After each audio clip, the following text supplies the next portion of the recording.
Chapter 668. Lord Archbishop.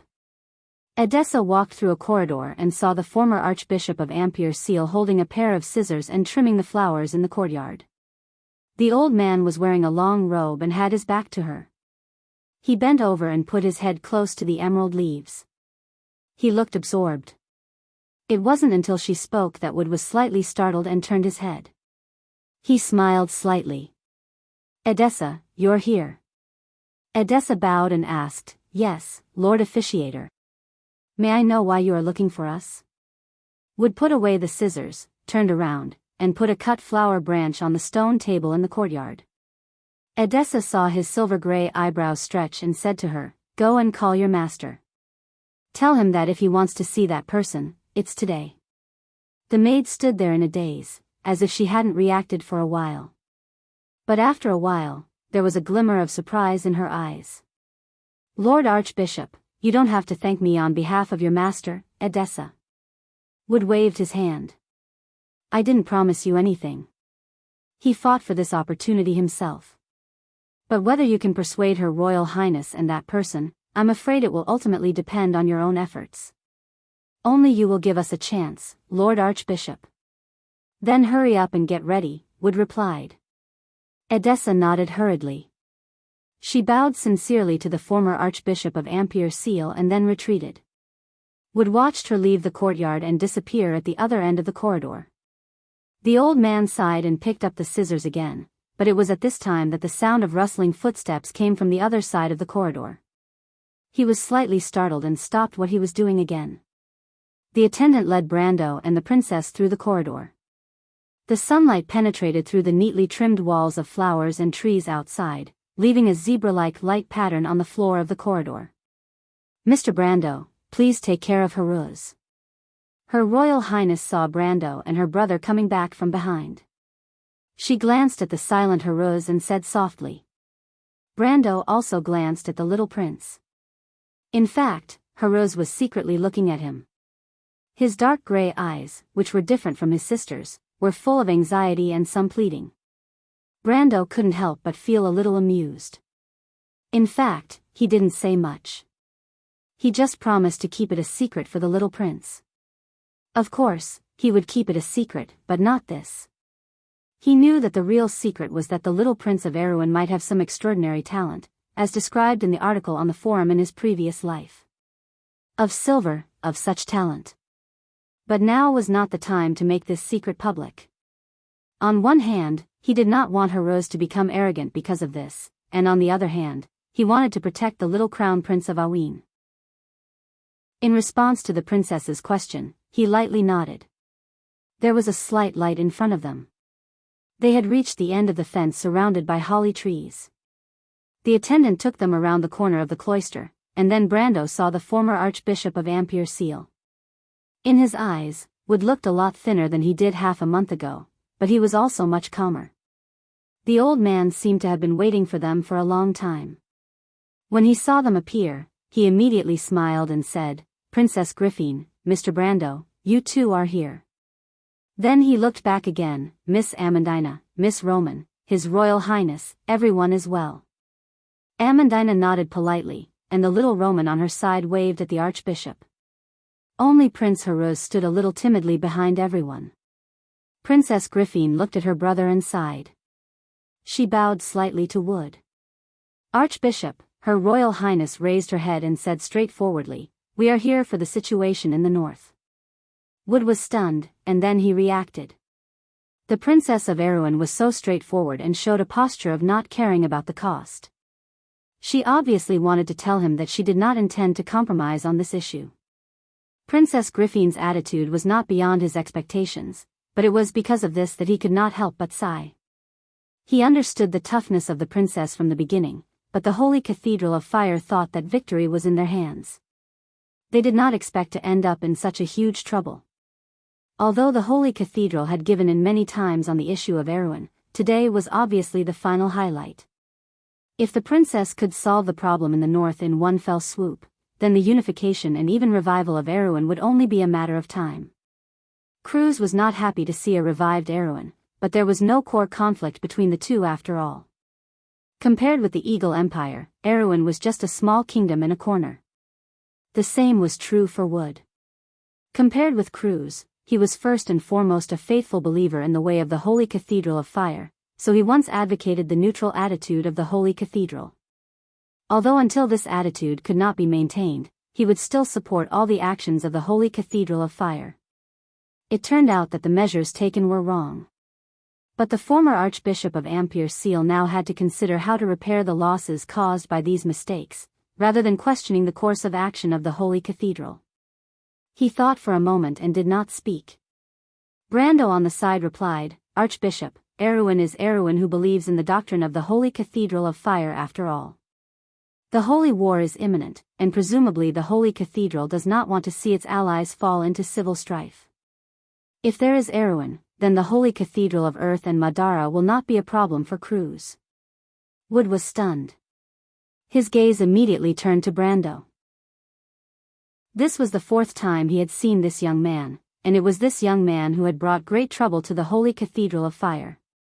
However, Wood did not have any hatred for Brando. Instead, he admired him. "You mean the Holy Cathedral of Earth and Madara?" He raised his eyebrows and asked, "Mr. Brando, I heard that you were one of the first people to escape from Buchi and experience that war. Don't you think that saying this is because of your prejudice against the Black Rose of Bramanto?" Brando smiled in his heart. Madara's changes could not be hidden from everyone. Especially the two empires that bordered Saint Tossol and Cruz. The Holy Cathedral of Fire must have known that Madara was ready to make a move. Otherwise, how could they have reacted so quickly in the First War of the Black Rose and immediately ordered them to retreat? But the abominable thing was that the Cruz people were obviously deliberately indulging those skeletons. In their eyes, Erewhon was just a more important chess piece, but it was not impossible to give him up.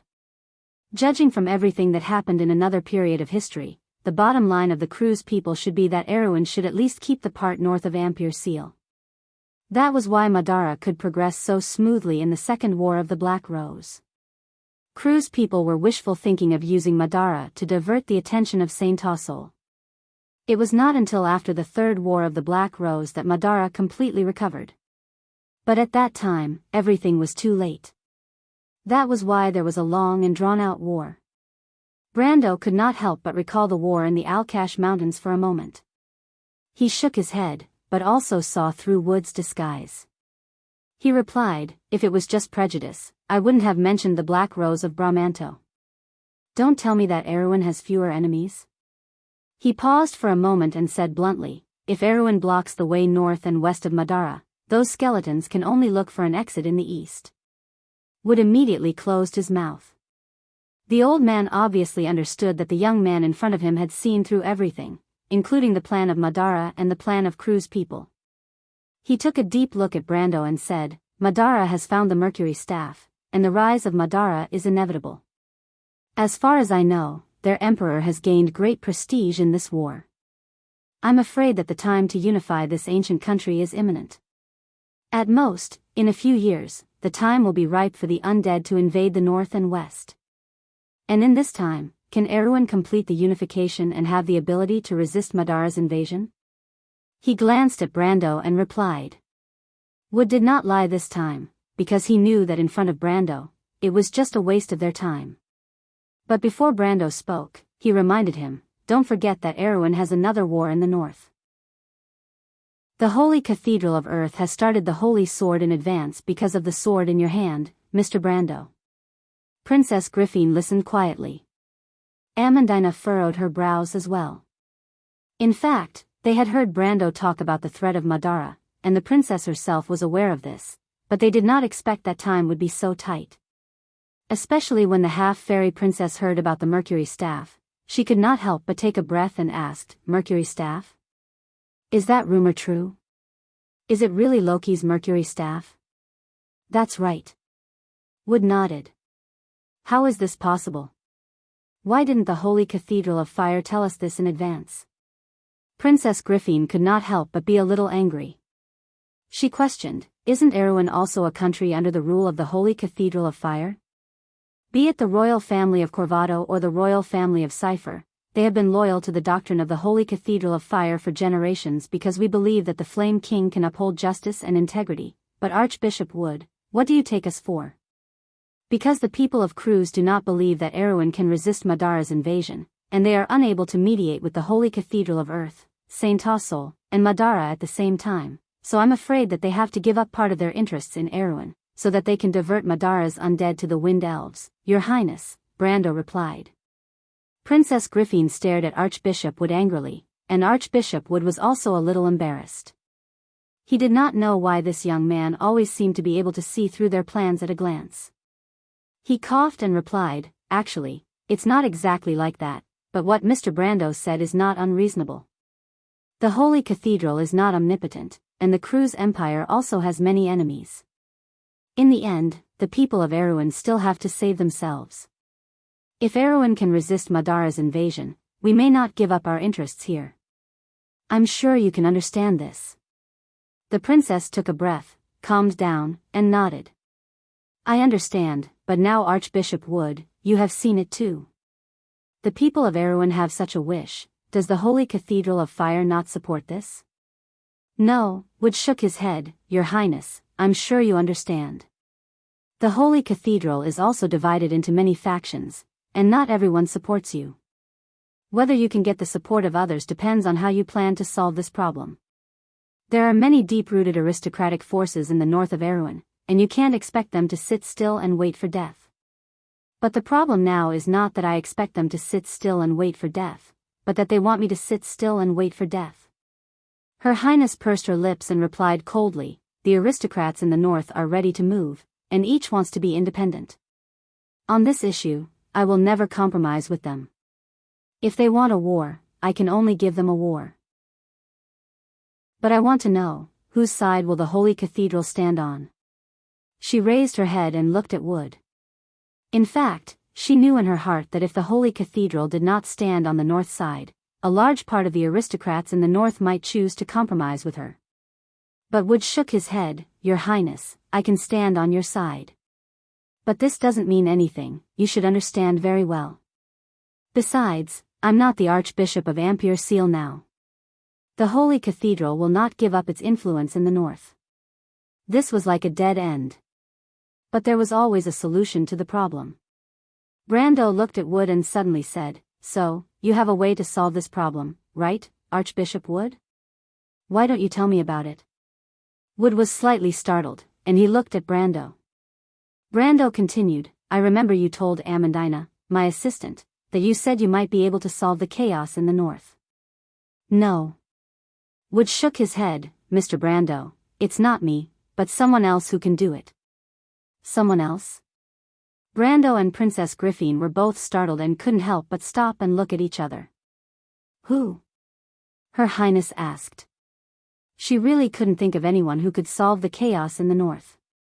Was it the High Priest of the Holy Cathedral of Fire? Or His Majesty the Emperor of the Cruz Empire?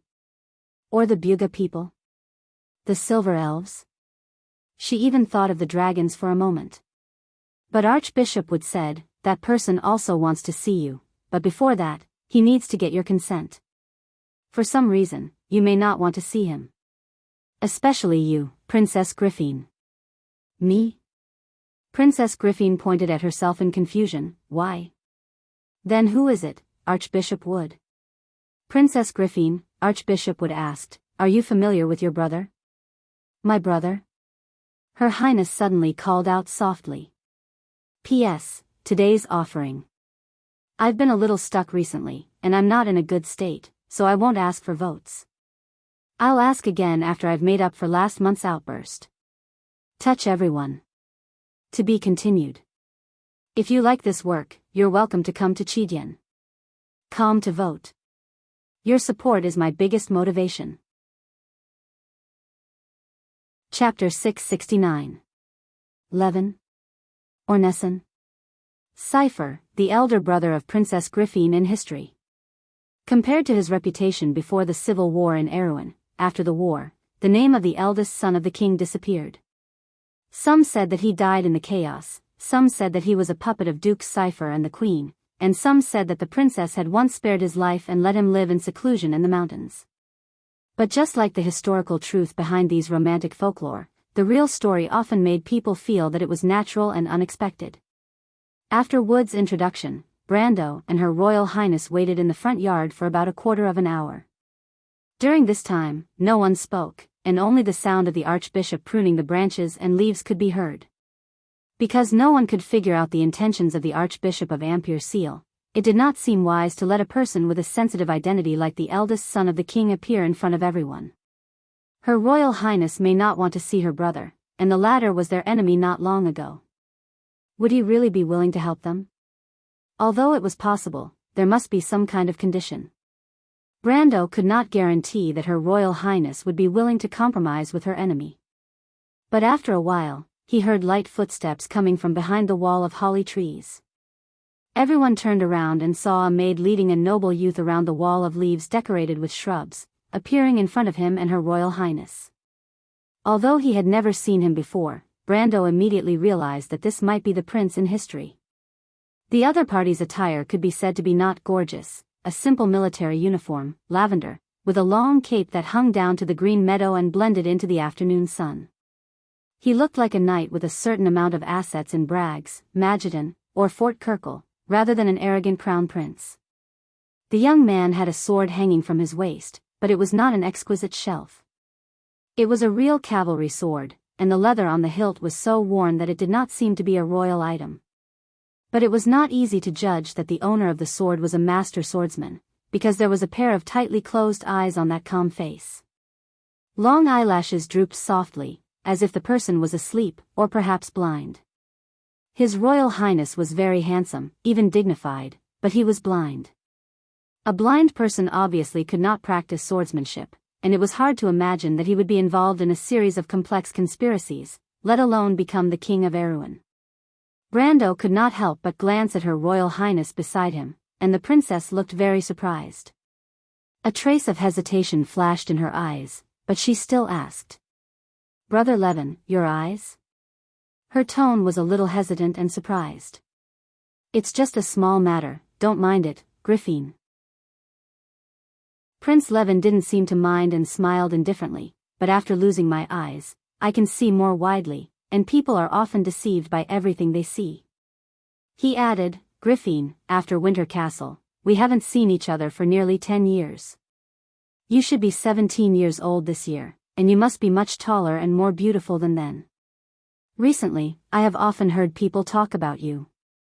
His tone was very casual, as if he was really talking to his sister, not an enemy. Although, in a sense, his awkward identity today was caused by this little sister of his.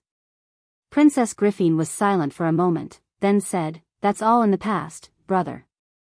You have done a lot of wrong this time. The kingdom, father, the people, everyone will not forgive you, and everything will eventually be on the right track. I will not shirk my responsibility, but as a son, I must support my mother. Even now, she has failed, Duke Cypher has been defeated and died, and I have become a prisoner. Griffin, you must think that I am resentful, but that is not the case. I am not here today to ask for forgiveness, I hope you understand that. No matter how the situation changes, I am still a member of the royal family of Erewhon." Levin lowered his eyelids and smiled. "Then you mean?" Princess Griffin was slightly startled, and she looked at Brando with a little doubt. Brando also frowned, guessing the prince's intentions. He pondered about the historical Levin. Orneson? What kind of person was Cypher? There were all kinds of rumors about him, but there were very few positive descriptions of the prince. At least before this, he had never known that the prince was blind, and it did not seem like he had recently lost his sight. What kind of character did such a prince have? Was he headstrong and self-opinionated, or was he a man of great talent and strategy? All the legends in history did not count. At least from the other party's current performance, the prince was obviously not a simple guy. And it was hard to say whether the other party was involved in the conspiracy between Duke Cypher and the Queen. But in any case, the other party's identity was very sensitive at this time. He was the only son of the Queen and Oberg VII, the only qualified successor of House Cypher. Presumably, the other party should also understand this. What else could the other party's purpose be other than a deal? But the key was the content of the deal. What did the prince's eldest son want? If he wanted to inherit House Cipher again, such an idea was a bit too naive. But since the prince's eldest son said that he did not expect to be forgiven, then presumably he would not make such a naive request. Brando raised his head. At this time, the maid beside Levin whispered something to the prince. He saw the prince turn his head and smile at him. Is this Mr. Brando? I have heard of your deeds. Your performance in the Battle of Ampere Seal is already worthy of being a hero. Even the late King Eric was no better. Brando glanced at Princess Griffine and saw that there was not the slightest displeasure on the half-elf girl's face. Instead, there was a look of approval. He turned his head and replied calmly, Your Royal Highness is too kind. The hero of Ampere Seal is not one person, and it's not that exaggerated. Everyone was just saving themselves. I deeply agree. It is precisely because they know how to save themselves and struggle that civilization has continued to this day. The history of mankind and other intelligent races is itself a heavy epic. The appearance of thousands of heroes is not accidental, but a necessity. Levin smiled and nodded, which made Brando inadvertently notice that the prince had long, shining dark black hair that draped over his shoulders like a waterfall. This hair color was very rare among Erewhon, with a touch of dark purple flowing between the strands. Brother. Princess Griffine interrupted this mutual flattery. This was not what she wanted to hear. Archbishop Wood said that you have a way to solve the chaos in the north. Are you going to use this to make a deal with me? The prince's eldest son stopped and then nodded seriously. Exactly. You should understand that this is impossible. Princess Griffine frowned, but her words were immediately interrupted. Prince Levin smiled slightly and said, I understand, Griffine, but you guessed wrong. I don't want to use this as a condition in exchange for anything. I want the two of you to listen carefully to my thoughts. How about it? Brother, your thoughts? The princess was slightly startled. Levin nodded, but then said to Wood, Lord Archbishop, can I be alone with the princess and Mr. Brando for a moment? Wood held the scissors in one hand and stopped. He glanced at the prince's eldest son, then nodded and put down the scissors. He said to Griffine and Brando, Your Royal Highness, I more or less know some of your brother's ideas. Although they are a bit extreme, it is still a solution. At least at this juncture, you may be able to calm down and think about it. With that, the former Archbishop of Ampere Seal gently tidied up his robe and walked out of the courtyard. The princess frowned slightly as she listened. She watched Wood leave and turned back. So, brother, what exactly do you think? She asked. Griffine, as an enemy not long ago, you must be very suspicious of my intentions, right? Levin did not answer directly, but asked. His tone sounded casual, as if he was joking with a friend. But this question sounded a little stupid. It was natural to be suspicious, not to mention enemies. Even strangers would be suspicious of each other. Brando knew that the prince was probably not a fool. He obviously had his intentions for saying this, so he just waited quietly for the following answer. The princess obviously understood this, but she still nodded. Personally, I know what you are like, and I am willing to believe you, Brother Levin. But from our standpoint, you should also understand that politics does not tolerate personal feelings and weakness. Yes, but in fact, you may be mistaken about something. There is no conflict of interest between us, and even from a certain standpoint, we should stand together, Griffine and Mr. Brando, the prince's eldest son suddenly said.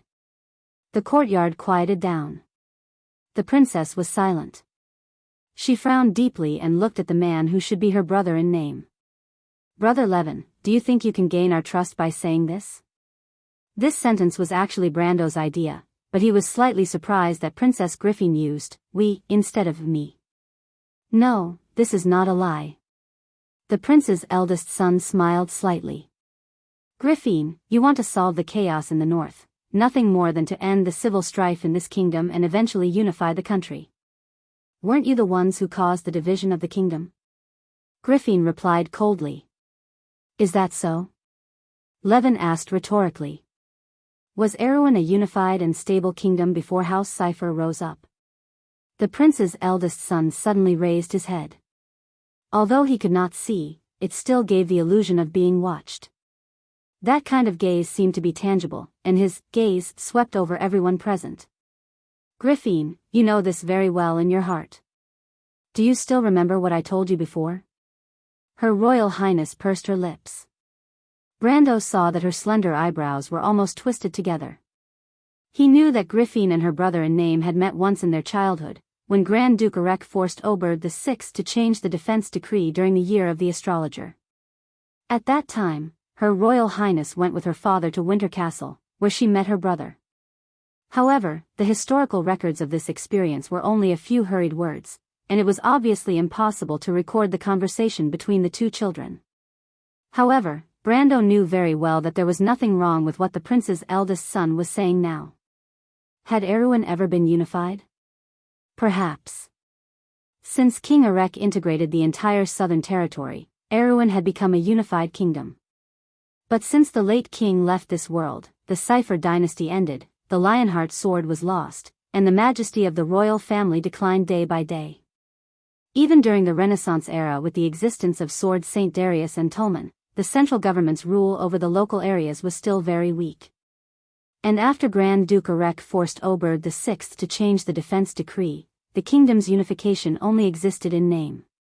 Since when had Erewhon ever been unified? As the kingdom gradually fell apart, the majesty of the central royal authority was no longer able to restrain the disintegrating parts of the kingdom. And this was all that her Royal Highness wanted to change. Griffin, Mr. Brando, do you only want to return the kingdom to the way it was before father was still alive? The prince's eldest son continued, if that's the case, what's the point of changing the names, Cipher, Corvado? This isn't your idea, is it? Brando and her Royal Highness fell silent at the same time, because this was their goal. The source of the discord between the northern nobles and you, and the source of Grand Duke Erek's betrayal, Griffin, stems from the understanding of your true ambitions. You want to carry out reforms like Cruz and Saint Tassel, and try to turn Erewhon into a true centralized kingdom. If you succeed one day, it will undoubtedly be a nightmare for the powerful people today. Levin replied, no one will give up their interests, so they can't support you. No. There will always be some people who support me, such as the Highland Knight, and those who still believe in the ideals of the late emperor, Princess Griffin replied. And then? Maybe you can also count those bankrupt knight and homeless people. Maybe you can succeed, Griffin. But don't forget, you don't have much time left. The prince's eldest son calmly analyzed, Erewhon's enemies don't just come from the inside.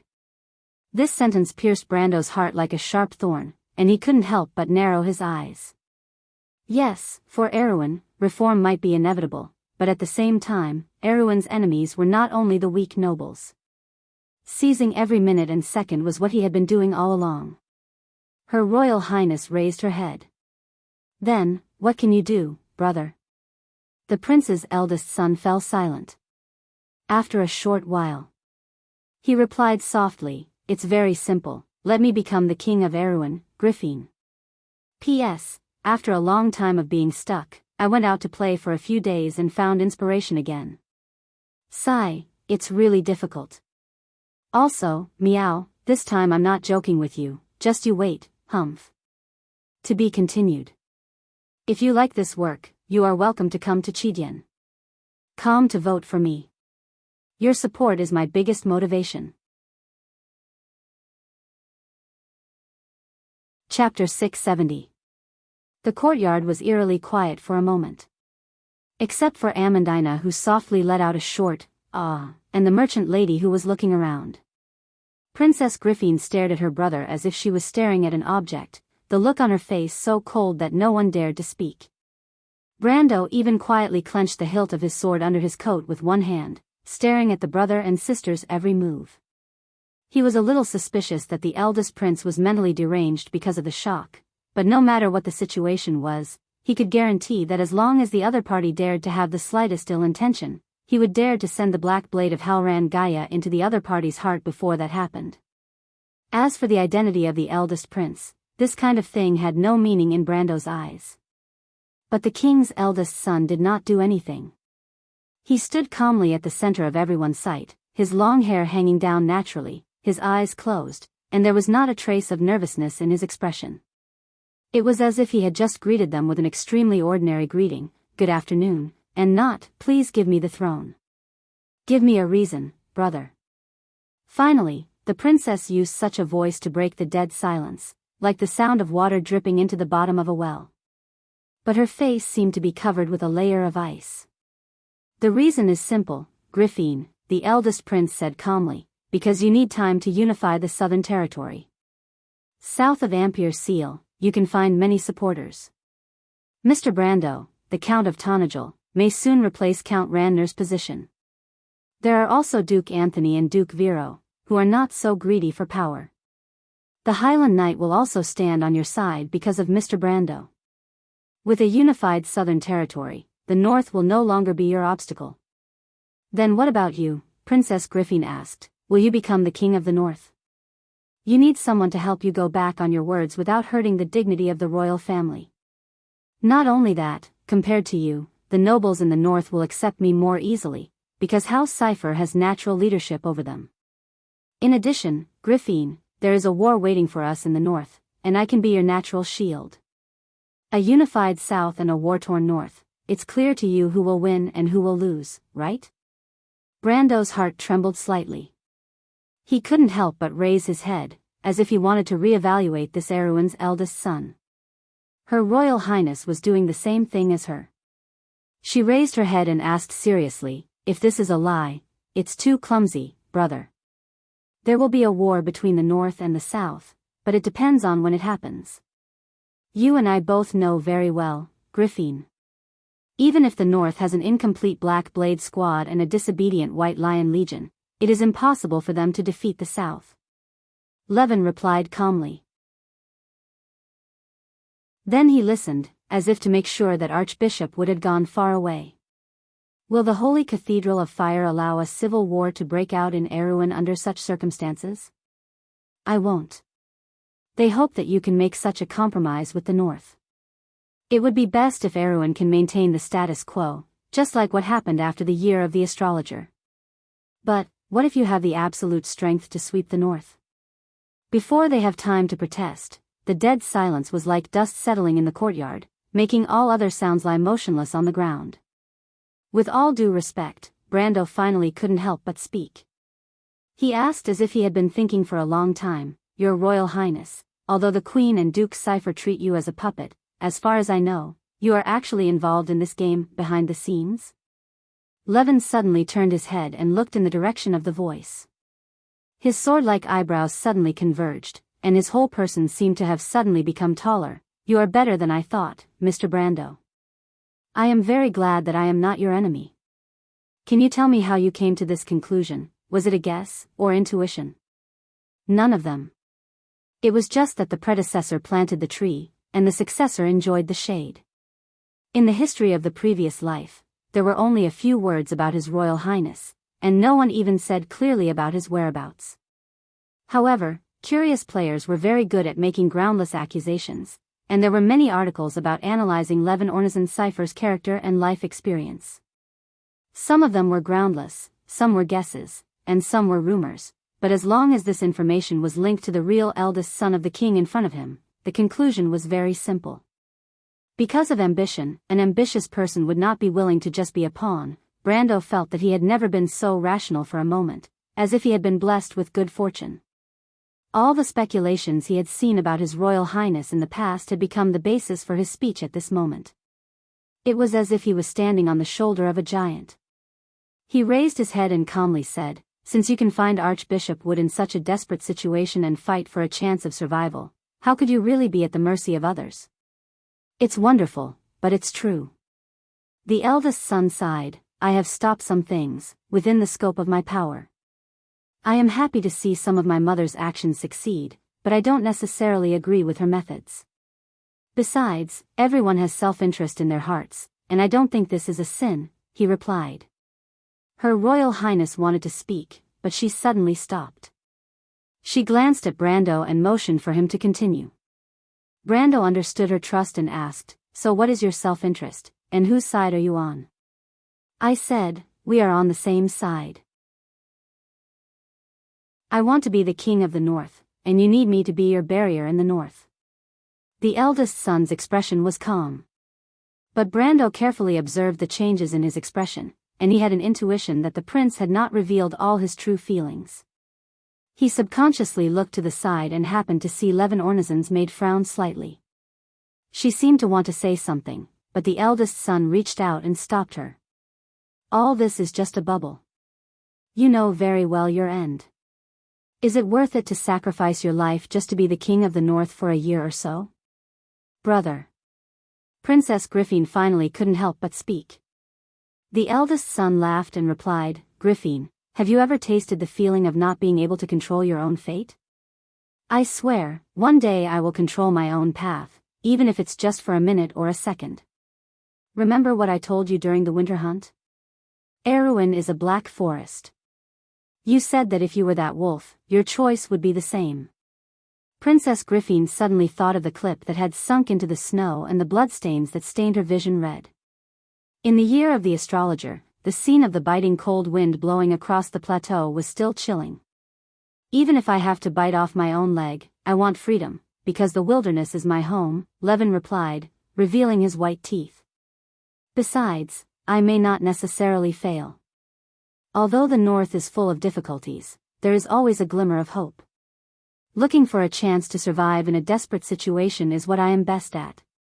Griffin, if you can't beat me, I will beat you mercilessly.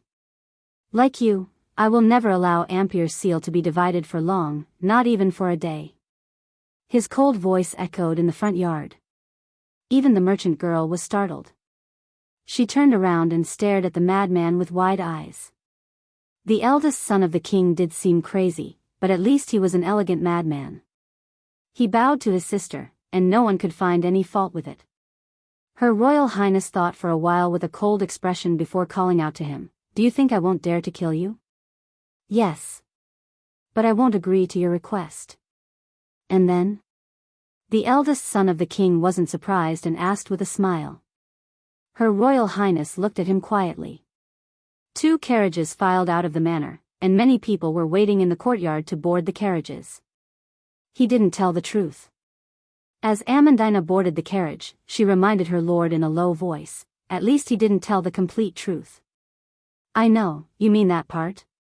As usual, Brando helped Amandina into the carriage. This action made him look different from ordinary people.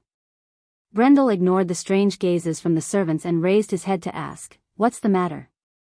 "I don't know, but I feel that he is hiding something." Intuition. Intuition? Intuition is also a kind of experience, my lord. Amandina replied seriously. Brando thought about it and felt that it made sense. He turned around and looked at the other carriage. The emblem on the carriage was dark and almost indiscernible. He had the same doubts in his heart. His Royal Highness was definitely the calmest person he had ever met since he transmigrated. Such a person, it was unlikely that he would tell the complete truth. But the key was what he was hiding. He turned around again and pinched the tip of the Roman's nose, causing the latter to fall back with a cry. Then he boarded the carriage and greeted the young prince and the cold-faced princess before sitting down next to the Roman. Princess Griffin frowned, as if thinking about something. Brando was probably the only one present who understood her thoughts. But he did not say much, just lifted the curtain and looked out the window. Outside the window, the scenery of Ampier's seal was gradually falling into dusk. From today onwards, Levin Ornazan Cipher, her brother, was no longer the crown prince of the House of Covardo. Under the joint appointment of the princess and the Holy Cathedral, he would have a legal, new title, the new head of the House of Cipher. This new Grand Duke would be appointed to prepare the north for the war with the Lion's main people, but in fact, he was promised to be the king of the north. Everyone would know. Although all this had not been finalized, Brando could already guess what Her Royal Highness's answer would be. It looked like a compromise from the royal party. But only a few people knew the truth. Perhaps some people would think that Her Royal Highness should be tougher, but perhaps some people would think that this was a more mature political approach. But what really puzzled Griffin was that her brother looked so confident. No one knew if they had made the wrong choice. But in Brando's opinion, the result was actually not bad. What Erwin needed was not a righteous title, but time. If he was given a little more time, he would have the ability to save the kingdom. And now, what the eldest prince gave them was exactly what he dreamed of. As long as the nobles in the north were no longer tempted, the princess would be able to free up her hands to clean up the mess in the south. More importantly, 3 years of peace. After 3 years, the enemies that Erwin could face would no longer be limited to the chickens and dogs in front of him. The king's eldest son had his own plans, and so did Brendel himself. Valhalla was the cornerstone of all of this, he was incomparably certain of this. He took one last look at the golden sunset outside the window. In that direction, there was a line of flashing seaside, as if he could see the spectacular scenery of the loop of trade winds through the golden clouds. Then he put down the curtain and stopped thinking about these things. As for what the eldest prince really wanted, such history would be left to the future to judge. At least for Brando. P.S. There is one more update. To be continued. If you like this work, you are welcome to come to Chidian.com to vote for me. Your support is my biggest motivation. Chapter 671. Most of the things that happened after Princess Griffin and Brando left the Wood Mansion could be predicted. The king's eldest son's succession to the position of Duke Cypher seemed to symbolize another compromise between the royal family and the local government. Such compromises were repeated in the history of the kingdom. Since the Year of Thunder, the power of the local government had become increasingly strong, eventually forming a vicious cycle. History seemed to be repeating itself, but in any case, at least with the intervention of the Holy Cathedral of Fire and the appeasement of the king's eldest son himself, the turbulence in the north calmed down for a while and became calm again. In private, it was said that the nobles were celebrating a rare victory after the Battle of Ampere Seal, and the local atmosphere was foul as if the kingdom had returned to the days before and after the year of the astrologer. There seemed to be signs of banditry in the local areas again, and the merchants complained, but under all this surface, changes were quietly going on in the dark. Brando understood that Her Royal Highness could not sit still and allow Prince Levin to grow in the north, even if they had a secret agreement, even if he was her brother in name. But there was no room for personal feelings in politics, not to mention that the Holy Cathedral of Fire did not want to see signs of division between the north and south of Erewhon. At least before the end of the Holy War, the people of Cruz hoped that the ancient kingdom could maintain a semblance of stability. But that was only on the surface. In addition to these reasons on the surface, there was a more direct conflict of interest that determined this. Because in the north, in addition to the fixed territory of House Cypher, there was also the territory of the royal family of Covardo itself, as well as many areas such as Yenbao and Yanalasu. For these complex spheres of influence, the princess's party was unlikely to give up. Therefore, as part of the exchange, Her Royal Highness regained control of the White Lion Legion as expected. But perhaps because the king's eldest son himself did not want to control such an army that was not loyal to him, since the reappearance of the sacred Lionheart sword, there was a loud voice within the White Lion Legion that leaned towards the princess's side. This point was slightly different from what happened in history. In another period of history, until Freya fully controlled the White Lion Legion, the White Lion Legion did not really identify with the royal faction. But this time, Old White Lion, who had lost 2 army commanders, had clearly lost his original drive. Breton, Jocko, and Enrique, who had escaped from the Battle of Ampere Seal, were ordered to head to the north to take over the new legion.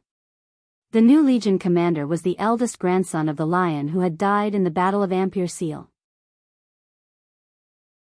However, Brando knew that this unlucky fellow would not be able to stay in this position for long.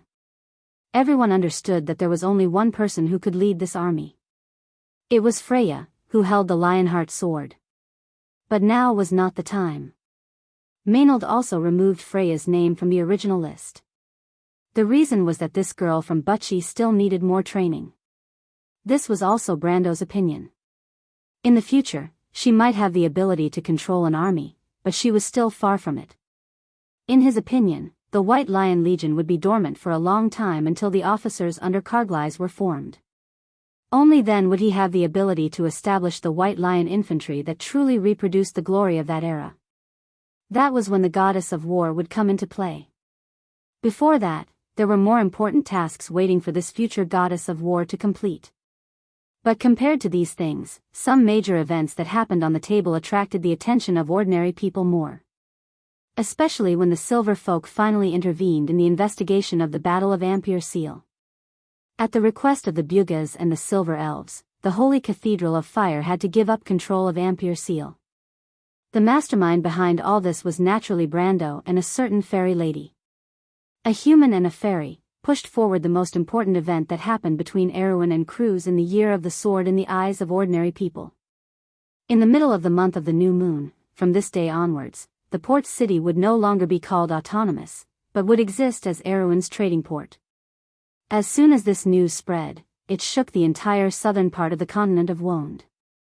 But no matter how the news spread, there was only one truth that would never change. That was, after several centuries, this sacred port finally returned to the arms of its ancient mother. That evening, Her Royal Highness made an exception and let Brando take her to the outer wall of the port for a walk. The half-fairy princess looked at the distant edge of the forest and the bay under the golden clouds of the setting sun. She just looked quietly, without saying a word. Her gaze reached the end of the horizon, where the sun formed a golden thread. She was in the same position as her ancestor, Yak, was in 1,000 years ago. When they came down from the tower, the princess whispered a "thank you" to Brando. Her voice was so soft that it even made Brando suspect that he was hallucinating. But in any case, at least he remembered the sparkling eyes of Her Royal Highness when she looked into the distance. She must be very proud. Otherwise, those golden eyes that reflected the cloud's shadow wouldn't have hidden the excitement in them. She was not the king of Erewhon, but she was the princess who loved this land the most. Chaotic events surrounded the port, making a clamor like the waves of the sea, so much so that the various attitudes of the people over the past month had become a scryer to decorate it. And the trivial things that were interspersed with these major events became a moderating interlude. For example, the recovery of Garlock the Wanderer. When the chief mage of the kingdom, the hero of Ampere Seal, reappeared in front of the public, it caused a sensation in the city. After all, compared to the unknown Brando, Garlock's name was originally a legend in this kingdom. Ampere Seal held a day-long carnival that day, so much so that Her Royal Highness came to tease Brando and asked him if he was jealous. Brando was not jealous at all. He was more concerned about another matter, and that was, Garlock had accepted Amandina as his apprentice as he had said before. According to the words of the great mage himself, it would be a pity if such a high talent was only willing to be immortal. Brendel could not agree more with him. But compared to this, he respected Amandina's opinion more. Fortunately, Amandina was not complacent. On the contrary, she had a desire to learn magic for a long time, but after her family went bankrupt, there was no opportunity and no time. In this way, Amandina nominally became Garlock's only successor. According to Her Royal Highness, she was likely to become a future court mage. And the third widely circulated incident of the month was also related to Garlock. The incident originated from a group of young people's curiosity about the legendary story of how the great mage escaped from the battlefield, but the person involved put on the airs of a master and refused to speak, which instead aroused everyone's curiosity. Soon, an absurd rumor spread among the city. It was said that Garlock was lucky enough to escape that day because he was hiding among a pile of demon corpses. Indeed, for a court great mage, such an experience was truly embarrassing. Therefore, out of some kindness, the port quickly banned similar rumors from spreading. However, there was one time when Brando met the great mage when he was passing through the front yard of the rebuilt Anderla Cathedral, and he accidentally heard the latter muttering to himself as he walked, "Damn feces, damn feces." Time seemed to fly by quickly. At least for Brando and everyone around him, the time spent in the port of Ampere Seal seemed to flash by amidst all these events. The gentle moon was like wood shavings floating in the river, swirling through the fingertips and disappearing from people's sight. The weather began to get hotter and hotter day by day. The storm off Ampere Seal gradually subsided, and the greenery in the mountains and forests became more and more breathtaking as time passed. It was as if the people in the port had not noticed the subtle changes around them, but the mountains and forests were already in full bloom, ushering in midsummer. The Nagas and the Silver Elves left Ampere Seal one after another, and the port seemed to have become deserted for a while. Brendel asked Naga to bring back the gratitude of the kingdom of Aween. Presumably, the Queen of Cold Dew, who had left an illustrious mark in history, would understand what he meant. Erewhon needed an alliance, and so did the Nagas under the Shining Sea. But there was another thing that made Brando's teeth ache a little. As promised, the Silver Elves took away their token, the precious ginkgo leaf. This loss was probably the most painful thing for Brando in this war. If it wasn't to save the princess, he wouldn't have wasted this precious opportunity. In his previous life, a player used this thing to exchange for an entire dragon's nest, and the value of the treasures in it was enough to buy the whole of Ranner Hill and rebuild it again. And Brando only used it to exchange for the nondescript title of Count of Tonagel. Although the princess tacitly agreed to his attack on Ranner Hill, but then again, Erewhon's power would be concentrated in the central sooner or later. In that case, his power as the actual lord would be taken back sooner or later. The more he thought about it, the more he felt that he was looking for trouble. But fortunately, the Silver Elves probably gave Medisha face and didn't give him too much trouble. On the contrary, they stood firmly on his side from the beginning, and completely drove the tentacles of the Holy Cathedral of Fire out of Ampere Seal in the shortest time possible. From this point of view, it was worth the price of the ticket. But with the departure of the Silver Elves, the officials in the port of Ampere Seal inevitably felt that everything seemed to have become easier. The key point was that the disputes that often arose because of the differences in habits between humans and Silver Elves seemed to have disappeared without a trace. Everything seemed to have come to an end after entering the hot summer months, so Brando quickly understood that there seemed to be only one thing left in this port for him to complete. The date was moving forward methodically. Just like the date marked on an accurate timetable, the expected guest arrived on time on a sunny afternoon. It was a letter with a silver feather, and written in flying letters on the cover, to Mr. Brando. The same letter was also delivered to the princess's desk. Bugha's envoy had arrived. Brando, look at me. A light voice pierced through the forest, as happy as a child. When Brando looked up, he saw a few beams of sunlight descending from the shade of the trees, falling on the dead leaves and moss, forming picturesque spots of light. Between these jagged rocks, there was a piece of dead wood, and the merchant lady stretched out her hands and walked unsteadily on it, as if she was very proud of her balance.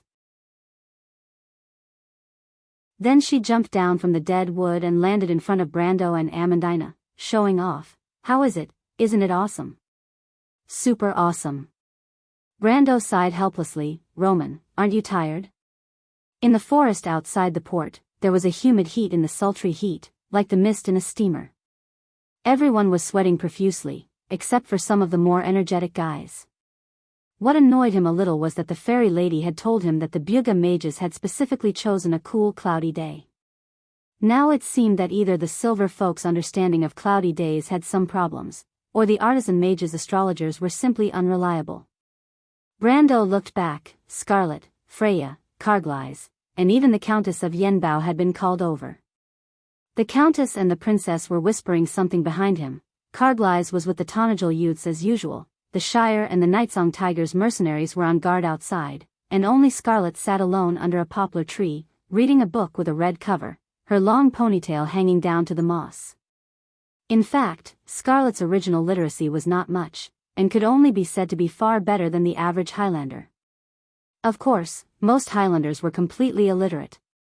But ever since Amandina became her teacher, this Highlander girl who did not like to talk seemed to be finding some quiet pleasure in reading more and more.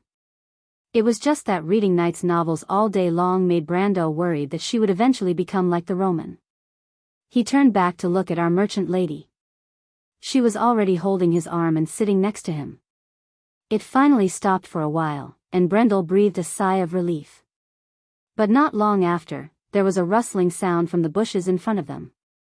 Everyone looked up and saw Makarov, Oberway, and Count Audine walking out from behind the bushes. They had obviously just arrived. Makarov first saw Princess Griffine beside Dilfery, and was slightly startled. He turned to Brando and asked, "Mr. Brando, what guests are we meeting today, and why is the princess here?" In fact, they had received the news a day before. Makarov first thought of the dragons behind Brando. It was because of the golden folk behind the princess that the royal faction was more firmly tied to the princess's chariot after the war. Of course, Fleetwood's death also dispelled the misunderstanding between both sides to a certain extent. No matter what, the chief court wizard of the kingdom was still Princess Griffine's teacher. But for Makarov, the last news he received was that the female dragon called Alaz had caused a ruckus in the port one day. After simulating the scene of a fire dragon attacking the city, she disappeared without a trace. Everyone thought that the terrifying dragon girl had left, but he didn't think so. He stubbornly insisted that she was hiding behind the scenes. And the young man called Brando, who had a special relationship with the dragons, was obviously the princess's greatest support. But he didn't know that the answer to his question was actually very simple for Brando. After listening to the story of the loop of trade winds, the bad-tempered little dragon girl had already run back to Tonajul to see her Valhalla. And today, they were meeting another group of people. But before Brando could answer, the bushes were separated again. This time, it was an old man in a silver robe. When he saw Brando, he was slightly startled before a familiar smile appeared on his face. "I'm here to take a look at today's heroine on behalf of my old friend. I didn't expect to meet you again, little Brando." "Damn!" Brando almost jumped up. He thought that the people from Buga would be Tanya and Tolman. After all, they had a deeper relationship with the kingdom. But he never dreamed that it would be such a person. William Peaster. The Silver Storm, the leader of the Silver Alliance. He subconsciously turned around and saw the princess, Makarov, and Oberway looking at him with a strange expression. It was as if they were looking at a legendary monster. The meaning in their eyes was obvious. "Brando, who are you? P.S. This is the second update of the day. If you didn't see the first one, you can go back and read it. Don't miss it. 2 updates today. I'm a little short of 10,000. But it's not much, so I'm starting to make up for it. Touch everyone. To be continued. If you like this work, you are welcome to come to Chidian. Come to vote for me. Your support is my biggest motivation."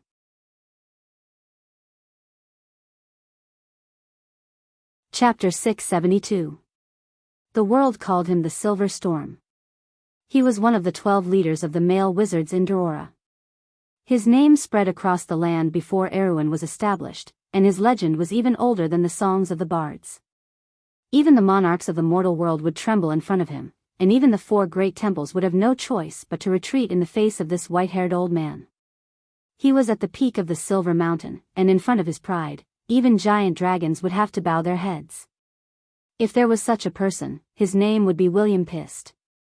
The image of this archmage was depicted in folk prints. In the print, he wore a silver robe with wavy edges and held the scepter Draka, which meant ruler of the sky, in the runic language. He read the 12 rules of Buga to the monks in the sacred palace of the Lionheart. Today, he appeared alive in front of everyone. Makarov and everyone else froze. To the nobles of Awin, the Kurlutz Empire's emperor was someone of the highest status. It could be said that he was someone who made people hold their breaths.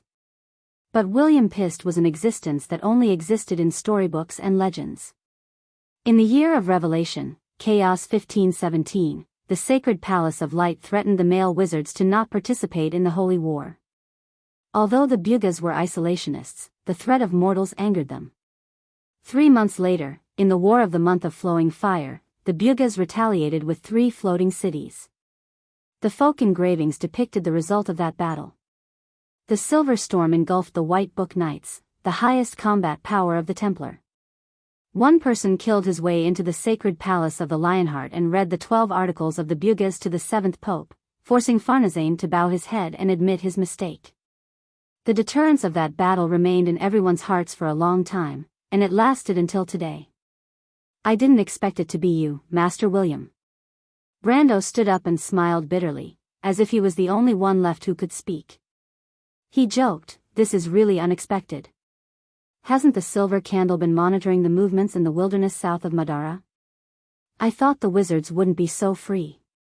William stopped and gave him a deep look.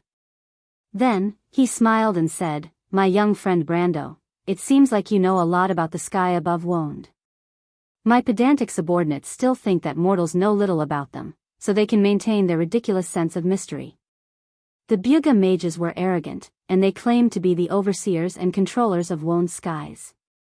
The runic staff in William's hand was a symbol of one of the highest powers in the Silver Alliance, the mysterious staff Draka. Its fundamental meaning was the authority to rule the skies. Mortals could not touch the sky, so naturally, they would not rashly offend the people of the Silver Clan. Perhaps the dragons would have some complaints about this, but this naturally lazy race would not necessarily go to Roland's door to denounce him for a mere title. Besides, the silver folk were not afraid of them. "To mortals, you are indeed very mysterious." Brando replied with a smile, "It's just that I happen to know more about the Magus world. I've heard that the Silver Candle Society has built a fortress south of Erewhon for surveillance purposes. It's called Niosai, right? Are you planning to make a move against Madara? You little fellow, you don't have to beat around the bush to get information out of me. The silver folk will not intervene in mortal wars. We are monitoring other things. Besides, those skeletons may not be a problem for you." In response to Brando's probing, William was not really angry. Instead, he smiled slightly and answered directly. "The reason I'm here this time is only because you've unearthed something incredible." At the mention of the Azure Lance, Brando also quieted down. Something incredible, the Holy Lance of Heaven was indeed one of them.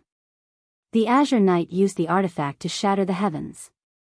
The people and even the players had always thought that it was just a legend, but who would have thought that it really existed in the world? But Brando knew better than anyone else present that the leader of the Dorora mages was probably not here because he was interested in the Azure Lance itself. "Sure enough," William continued, "but I'm more concerned about the reason for its appearance. The Mercury Staff. Forget it, and the reaction you've caused. The appearance of ancient artifacts one by one on the earth has already attracted the attention of many people." Brando listened silently, because he understood that the future era of turmoil was coming. Starting from the rise of Madara, Wonde would be plunged into an era of long-term war. Everything he did in the loop of trade winds was to prepare for the coming war. Many people, including the princess's followers, were quite critical of the compromise they made with the eldest prince this time, but Brando appreciated it very much. Her Royal Highness, like him, seemed to have seen the rolling clouds of war at the edge of the sky. If one only focused on the civil war in front of them, Erewhon would be completely overturned in the coming storm. This was the lesson of history, and Brando certainly would not repeat it. "Huh?" William seemed to have seen through Brando's thoughts and asked with some surprise, "Little fellow, do you know something?" Brando glanced at William. This was his second meeting with the silver-robed leader of the great mages. In his past impression, the leader of the Dorora mages, the Silver Storm, was an image of an incomparably majestic NPC, but in his actual experience, William Pist left him with the impression of a very kind elder.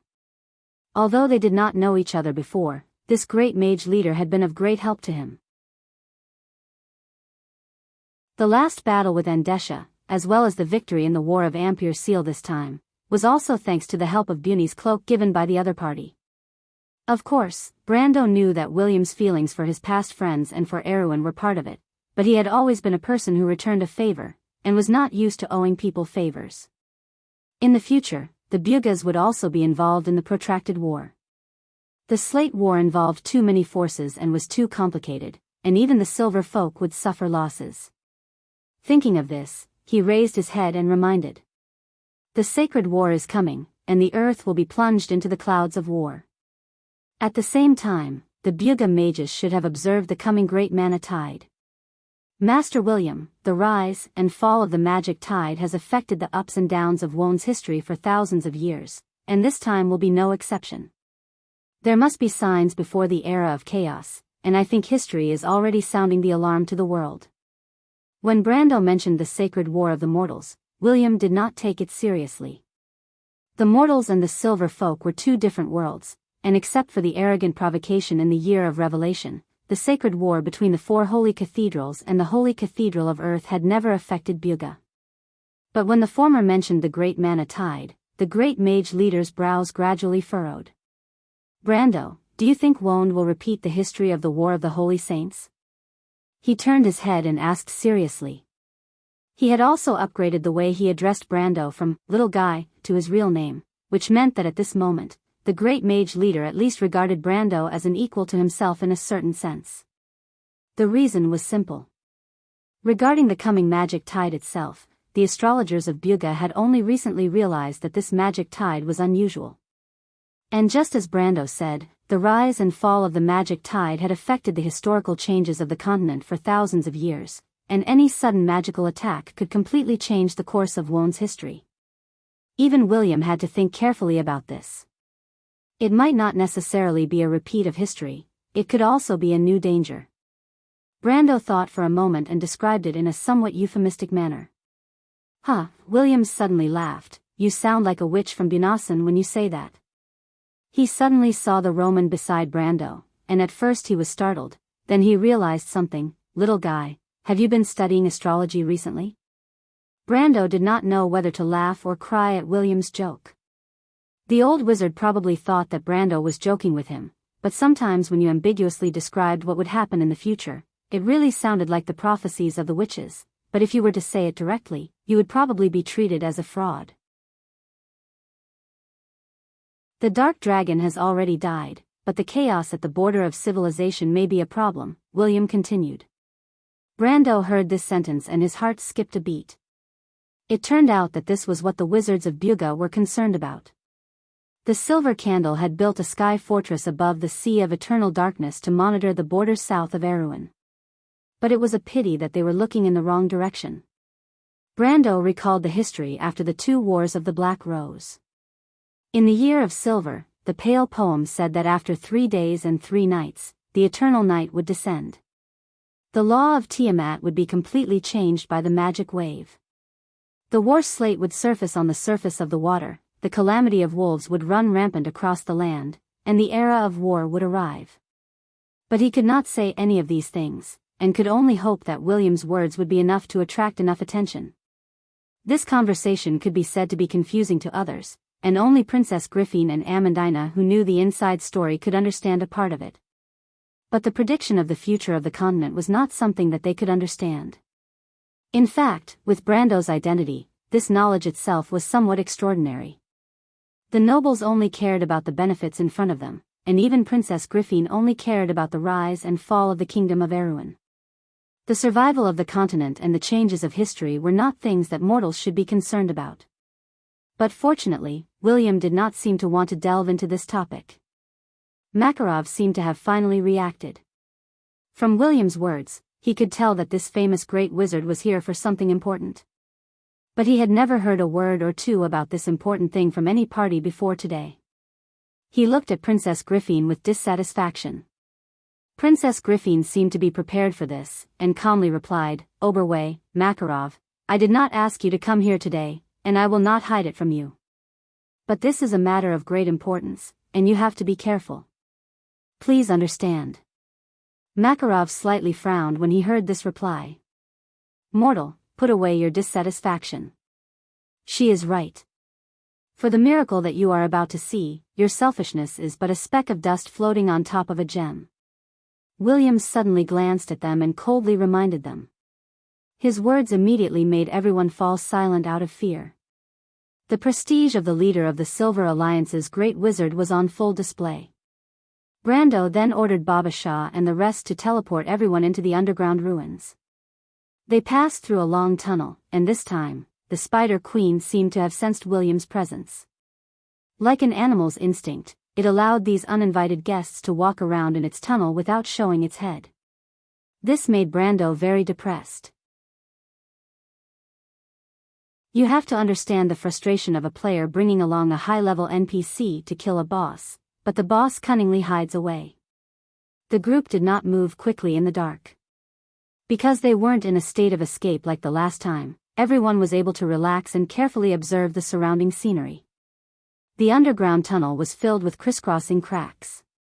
Some were man-made, while some were natural. The cracks spread in all directions, making the entire underground ruins look like a giant spider web. From this point of view, it complimented the owner of this place. Half an hour later, everyone finally arrived at the prayer room from the other day. The prayer room was still the same as that day, immersed in darkness. Even the magic circle was still intact on the ground. William Pist only glanced at the magic circle and said softly, "This is the inheritance of the witches. They really have something to do with that thing."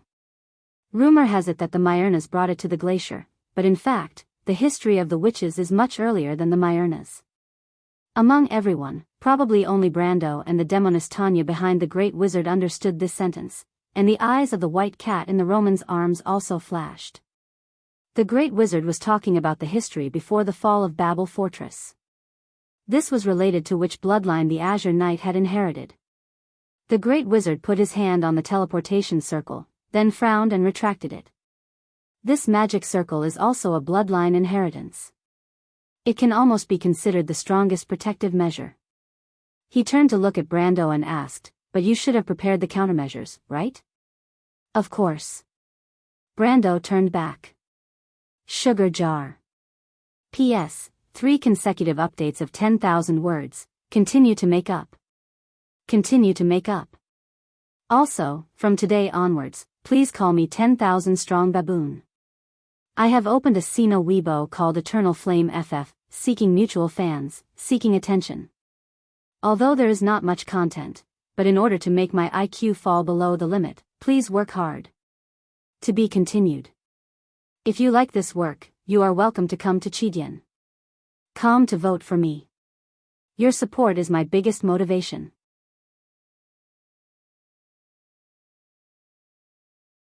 Chapter 673. There was a miracle in this world that could not be described with words.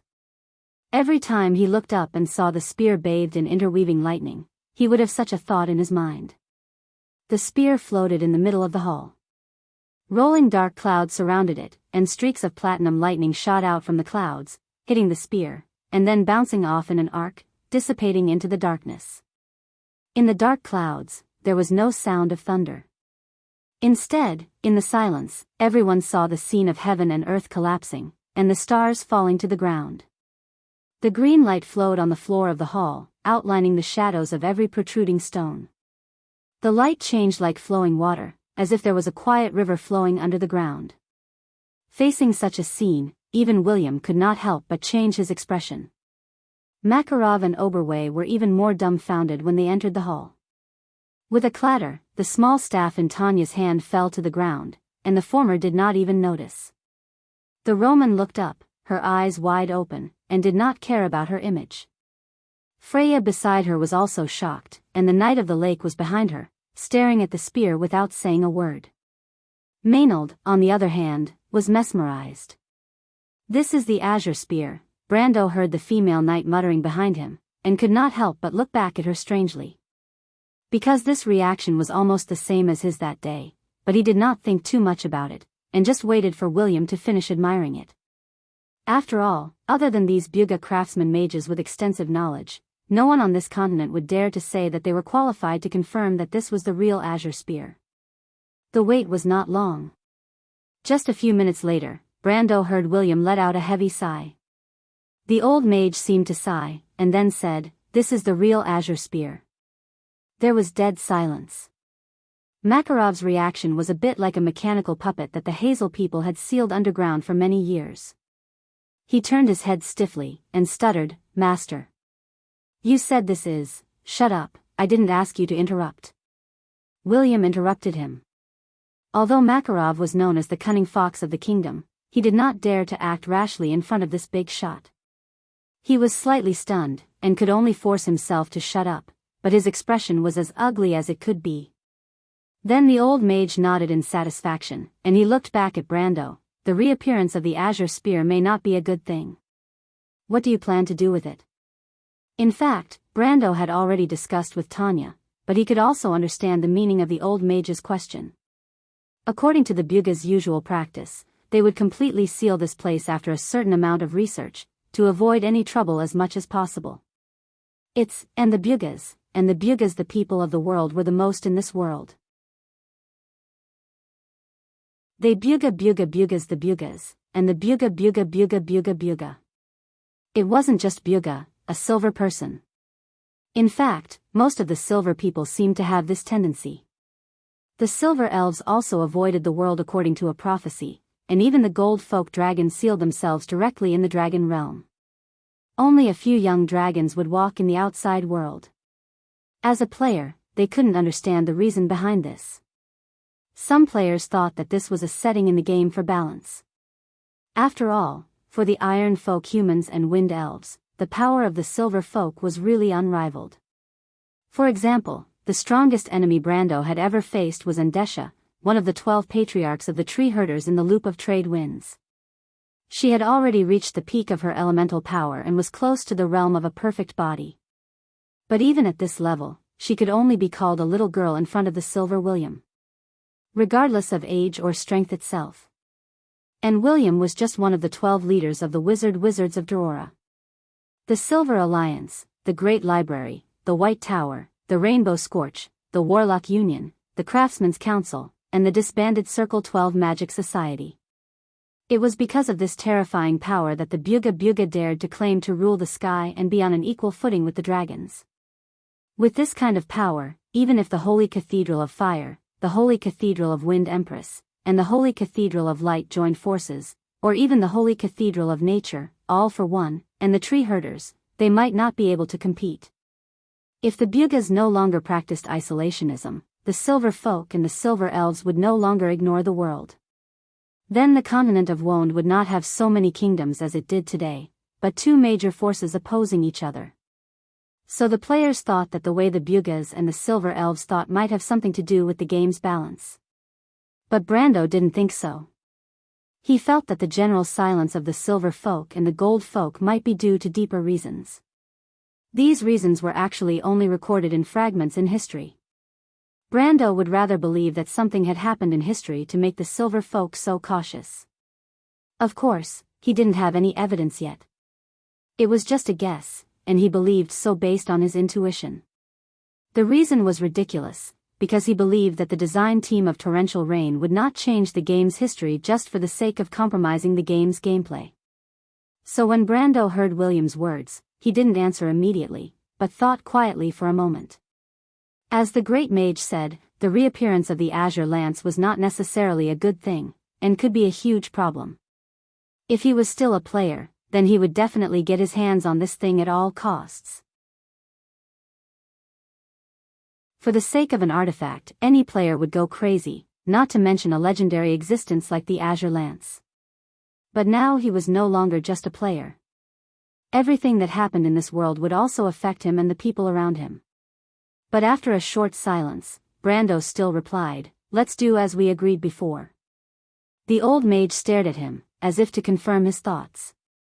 Brando probably guessed what the King of Wizards was thinking, so he added, "Master William, if this is the course of history, I think it's hard for us to change anything."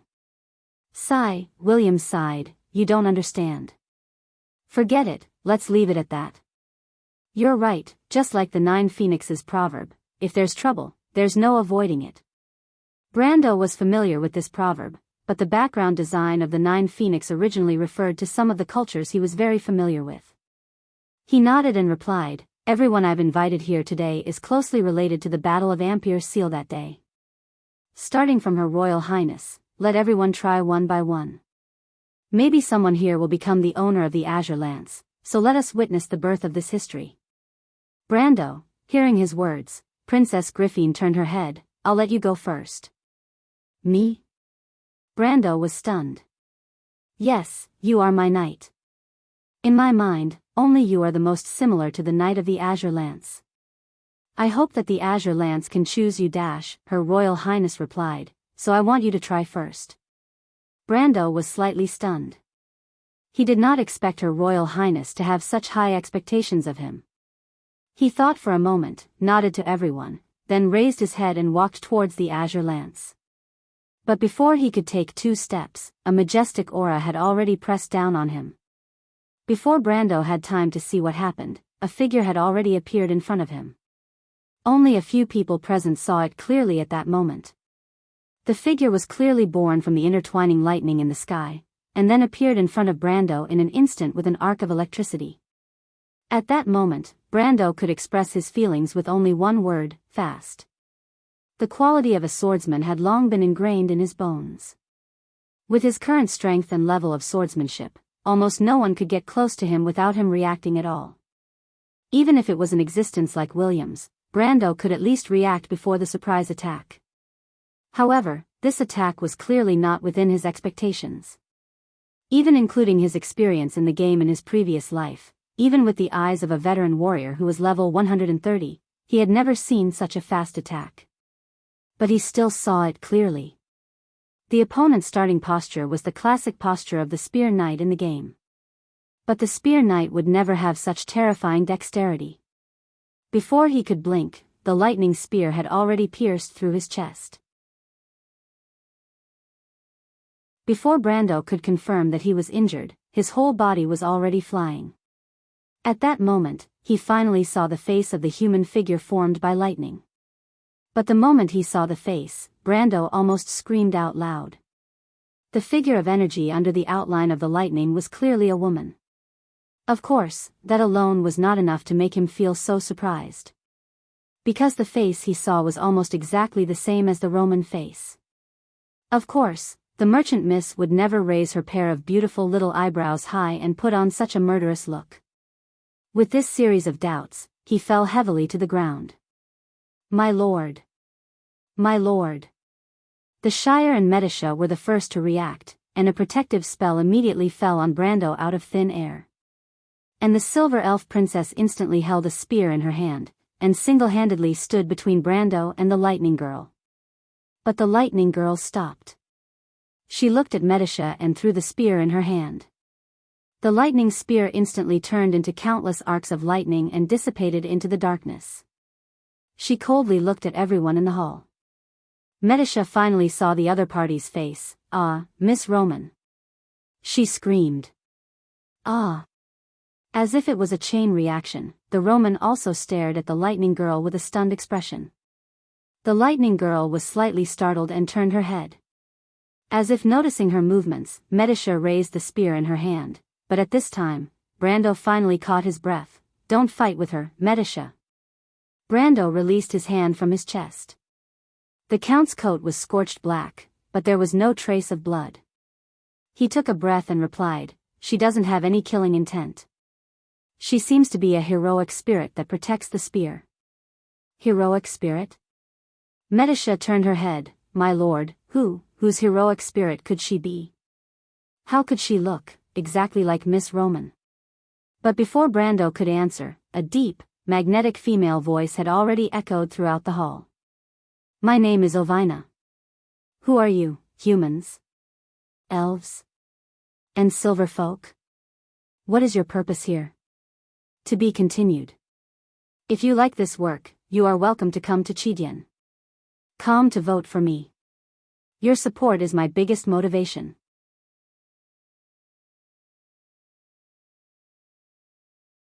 Chapter 674. This is the third update. It's written at the front. If you didn't notice the first 2 updates, please flip to the front. Ovina? Even Brando couldn't find the origin of this name no matter how hard he tried, let alone the others. Only Roman asked in a trembling voice, how did you impersonate me? Ovina glanced at Roman and paused. I see. Huh? What do you mean? The merchant girl was confused. The lightning girl turned around and frowned at Brando on the ground. You seem to have inherited the authority from the Society of Truth, but you clearly have a higher authority. How strange. Let me see, it's really strange. You have the aura of Gaia's will. She turned her head and swept her gaze over all the others, pausing only for a moment on William. The great mage of the Silver Alliance frowned and didn't say a word, as if he was thinking about something. But Ovina's eyes lit up when she saw Freya, the descendant of the goddess of war's guards.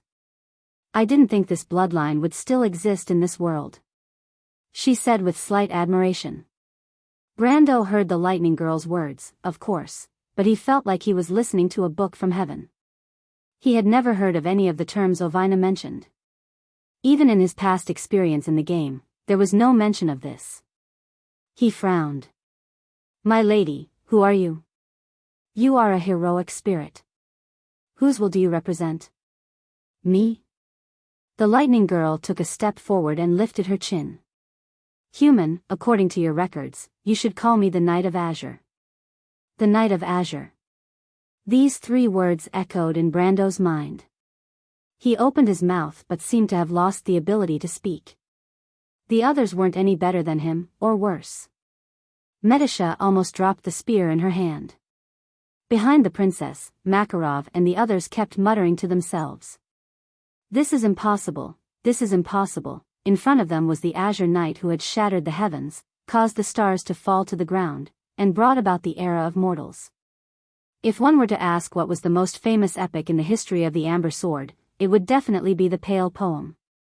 If one were to ask which part of the Pale Poem was the most widespread, it would definitely be the legend of the Azure Knight. That was the ancestor of all knight epics.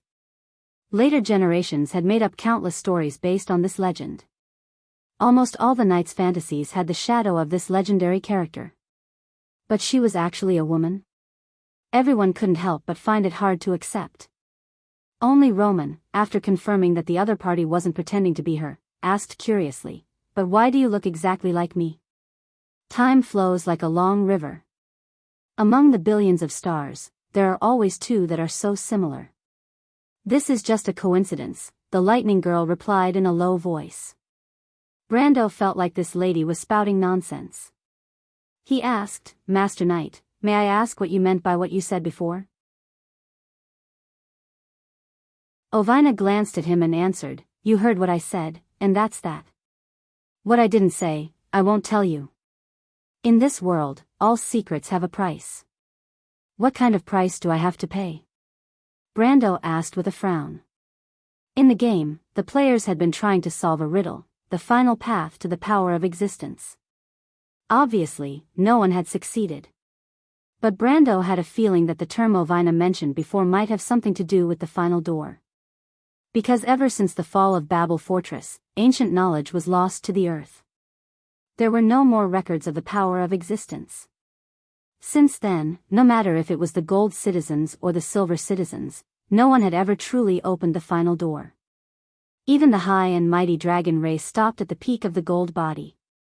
Brando looked at Ovina seriously, but the female knight made of lightning shook her head.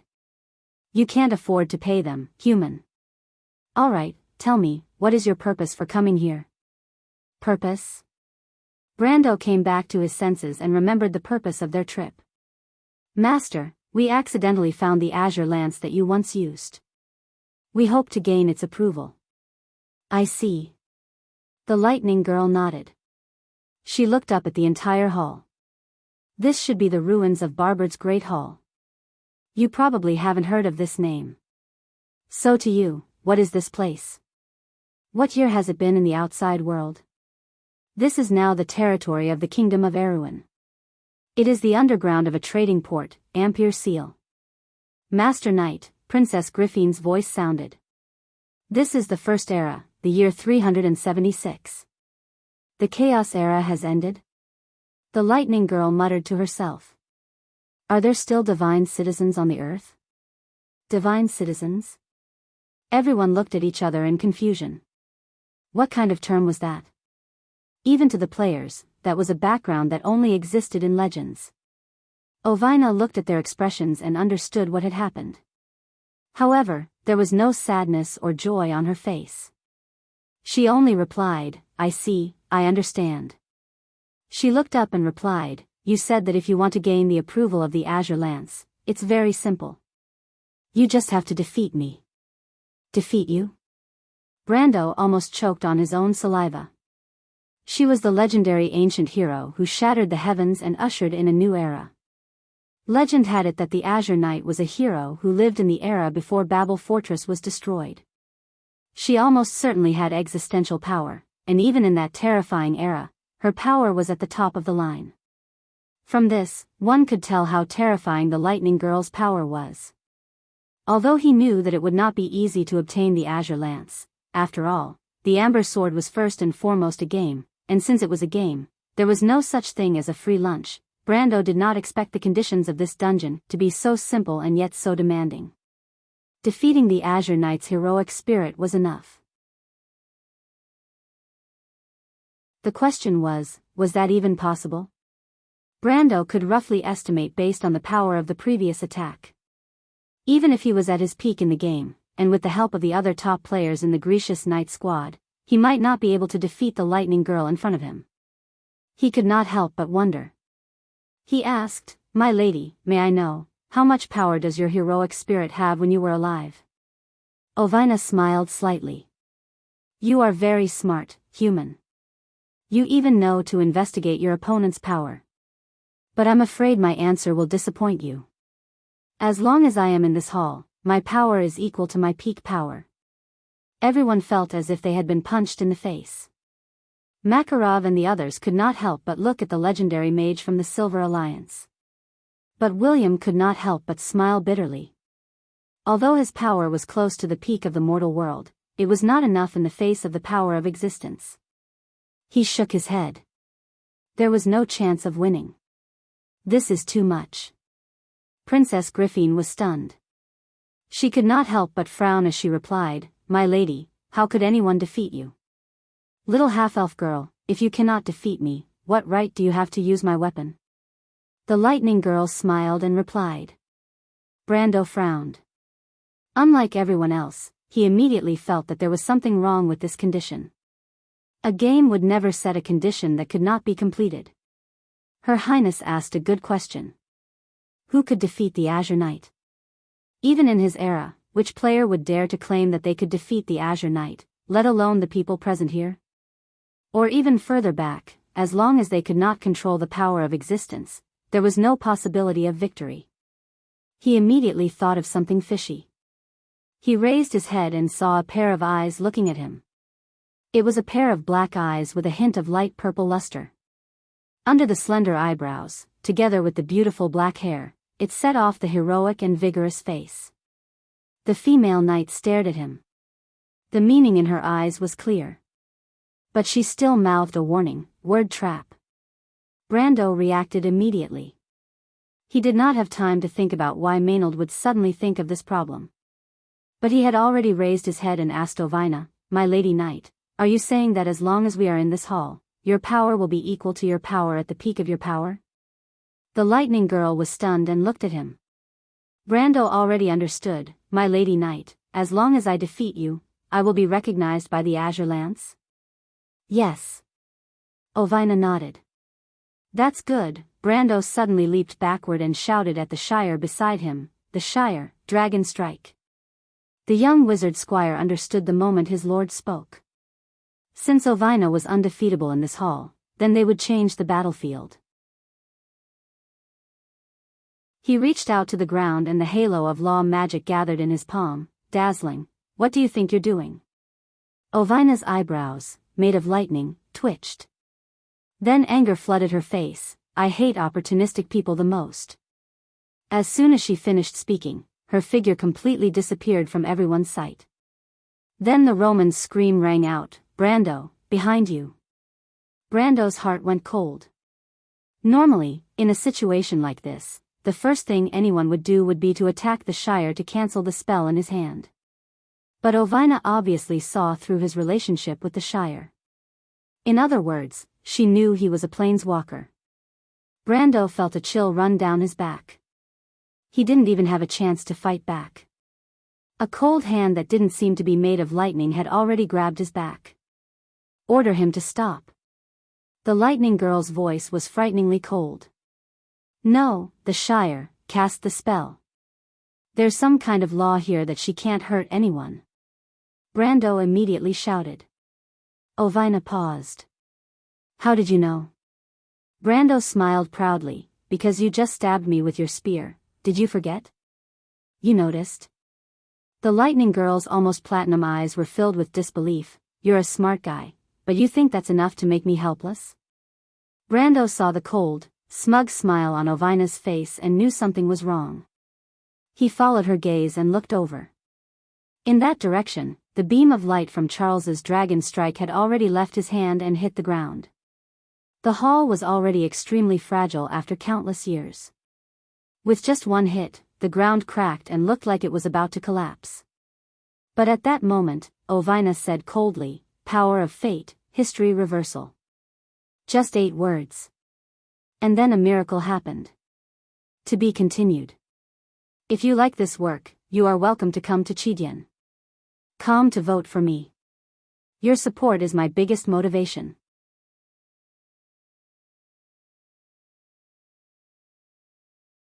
Chapter 675. Power of Fate, History Reversal. Ovina's deep voice echoed in the hall. A strange scene appeared in front of Brando. Time and space were like a series of replays. The ground that had been pierced by the white beam of light reassembled itself. The colorful array of light flowed back. The shattered stone slabs, layers of soil, and rocks were glued back together, seamlessly returning to their original state. Dragon Strike was like a retracted platinum sword that flowed back from the ground and returned to the array of laws in the hands of the stunned the Shire. The rearranged magic flowed back and was disassembled into the most primitive magic, reversing the entire spellcasting process. This was a scene that had never been seen before. Anyone with a basic understanding of magic would understand what kind of power was contained in this scene. Tanya and William, the 2 outstanding wizards in the crowd, were both shocked and fascinated. Time, space, and energy were the most basic explanations of the laws of the world. This was the power of existence. There's no way to fight this, boss. The Shire screamed. You can't defeat me. The Lightning Girl declared proudly. Thousands of electric arcs appeared on her body in an instant. These electric arcs expanded in all directions, each one accurately hitting every single person in the hall. The first to bear the brunt was, of course, Brando, who was being held hostage by Ovina. He was sent flying. Dilfari, Amandina, and all the non-combat Roman females let out a scream. The expanding electric arcs formed a giant net of light in the hall. One end of the net enveloped every single person and bound them to the wall on one side of the hall. Only William's eyes flashed. He raised Draka, the scepter of the sky, with one hand. A transparent hemispherical shield appeared around his body. Hundreds of golden electric arcs flashed across the magic shield and shattered into countless electric particles like fireworks. The other one who was still standing was Brando. The moment he got up, he activated the talent of the Fool. The blood of God burned fiercely in his body, forming a barrier of willpower that was almost visible to the naked eye around his body. All the lightning disappeared before it could get close to his body. When Ovina saw this, a look of curiosity appeared in her eyes. This is Odin's aura. There are so many strange things about you. This kind of magic is completely ineffective against me. Brando's Halran Gaia was already out of its scabbard. He lifted his head to look at Ovina, who was in the middle of the lightning, and swung his sword at her. What a joke. Even if he himself came, he wouldn't be a match for me. The lightning girl snorted coldly, and in the blink of an eye, all the lightning in the underground hall disappeared into the darkness. Only one beam remained, and that was the lightning spear in her hand. It was as if Ovina had already seen through Brando's attack route. The moment the ghostly blade appeared before her, her spear had already blocked Brando's Halran Gaia with a clang. The lightning in her hands was like a substance, and she was able to change the nature of the energy at will. This kind of power had long been extinct in this era. You also know the sword skills of the dragons. Do you want me to teach you a few moves? Ovina didn't seem to care about Brando's flash strike sword art at all. She parried Brando's attack with one hand and took a step back, easily maintaining her distance from Brando. Brando actually wanted to say, sure. To be able to get the Azure Knight to teach him any skill, even in the games of his era, it would be shocking. But unfortunately, he couldn't say anything because the spear in Ovina's hand was already stabbing at him like a dragon's fang. At that moment, he was almost scared out of his wits. The lightning girl's spear split into 4, and each one was like the shadow of the moon. This was the ultimate spear skill of the Astral Knight, Silent Knight. A skill with such a literary name, of course, had to be a royal inheritance of the Wind Elves. In fact, it was also one of the secrets of the astral inheritance. But the question was, what about the prerequisite skills for this move? What about the charging time? How come they all disappeared in this woman's hands? Wasn't this a bug? The 4 spear shadows hit Brando's body in an instant. Spear technique, Silent Knight's specialty was like endless darkness. The more he dodged, the more he would pursue. But once he hit, the follow-up attacks would disappear without a trace. But with only 4 spears, with Ovina's power level, it was more than enough for Brando to suffer. Even she herself thought that Brando would lose. She didn't expect the lightning spear to pass through a layer of shadow. An illusion? A cold light flashed through the lightning girl's platinum eyes. She saw that Brando's illusion in the air was still advancing and stabbing at her. Huh? This isn't an illusion, it's a magic doppelganger. Ovina's voice was slightly surprised. She took another step back and dodged the attack. She asked in surprise, "This really is a genius sword technique. Did you come up with it?" Brando didn't answer.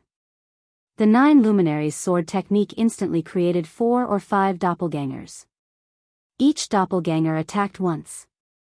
It was as if Brando's sword technique had created multiple shadows around the lightning girl. "TSK, you think you can win like this?" The lightning girl sneered coldly. She blocked all the attacks with clanking sounds and didn't use her right hand from beginning to end.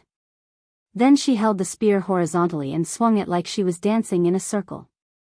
This opening move. Dragon Tooth Slash of Steel Scales. Brando's body reacted faster than his brain. He knelt on the ground and leaned back, allowing the lightning spear's blade to graze his chin. Dragon Tooth Slash was known as the most powerful single-target armor-piercing skill. When Ovina used it, it was even more terrifying. The sound the spear made when it sliced through the air was almost like a shriek, so much so that the very air itself seemed to tremble. But Brando knew very well that this skill had a fatal flaw in its attack range. He was very familiar with this skill, so before Ovina even made a move, he had already reacted instinctively. The lightning spear flashed past like a flickering shadow. At the same time, Brando's left hand was on the ground and his right hand was already swinging Halran Gaia at the lightning girl with the spear. This move was the simplest and most effective way to deal with a warrior using Dragon Tooth Slash. Of course, it was also the most effective counterattack that the players had come up with after thousands of battles. In the past, every time Brando used it, it was always successful. But Ovina reached out with her right hand and with a creak, she firmly grasped Brando's blade. She used 3 fingers to pinch the pitch-black back of Halran Gaia. Brando felt as if the sword in his hand had sunk into steel and couldn't move. The lightning girl smiled. "You have quick reflexes. For someone your age, you have plenty of battle experience." As she finished speaking, she raised her spear and thrust it at Brando. This thrust made Brando's vision go dark. It looked like a normal thrust, but it was clearly the rock resonance spear of the Earth Knight. As expected, as soon as Ovina thrust her spear, the ground beneath the lightning spear trembled and cracked. Rock fragments flew up from the ground and were blown away by the shockwave. Ovina had only attacked 3 times, and each time, it was the ultimate skill of a warrior class. But in her hands, it was like an ordinary skill. She threw it out one after another as if it didn't cost any money. "This time, I've really run into a cheat." That was the only thought that flashed through Brando's mind. He watched as the spear came at his throat, but he couldn't move. The rock resonance spear was the signature skill of the Earth Knight. Its specialty was that it used the power of spatial vibrations to lock onto the enemy's dodging range. In the game, it only showed a lack of dexterity, but in Ovina's hands, his dexterity was cut to 0. Was this something a human could do? But at that moment, there was a sudden loud boom. The ground beneath Brando's feet cracked. His entire body sank, causing the lightning spear to lose its original target. The spear brushed past his scalp. The lightning girl immediately turned her head.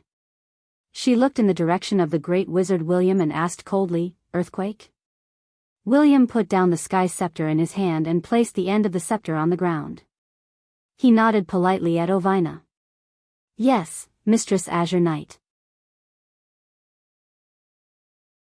"You want to fight 2 against 1? No problem." Ovina turned around, no longer facing Brando.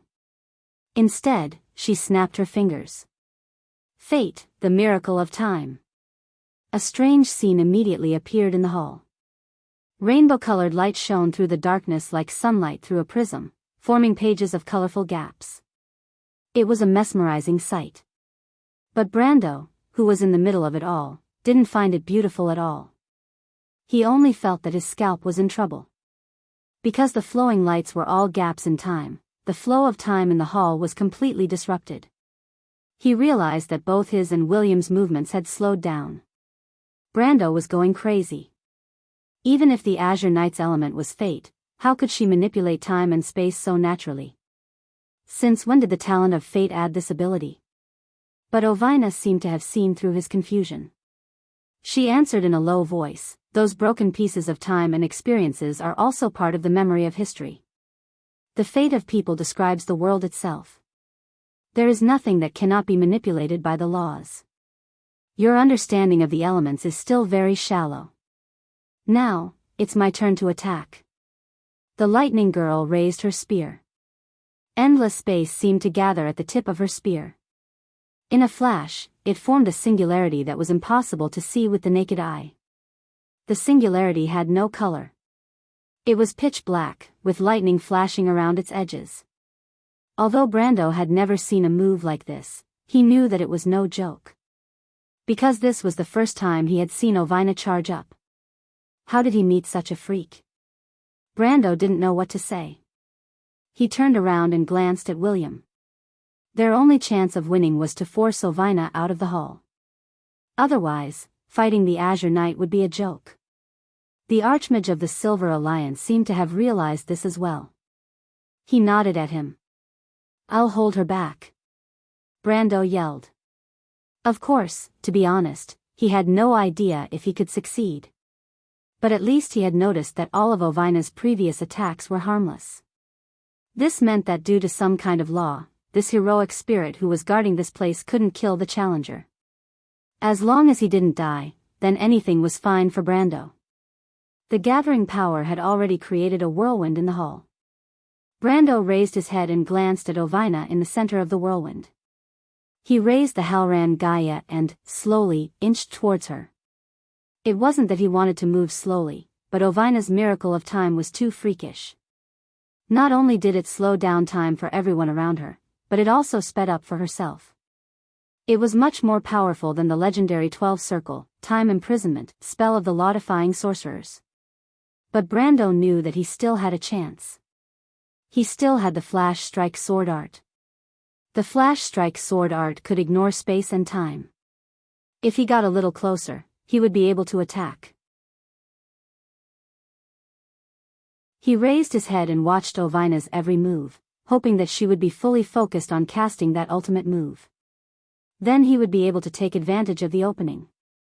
Of course, he didn't expect his attack to do much damage. He only needed to disturb her a little. As one of the 12 leaders of the Drala sorcerers, William's spellcasting speed was not to be underestimated, even under the effect of time slowing down. Brando silently estimated the distance. To be continued. If you like this work, you are welcome to come to Chidian. Come to vote for me. Your support is my biggest motivation.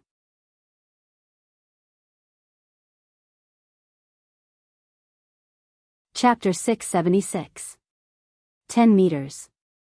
7 meters. The sandstorm had completely engulfed the entire hall. The underground hall rumbled and the entire space seemed to be attracted to one point by some kind of force. Brando narrowed his eyes and endured the sharp stones scratching his face. But in the end, he found the predetermined spot. The blade flashed slightly.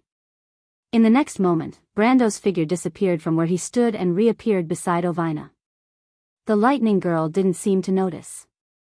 She looked up in surprise, but a trace of mockery flashed through her platinum eyes. Brando observed her expression and immediately realized that something was wrong. Shallow. Before he could swing the Halran Gaia in his hand, he heard Ovina's cold comment. In the next moment, Brando felt the sword in his hand hit an indestructible wall with a clang. The wall was transparent, as if the blade of the Halran Gaia was stopped 3 feet away from the lightning girl. What is this? Brendel was horrified. He had never heard of a skill that could give the caster a layer of mana shield when it was being used. How was he supposed to survive? This is not a magic shield, human. Ovina raised the tip of her spear and pointed it at his chin.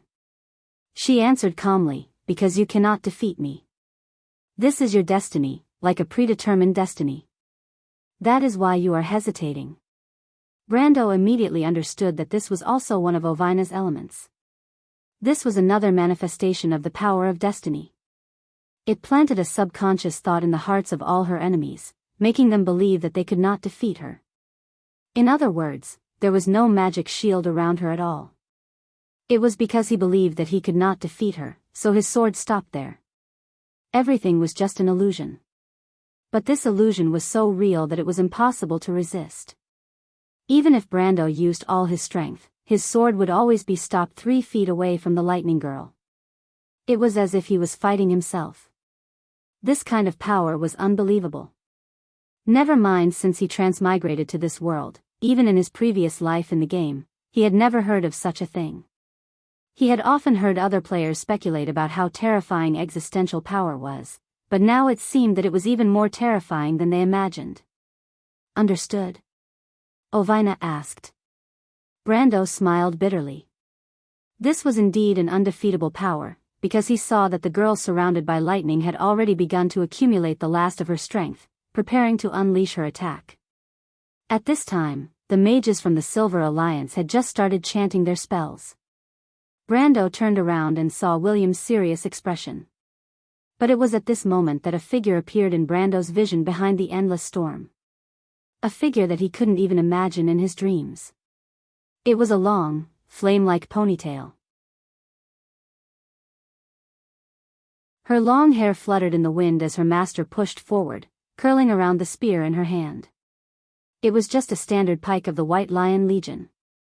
It couldn't even be considered a magical weapon. But the tip of the pike reached Ovina's back in an instant. It was Scarlet. The girl of lightning acutely sensed the sneak attack from behind her. With a backhand chop, she sliced half of the pike in Scarlet's hand. She turned around and looked at Scarlet in confusion. That's strange. Such weak power. How did you escape from my lightning cage? Because I'm lightning too. The girl with the ponytail roared. Let go of the Lord. I see. Ovina had already seen the electric arcs floating around Scarlet's body. She raised her eyebrows slightly. Such pure power of lightning. You also have God's blood in you, and it's Kaisu's, but unfortunately, it's far from enough. As soon as she finished speaking, she had already sent another chop towards Scarlet's neck. The Azure Knight's heroic spirit had probably seen through Scarlet's meager power and decided to take care of her first. Careful. Brando was still beside Ovina. He now knew that attacking the heroic spirit of the Azure Knight was pointless.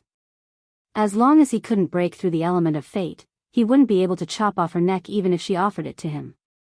But if he wanted to interfere with Ovina's movements, he had many ways. Brando dodged the girl of lightning and swung Halran Gaia downwards. He roared, Rise, power of the earth. The power on Halran Gaia suddenly exploded. The floor of the hall seemed to be bursting with layers of cracks. The floor under Ovina's feet was about to be completely torn apart. Ovina was furious. She had no choice but to retract her chop.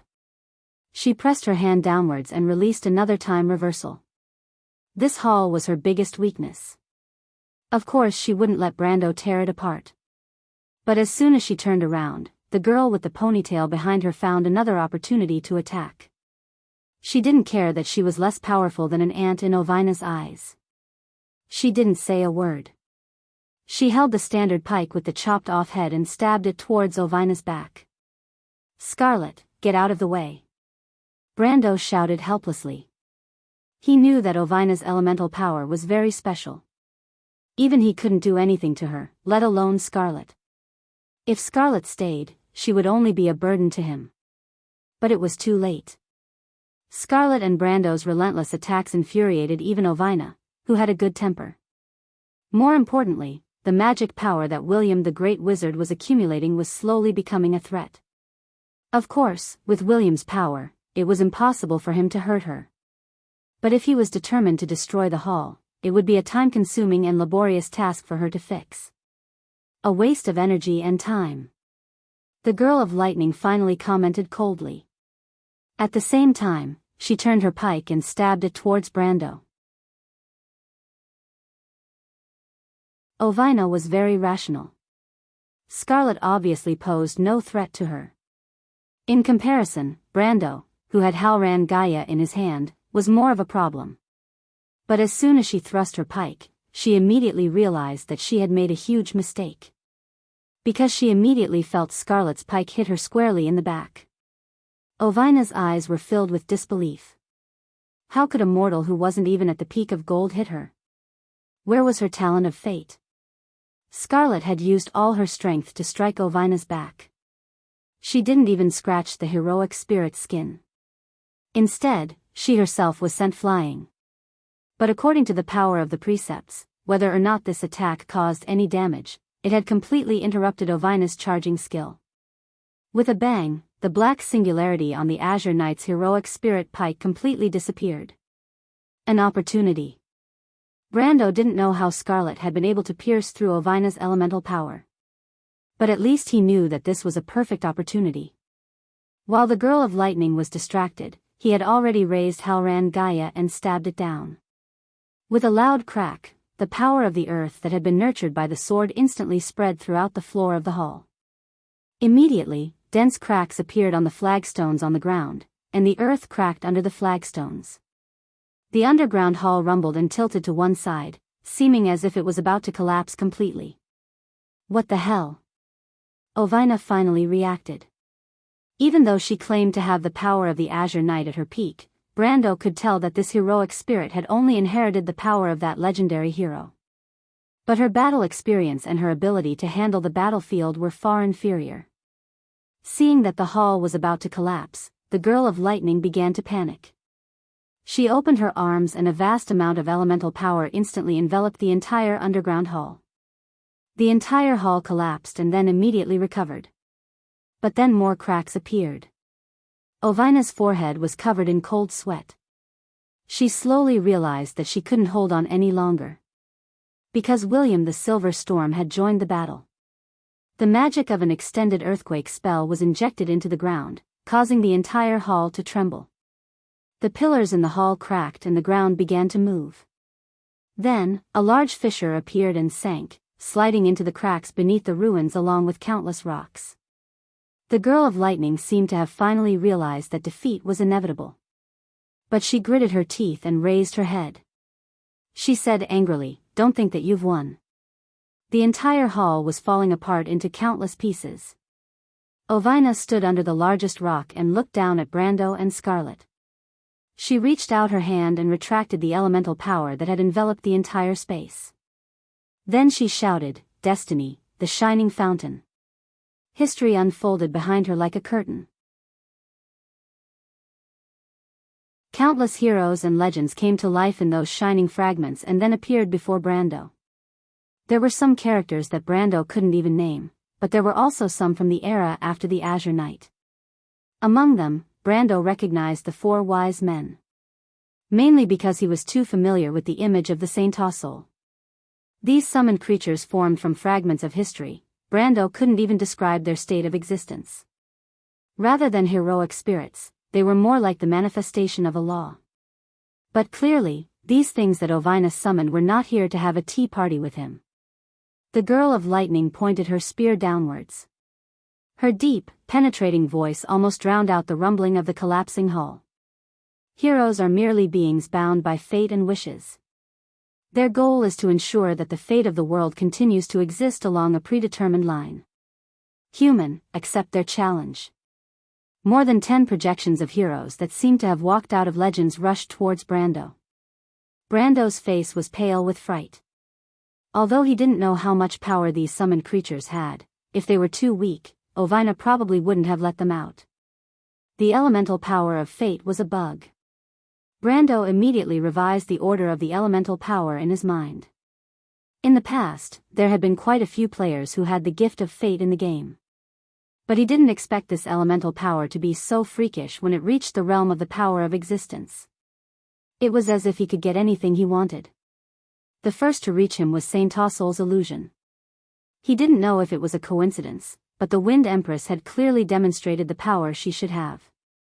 Brando was just about to raise his sword to parry the elf's attack when Saint Tossel stepped back and a series of illusions appeared in front of him. 9 Luminaries Sword Art. Brando immediately realized that his 9 Luminaries Sword Art was nothing compared to the real Saint Tossel. First of all, their magical powers weren't on the same level. The Wind Empress in front of him seemed to be able to continuously cast 9 Luminaries Sword Art. And each illusion lasted for a very long time, making it difficult to distinguish between the real and the fake. And that wasn't the end of it. Next to him was the Flame King, Gretel, who was ready to attack at any moment. Brando's Flash Strike Sword Art had left a deep impression on him. But luckily, Brando still had one last trick up his sleeve. The hall was disappearing beneath everyone's feet. He took a step back and grabbed the ponytailed girl's arm. Scarlet paused and instinctively pulled back her hand. "My lord. We can't win. Let's run." Brando answered. He never had the self-awareness of being an expert. He raised his head and took one last look at Ovina, who was at the very top. More and more heroes were emerging from the screen of light behind her. It made his scalp go numb. There was no way to win. He didn't know which idiotic designer had designed such a scene. What made him even angrier was that this design actually existed in this world as well. Was there any scientific basis for this? Brando shook his head and shouted in the direction where William had been, "Master William, we'll be going first." With that, he immediately grabbed Scarlet's hand and jumped into the darkness below. To be continued. If you like this work, you are welcome to come to Chidian. Come to vote for me. Your support is my biggest motivation.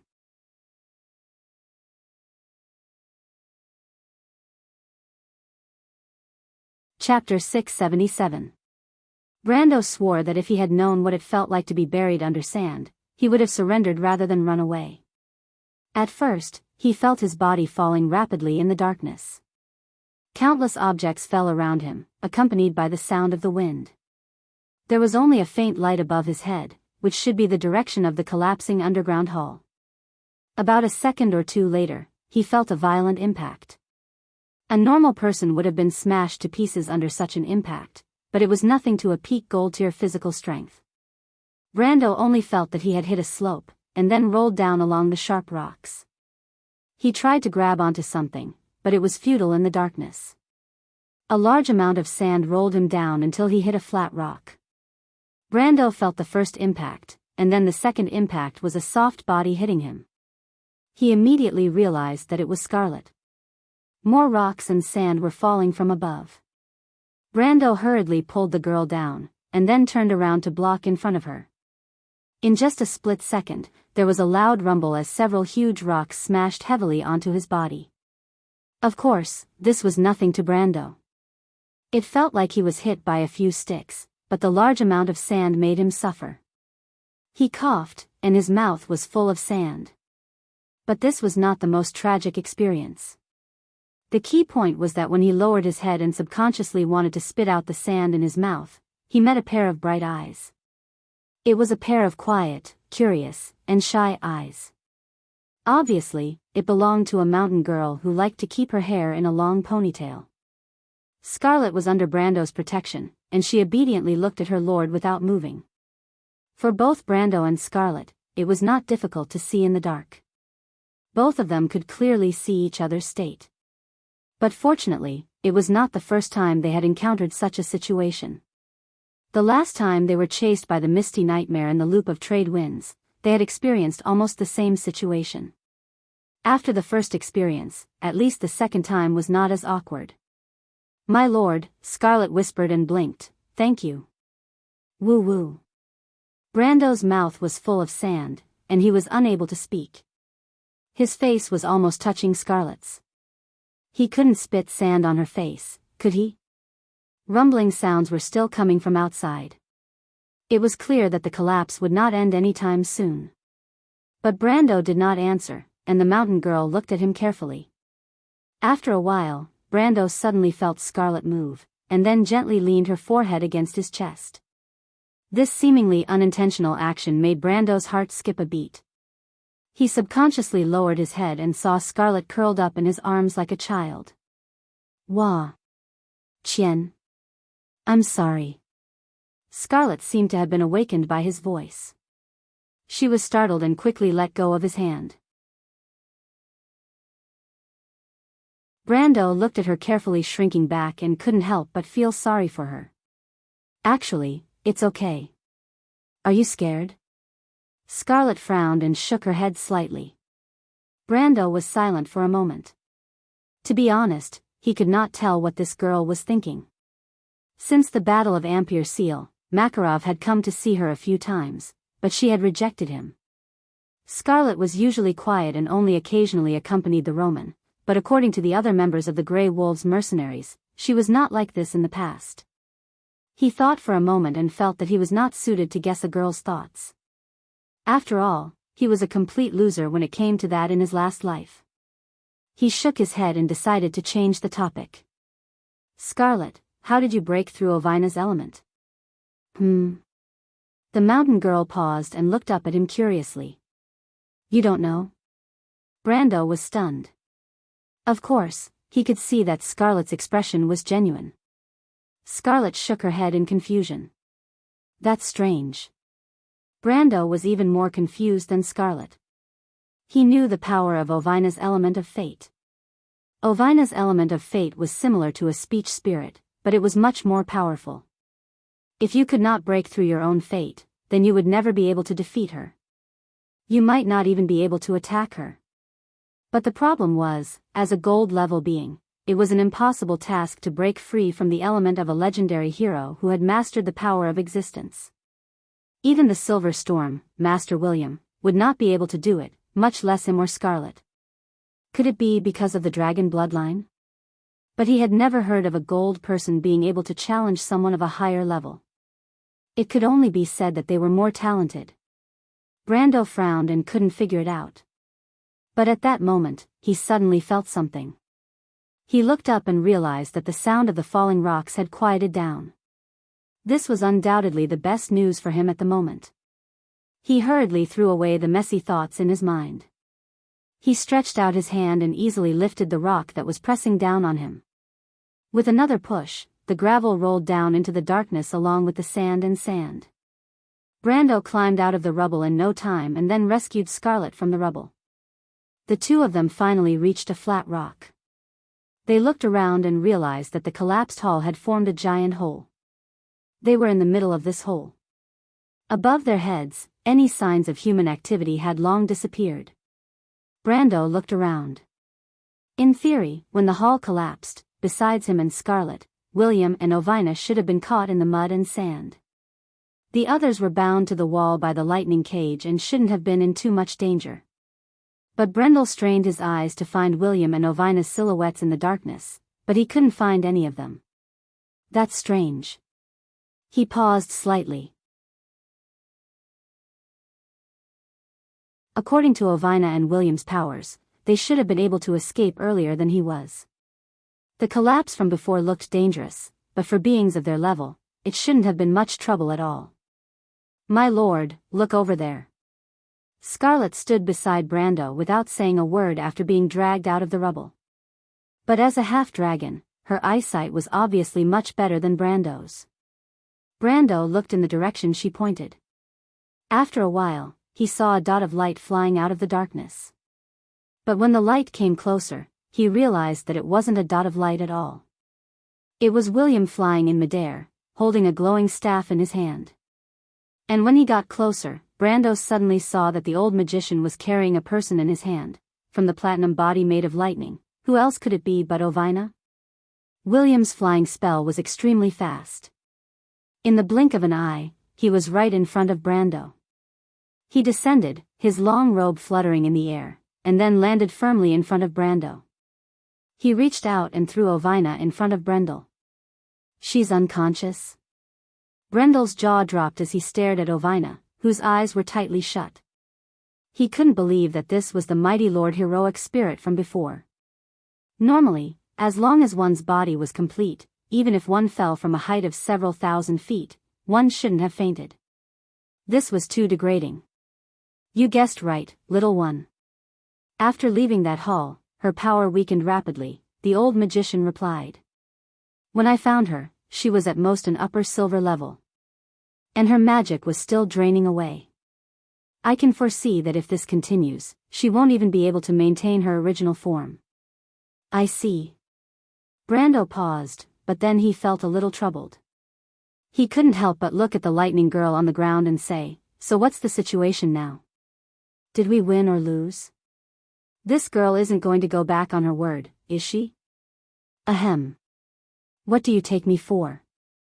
Brando had just finished speaking when the unconscious Ovina on the ground suddenly woke up. Although she still looked a little weak, she still glared at Brando and said, although I hate opportunistic people the most, a win is a win. I won't deny it. The girl panted, and then her face became much rosier. Brando and William both frowned slightly, because at the same time, they realized that Ovina's power seemed to have increased. You can still recover your power? Brando couldn't help but ask, wasn't that hall destroyed? Wait, you. He narrowed his eyes, as if he realized something. But the silver magician leader was one step ahead of him, and a look of realization appeared on his face. Humph, at least you have some smarts, Ovina snapped. Ovina replied in annoyance, it's just as you guessed. My power doesn't increase the closer I get to the hall. Instead, the closer I got to the Holy Lance of Heaven, the closer my power was to its peak. I'm sure you've guessed it, I'm not some azure knight, I'm the heaven. Ha! Brando felt as if he had been punched in the face. So you're saying that everything that happened before was a self-directed act? Not entirely. As a divine artifact, of course I have the right to choose my owner.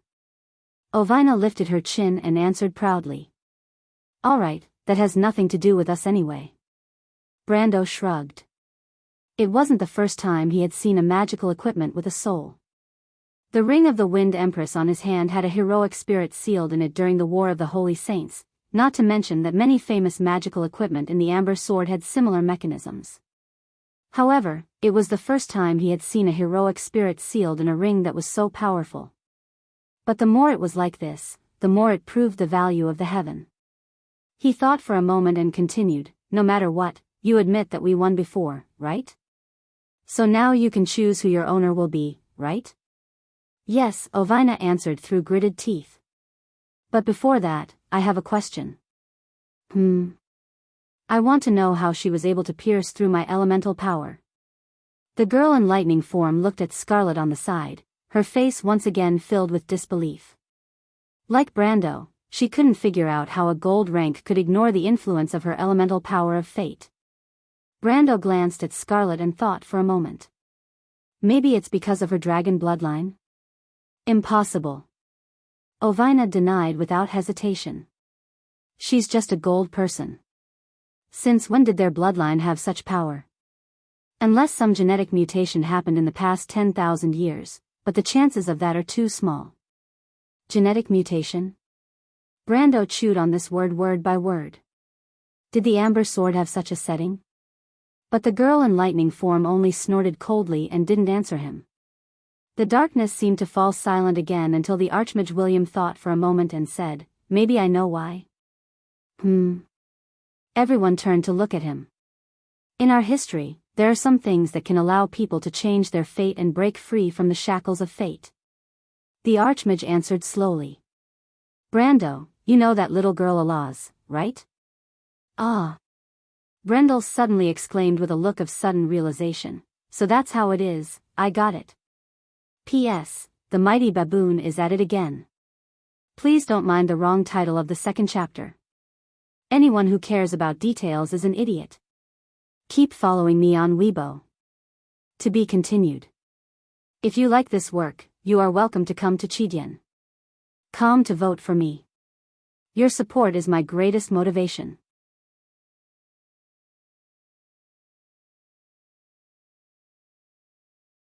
Chapter 678.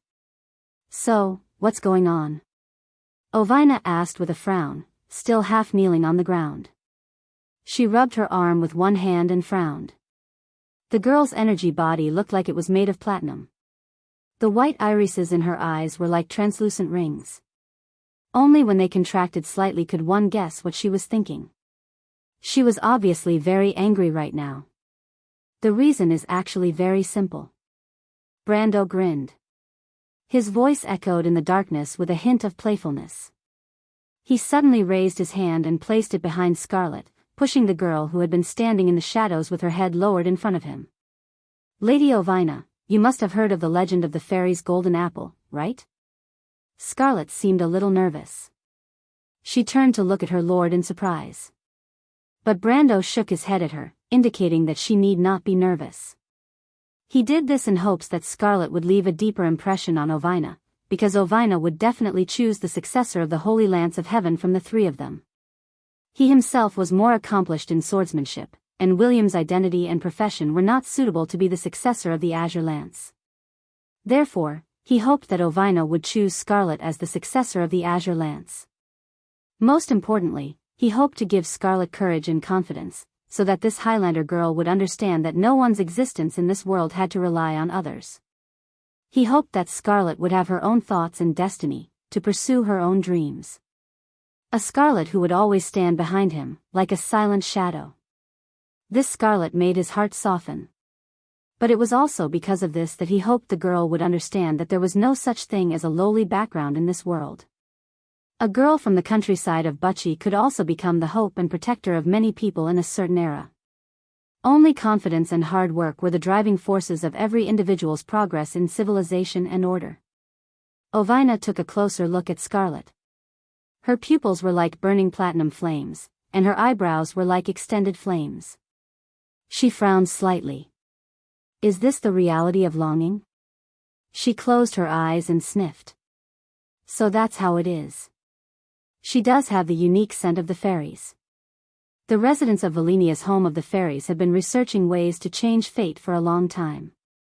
I didn't expect them to succeed, but it's only breaking the laws. It's still useless to advance in chaos. I was too careless. Then she opened her eyes again. She looked at Scarlet and then at Brando. I heard her call you Lord. Is she your subordinate? Oh no. Brando thought Ovina was going to hold a grudge against him and hurriedly explained, I guess you could say that. Barely? Ovina stared at Brando suspiciously and dragged out her words.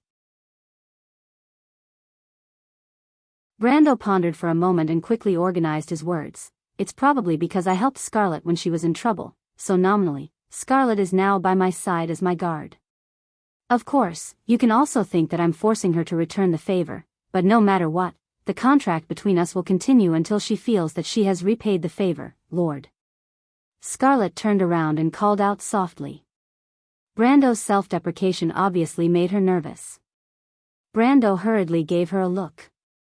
Ovina looked at the two of them with slight disdain. How clumsy. But I didn't know you had some kindness in you. But don't you think it's a bit inappropriate for me to acknowledge her? It's not just that she's weak, because that's not the point. The point is that she doesn't have the heart to become strong.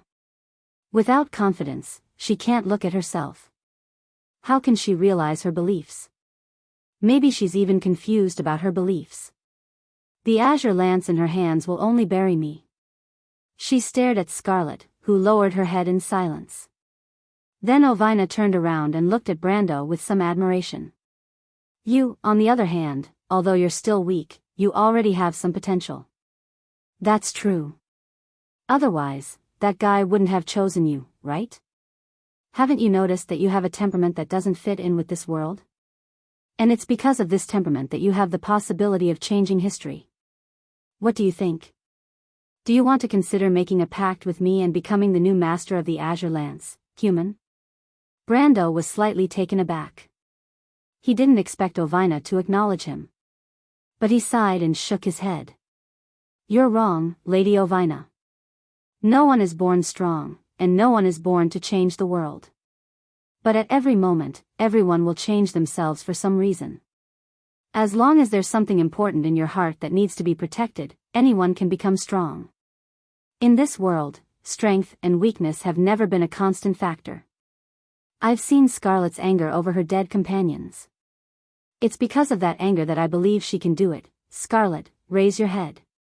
You've defeated Lady Ovina, so you also have the right to be acknowledged by the Azure Lance.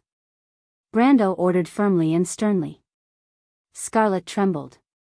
She bit her lip and raised her head to look at Brando. She knew that it was the Azure Lance, the most dazzling existence in the legends. Her Highness the Princess, His Lordship, and even Count Yenbao. There were many people here who were more qualified than her to pick up the holy lance that had once shattered the Azure Lance. Her Highness the Princess was brave, His Lordship was righteous, and Miss Dilfery was determined and full of ideals. Everyone here seemed to be better than her. The Azure Lance could belong to any one of them, but how could it belong to her? But even so, there was still a trace of indescribable gratitude in the depths of her eyes. That gratitude was because she was touched by the acknowledgement. The darkness was controlled by solitude for a moment, and it silently spread out. William stood beside the three of them. Under his silver eyebrows, his wise eyes revealed a look of interest. It was as if it had nothing to do with him. He only occasionally used his fingers to sweep the dust off his long sleeves. As a wizard, he had no interest in the ownership of the Azure Lance to begin with. Ovina couldn't help but groan. She was probably grumbling about the fact that she had been defeated by a little girl like this. She couldn't help but look at Brando with some annoyance. You really want her to pick up the Azure Lance? Can't she? There are many others in the Great Hall. They are even more suitable than her. That half-elf girl, she is calm and collected. And that little woman dressed like a merchant who came with you, she has a noble bloodline. There are a few others. Although they aren't as good as these two, at least they are much better than her. Ovina frowned. I really don't understand your thinking. I know that, but I still think Scarlet is better. You. The girl of lightning stammered. Why? Because she is ordinary. That's why she can turn from a cocoon into something magical. In a time in the past, the Knight of the Azure Lance once used the Holy Lance to shatter the Azure Lance, causing the stars to fall to the ground. In the end, it brought about the Age of Mortals. Lady Ovina, in Kurlut's history, the Azure Lance represents an endless struggle. Even the lowliest of existences can stand at the pinnacle of glory.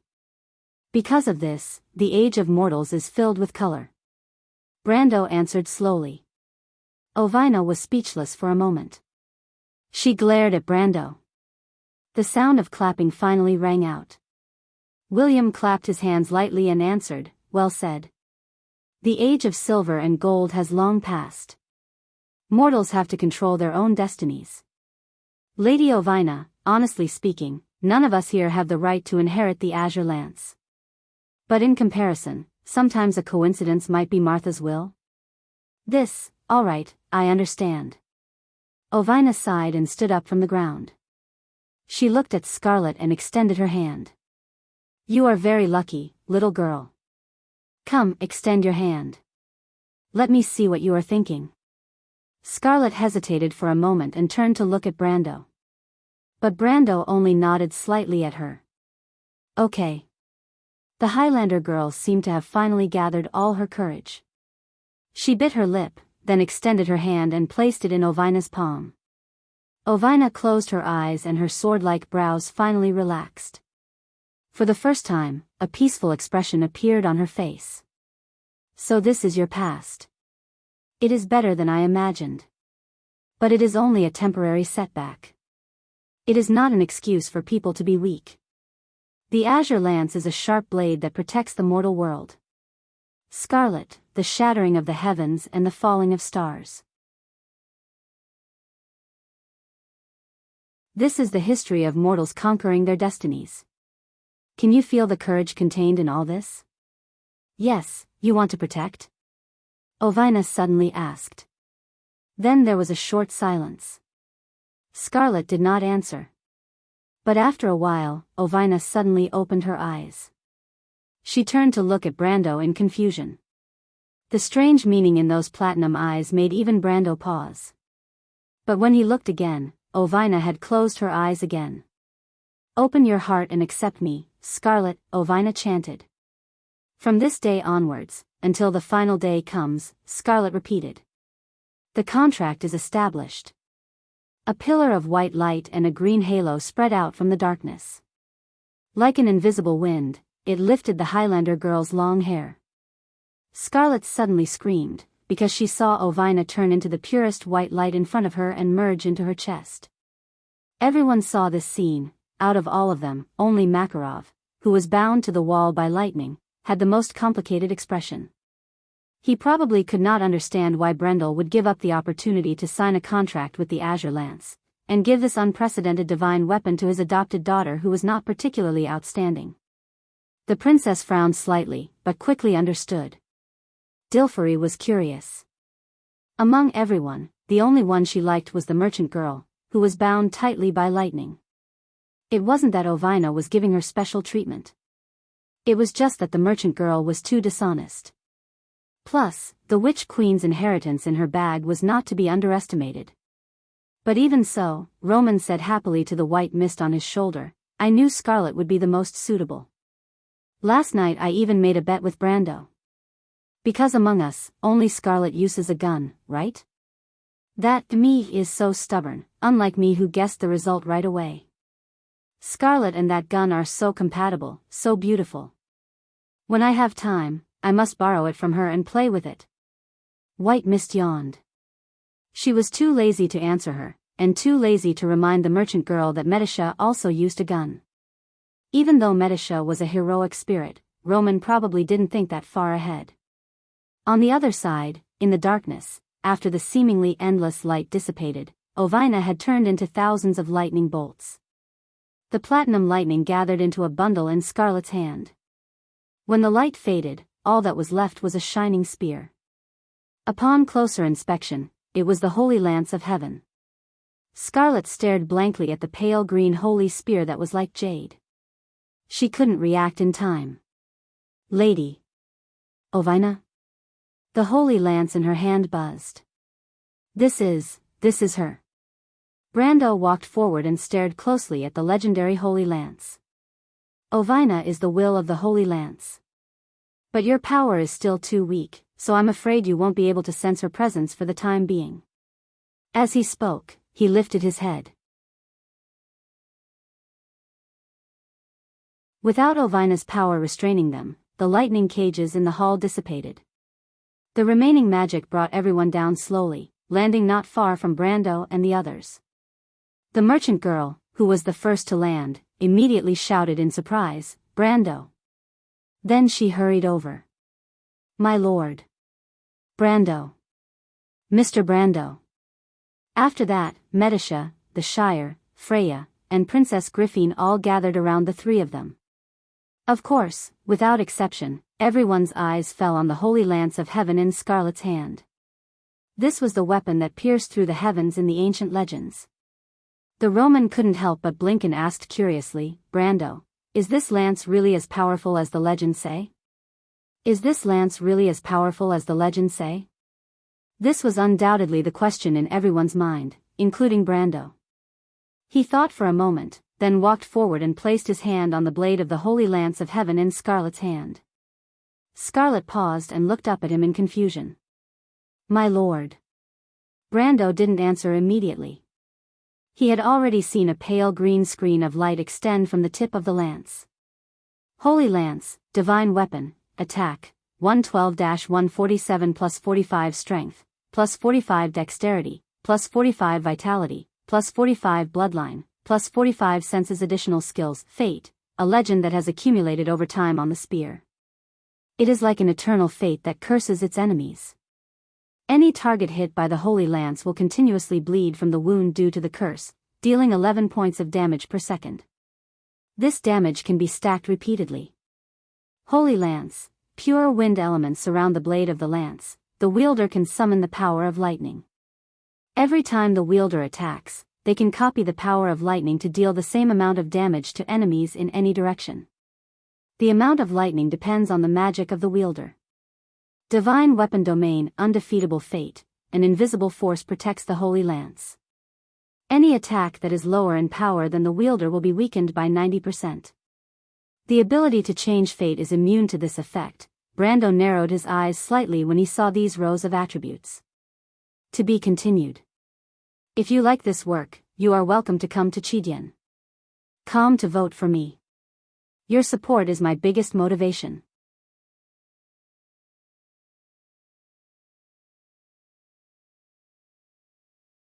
Chapter 679. The changing of the seasons went on unhurriedly around the port of Ampere Seal. The increasingly dense forest began to cover the green hills, and the excavation work outside the port could not completely cover up the news. Since the Buga craftsman left, the rumors about the Azure Lance still spread. What an eventful time. Wood rubbed his eyebrows and stared at a page of letter on the mahogany table. The paper was snow-white and came from the eastern part of Cruz, adjacent to the forest border of the four-leaf clover. There was still a faint burnt smell in the corner of the letter, which was the unique trace of the magic imprint left by the flame magic.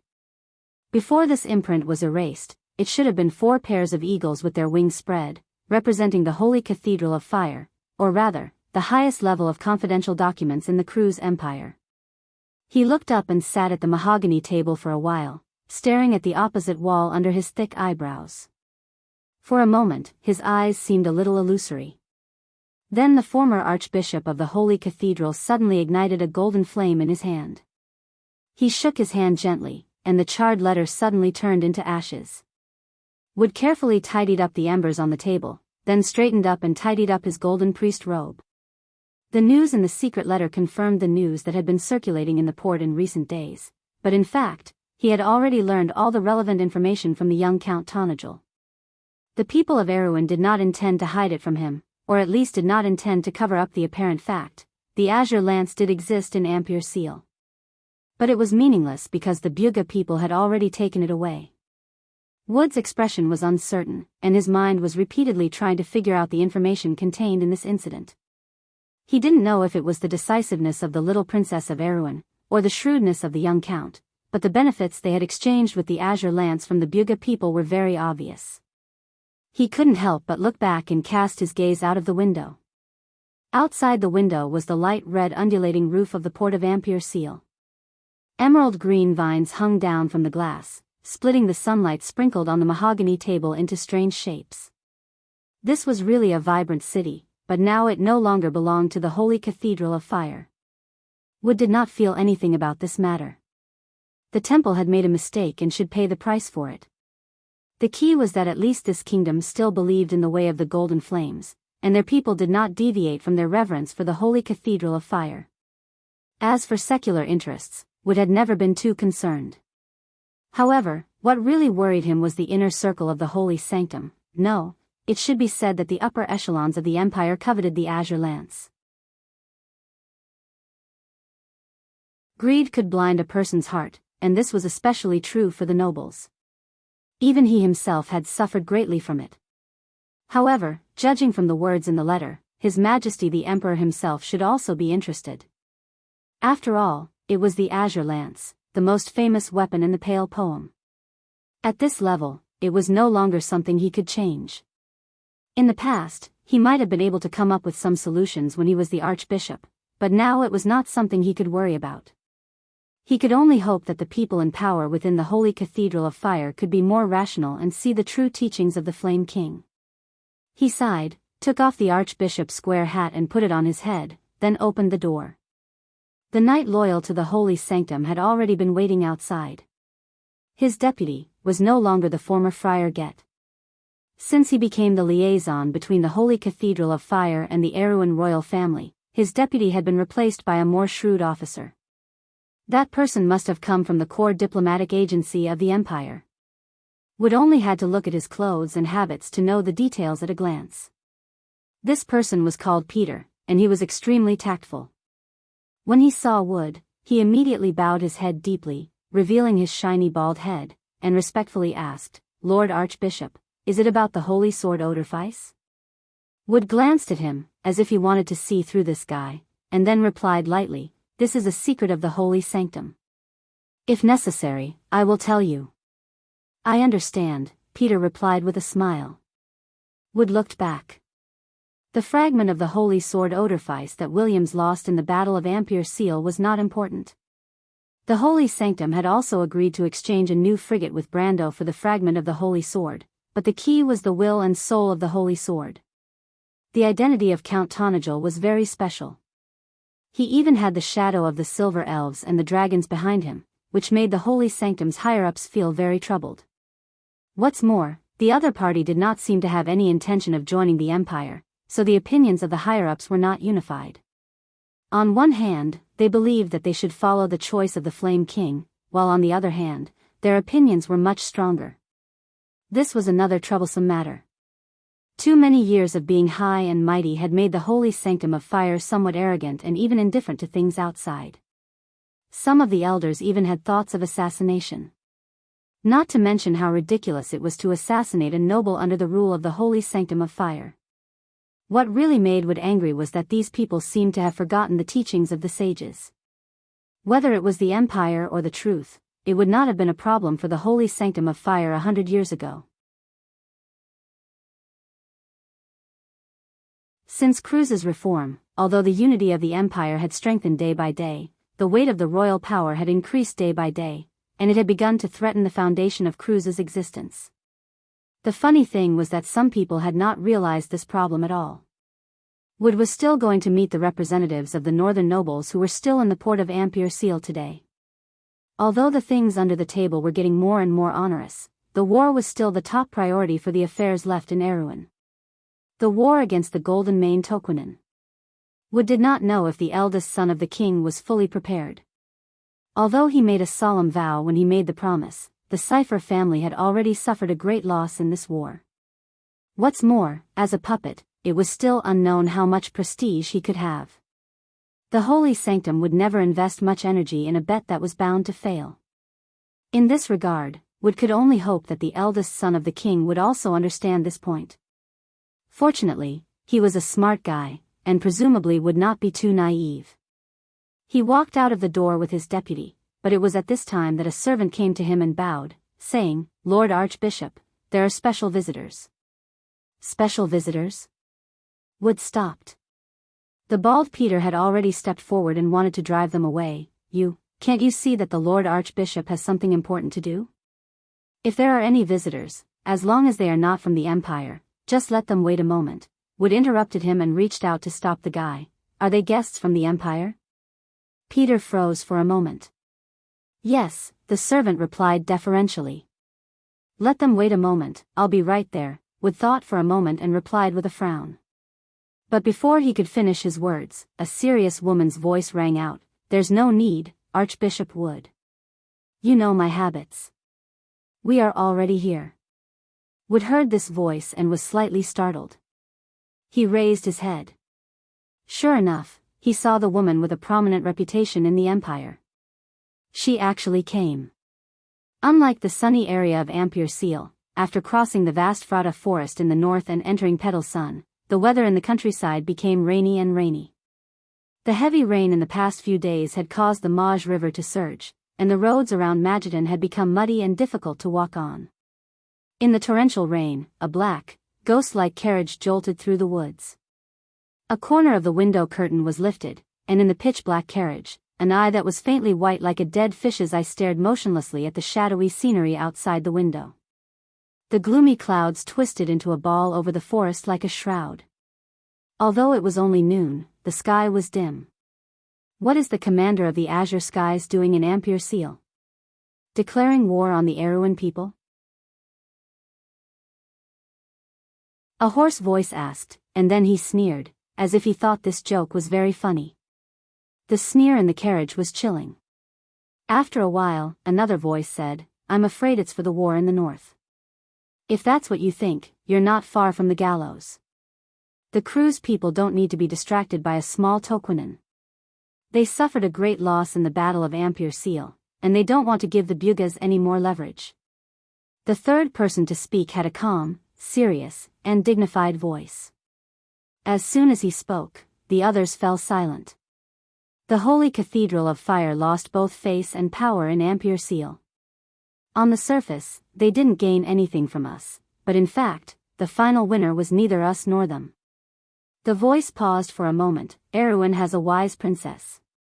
"Duke," someone finally dared to speak up, "are you saying that we have attracted the attention of the Holy Cathedral of Fire?" "Very likely. It's impossible that the crew's people didn't notice anything wrong." "Do you really think you can do it flawlessly?" The dignified voice replied. "Then what should we do?" No one answered. The carriage was silent for a moment, and only the creaking of the carriage could be heard. After a while, the hoarse voice said, "As long as we find a way to delay, so that's why we're here." The dignified voice replied. At this time, the carriage finally stopped in the middle of its journey, and a dark green castle appeared in front of them in the rain. The soldiers on the battlements shouted, but it was difficult for their voices to pass through the rain. At this time, the door of the carriage finally opened, and a swordsman in a cloak jumped down. The swordsman looked up, and the unshaven face under the hood looked like a wreck or a wandering knight from the north, but if Brando was here, he would have recognized his name. The Eagle Swordsman, Devard. "Hurry up and open the city gates, this is your count's most distinguished guest," he shouted. "Who are you?" the soldiers on the battlements questioned. "We are the allies he wants to see the most." "Go tell him, if he doesn't want to be hanged by the princess, immediately open the gate and let us in." Devard replied arrogantly. This question and answer was extremely rude, but just as the soldiers were about to flare up, the Eagle Swordsman threw an item far away on the battlements. He watched as the item drew a beautiful parabola in the rain and fell into the city, then shouted, "Take this to Count Radner, he will understand." "Go, idiot." To be continued. If you like this work, you are welcome to come to Chidian. Come to vote for me. Your support is my biggest motivation.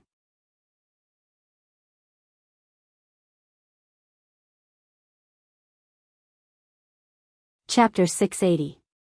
Brando, do you want me to ask the Roman to? No, no need, Freya. I'm used to it. Let her be, she knows what she's doing. By the way, help me keep an eye on her and don't let her come crying to me with a red forehead. The background of this conversation was the verdant path of the Gras forest. A long line of carriages passed through the scattered spots of light. The knight in gold and red battle robes moved in an orderly manner, except for one. The merchant lady was wearing a shiny armor and holding the azure lance. She yelled and ran around the carriages without a care for her image. This was the second time she had done this week. Fortunately, the knight was already familiar with this cute countess. Anyway, as long as they stayed far away, at least they would not be knocked over. No matter how muddle-headed the merchant lady was, she would not hit the carriage, right? Freya looked back and could not help but sigh slightly. She originally thought that after she went to the Royal Knight Academy, Brando could at least restrain the Roman a little. But obviously, it was just wishful thinking. At least until now, no one had succeeded in restraining this young lady. She looked at Brando and nodded to him. Then, she let down the curtain and rode her horse to Scarlet's side. The mercenary lady looked at the scenery around her with some familiarity. Unlike Freya, the south was as close to her as home. Scarlet. Miss Freya. Scarlet looked back and answered with some respect. Scarlet, I've told you many times, you can just call me Freya. I'm not a noble. Before I became a knight, I was just like you, from the countryside in the south. Freya frowned. Scarlet was a little embarrassed. Freya, I'm sorry, I shouldn't have given the azure lance to the Roman lady. I didn't expect her to be so. She suddenly felt a little rude, but she couldn't find a better adjective to describe the Roman's current state. Freya saw her embarrassment and comforted her. All right, she's not a rich girl. Forget it. She's just like that. She sighed weakly. When I was with her when I was young, I really admire myself for being able to live until now. But she's actually a very good Roman person. She's just a little childish. Scarlet looked over and couldn't help but deeply agree. However, when she turned her head back, her gaze couldn't help but fall in the direction of the carriage. Brando put down the curtains. After nearly a month of observation, he could basically confirm the state of the Holy Lance of Heaven. The firmament in Scarlet's hand was clearly not the complete form of the legendary Holy Spear that could strike down stars. There were multiple seals on the Holy Spear, and this was one of the possibilities that he had long thought of. What Brando didn't know was that Ovina had purposely placed these seals so that Scarlet could successfully control the firmament, or that someone had left these seals on the Holy Spear in the first place. But there was no doubt that even under the heavy seals, the Holy Lance of Heaven lived up to its name as a divine artifact. Its attack power was more than twice that of Halran Gaia, and its accompanying skills were even more terrifying. Most importantly, as a divine artifact, the firmament also had a special divine realm. The terrifying, invincible fate was so powerful that even Brando had never seen it before. However, Brando did not reveal this secret. For one thing, he really couldn't find a good way to explain the fact that he could directly see the attributes of the equipment. In Wond, this was the job of high-level astrologers and alchemists, and they also had to go through many experiments before they could finally determine the purpose and usage of a magical equipment. On the other hand, for the current Erewhon, the weaker the azure lance, the better, and the lower the profile of its existence, the better. The merchant lady was messing around with the azure lance, and that was actually what he wanted. Anyway, everyone knew her temperament. If she took it out so blatantly, it would make people less suspicious that it was the real thing. Who would use the azure lance as a toy? Perhaps even William wouldn't dare to do so. However, Brando had been feeling a little uneasy recently.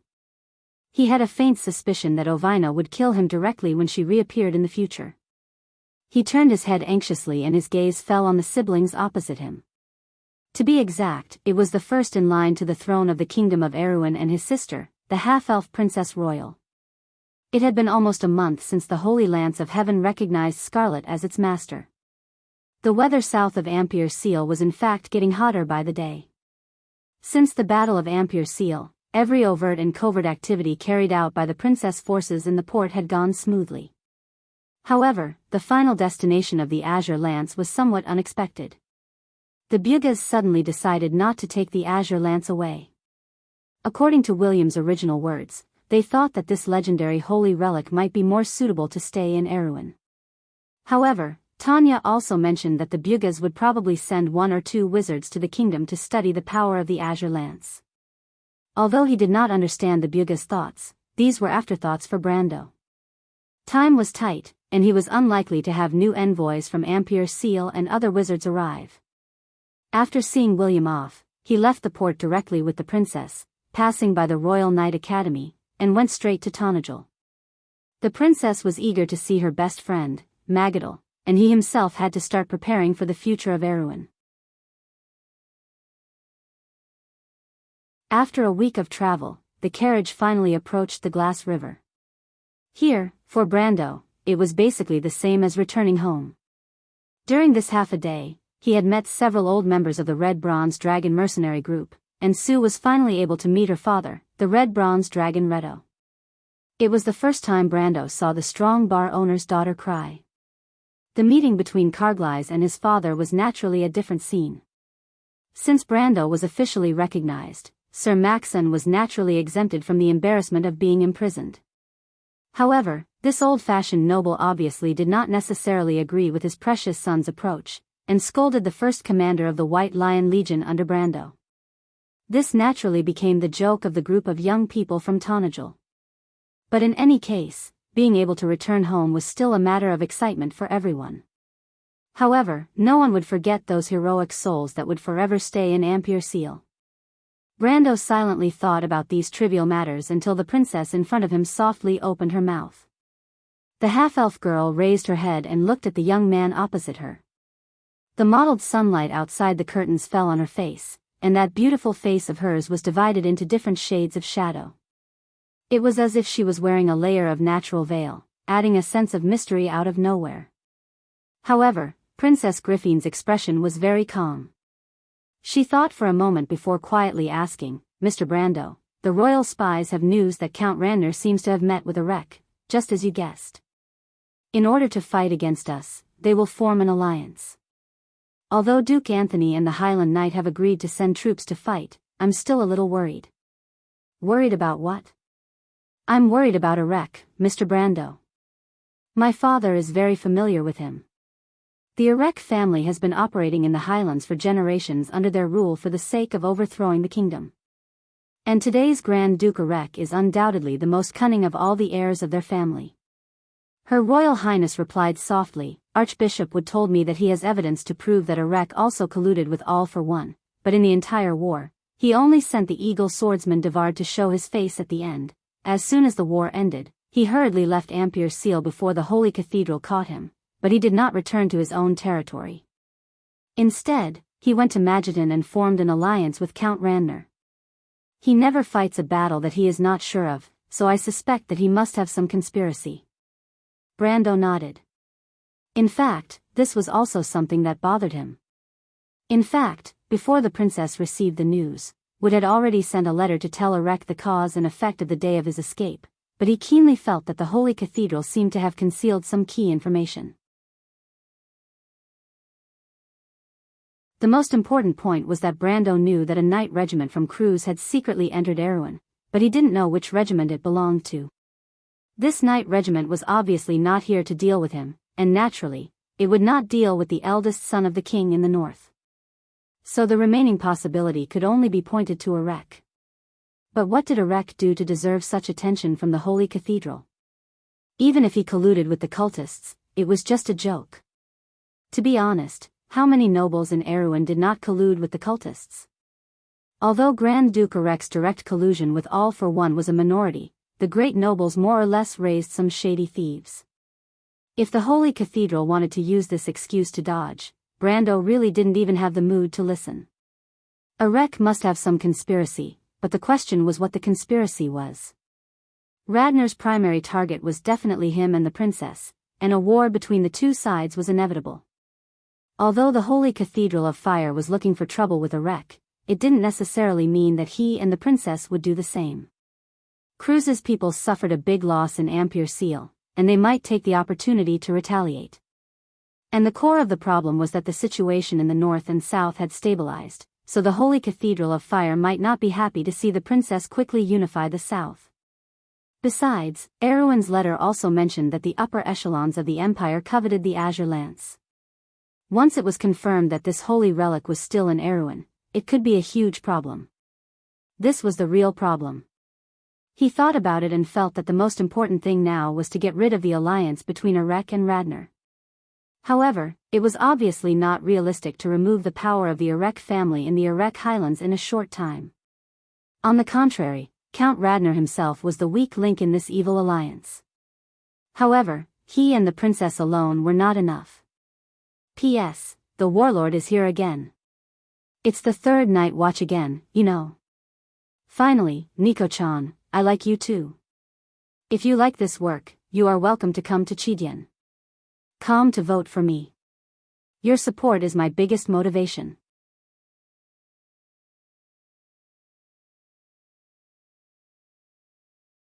Chapter 681.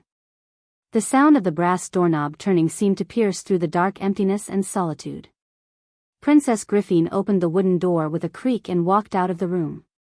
Her silver curly hair set off her elf-like slender face.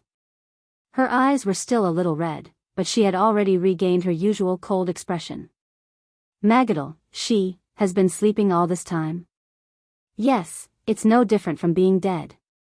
Although her basic physiological functions are still maintained, that's just on the surface. A self-conscious girl's voice answered before Brando could reply. Looking towards the direction of the voice, Princess Allah's curly hair shone like gold in the dark. She held a red wild fruit and took a bite.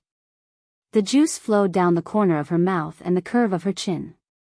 But the little female dragon did not care.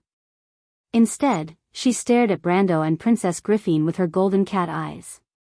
In fact, you can say that the one lying on the bed is just a shell that has lost its soul. According to the words of you humans, this description is very apartment. If she was a human, she would have died long ago. Her Royal Highness is asking me, Allah's. Brando replied with a straight face. Ever since this little female dragon came to his territory alone, she had been using his name and the deterrence of the dragon clan to eat and drink until today. The only praiseworthy thing she did was to check on Magadal's condition. But that was also driven by her curiosity. And it was obvious that even though she had been traveling in human society for a long time, she had not learned how to be tactful when talking to people. If she's asking me, I won't answer. What do you take me for, Brando? Allah's narrowed her eyes dangerously. But with the height of a 13-year-old girl, she was hardly intimidating. Stop arguing, it's nothing. The princess interrupted them. She did not want Brando to provoke the dragon clan because of her. She walked forward and asked quietly, My lord, about the alliance between Arek and Radner, do you have any thoughts? Allah snorted coldly. Brando was startled. He thought that Princess Griffin would ask him about the nun princess, but she brought it up again. He had already thought about this problem on the carriage. The most suitable way to deal with Count Radner was to kill him. After all, things were different now. Unlike when he first came to Tonajul, Count Radner had overwhelming power. In terms of high-end combat power, even Duke Arek and Count Radner together might not be his match. Duke Arek had the Eagle Swordsman and Silver Knight, as well as a few famous swordsmen and some retainers, while Radner only had 7 or 8 gold-ranked lackeys. Even if Radner did not die in Ampere Seal, Brando could easily take care of them. After all, this was wound, and personal strength accounted for a considerable proportion of the war. In the history of Wound, most of the higher-ups of the several legions were outstanding people, and there was no lack of outstanding people like his grandfather, Darius. The only problem was that the calculations in war were always mutual. If he schemed against the other party here, Duke Arek might beat him at his own game. The strength he showed in the Battle of Ampere Seal was already shocking. Although most people thought that Williams died under the gunfire of Erwin's first fleet, just the battle with Eagle Devard and the battle against the Titans was enough to make people pay attention to him, the rising star of Erwin. The name of Count Tonajul had long been spread throughout Erwin, and even among the higher-ups of crews, he was familiar with it. Whether it was in the tundra of the north or the countryside of the south, everyone knew that Erwin had another sword saint. He was even the descendant of Darius. Such news naturally could not escape Duke Arek's eyes and ears, not to mention that the old fox had personally experienced the war that day. Since he dared to show up in public despite knowing the disparity in strength, he was either too arrogant, or he had other plans. Brando would rather believe that it was the latter. Therefore, it was best to prepare for a conventional war in addition to the strategy of beheading the leader. However, the territory of Arek was vast, and there were many mountains in Radner's territory. Without considering the participation of crews, it would take a lot of time to fight in both places. Count Radner had been at war with Duke Vero for many years, and maintained a large number of private soldiers in his territory. As for Duke Arek, he had been planning for a long time, and most of his subordinates were elite soldiers. On the other hand, other than the First Royal Fleet that was still resting in Ampere Seal, the princess could only rely on Frada's army and the Southern Legion. In addition, she also had the support promised by Duke Anthony and the Highland Knight. However, the Southern Legion had not received any supplies for a long time, and most of their structures were incomplete. Duke Anthony's army had also suffered heavy losses in the war in Ampere Seal, so the only ones that could participate in the war were Frada's nobles' army and the Highland Knights' reinforcements. In addition, Tanagel's pitiful little military strength. These miscellaneous troops together could not form an absolute advantage over Duke Erek and Count Randner's forces. Even if they did not consider Erek's schemes, it would probably be a long and arduous task to conquer Randner and Count Randner. The problem was that Brando was very clear that Erwin did not have the time to engage in such a long and drawn-out war. He could only look for other reinforcements. The best choice was naturally Duke Vero, who had a feud with Count Randner for generations. Princess Griffin silently listened to Brando's thoughts. When the sunlight from outside the courtyard shone on her face through the arched door, the half-elf girl stopped and turned around. I understand. The war with Count Randner will be handed over to you, Mr. Brando. Frada's army will also be under Tanagel's command. Brando suddenly froze. Your Highness? Of course, he understood the meaning behind this sentence, but he did not seem to react for a moment. He subconsciously stopped and looked at the princess. The sun afternoon seemed to have just flooded the wild grape shelves in the courtyard, and the lush green color passed through the last section of the corridor before the arched door and imprinted on the princess' long dress. There seemed to be a moment of silence, and not a single sound could be heard.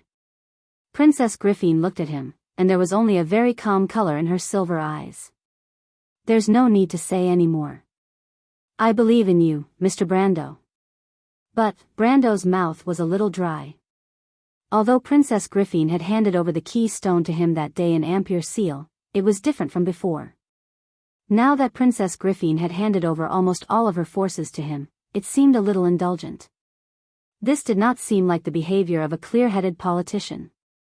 However, Princess Griffin did not seem to want to give him a chance to speak. She lowered her eyelids, blinked her thick eyelashes slightly, and continued quietly. There's one more thing. Brendel heaved a sigh of relief. Fortunately, Alaz, the little female dragon, had already walked away in boredom. Otherwise, she would have laughed at him for making a fool of himself. Magadal, she, is my dear friend. I understand, she became like this because of me. No matter what, as long as there's a glimmer of hope, I hope you can save her. You're the only one by my side who has such an ability. So, can you promise me that? Brando did not look at the expression on Princess Griffin's face, but he could hear the rare weakness in her voice. He did not say much, and only nodded. In fact, even if Princess Griffin did not mention it, he would have thought of a way to save Magadal. After fighting side by side, they were considered companions. This was what Senior Griffin had said. I understand. He replied. Princess Griffin raised her head, looked at him carefully, and then took 2 steps forward. She reached out a hand and pressed on his nobleman's scarf, and smiled with some relief. Thank you, my knight. You have never disappointed me. Then she stepped back, took one last look at him, and walked down the stairs. In the blink of an eye, she disappeared from the courtyard, leaving Brando standing alone in a daze under the arched door. Princess Griffin seems to have a good impression of you, Brando.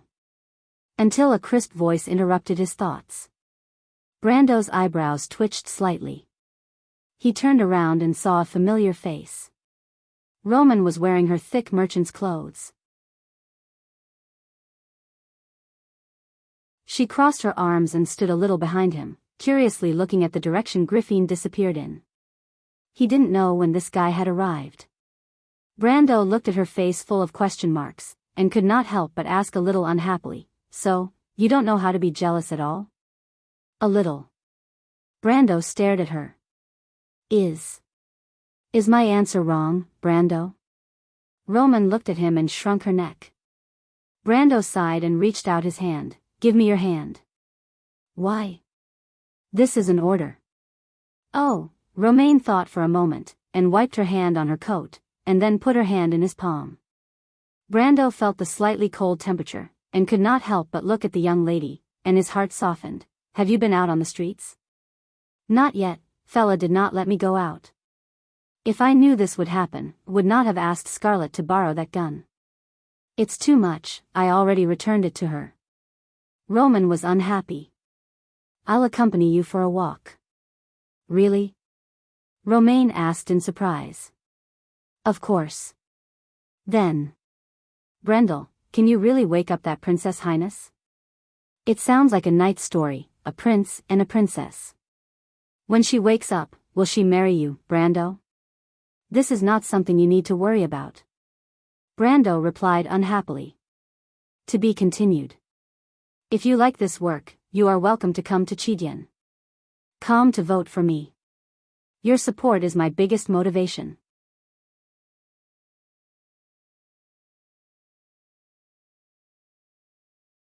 Chapter 682.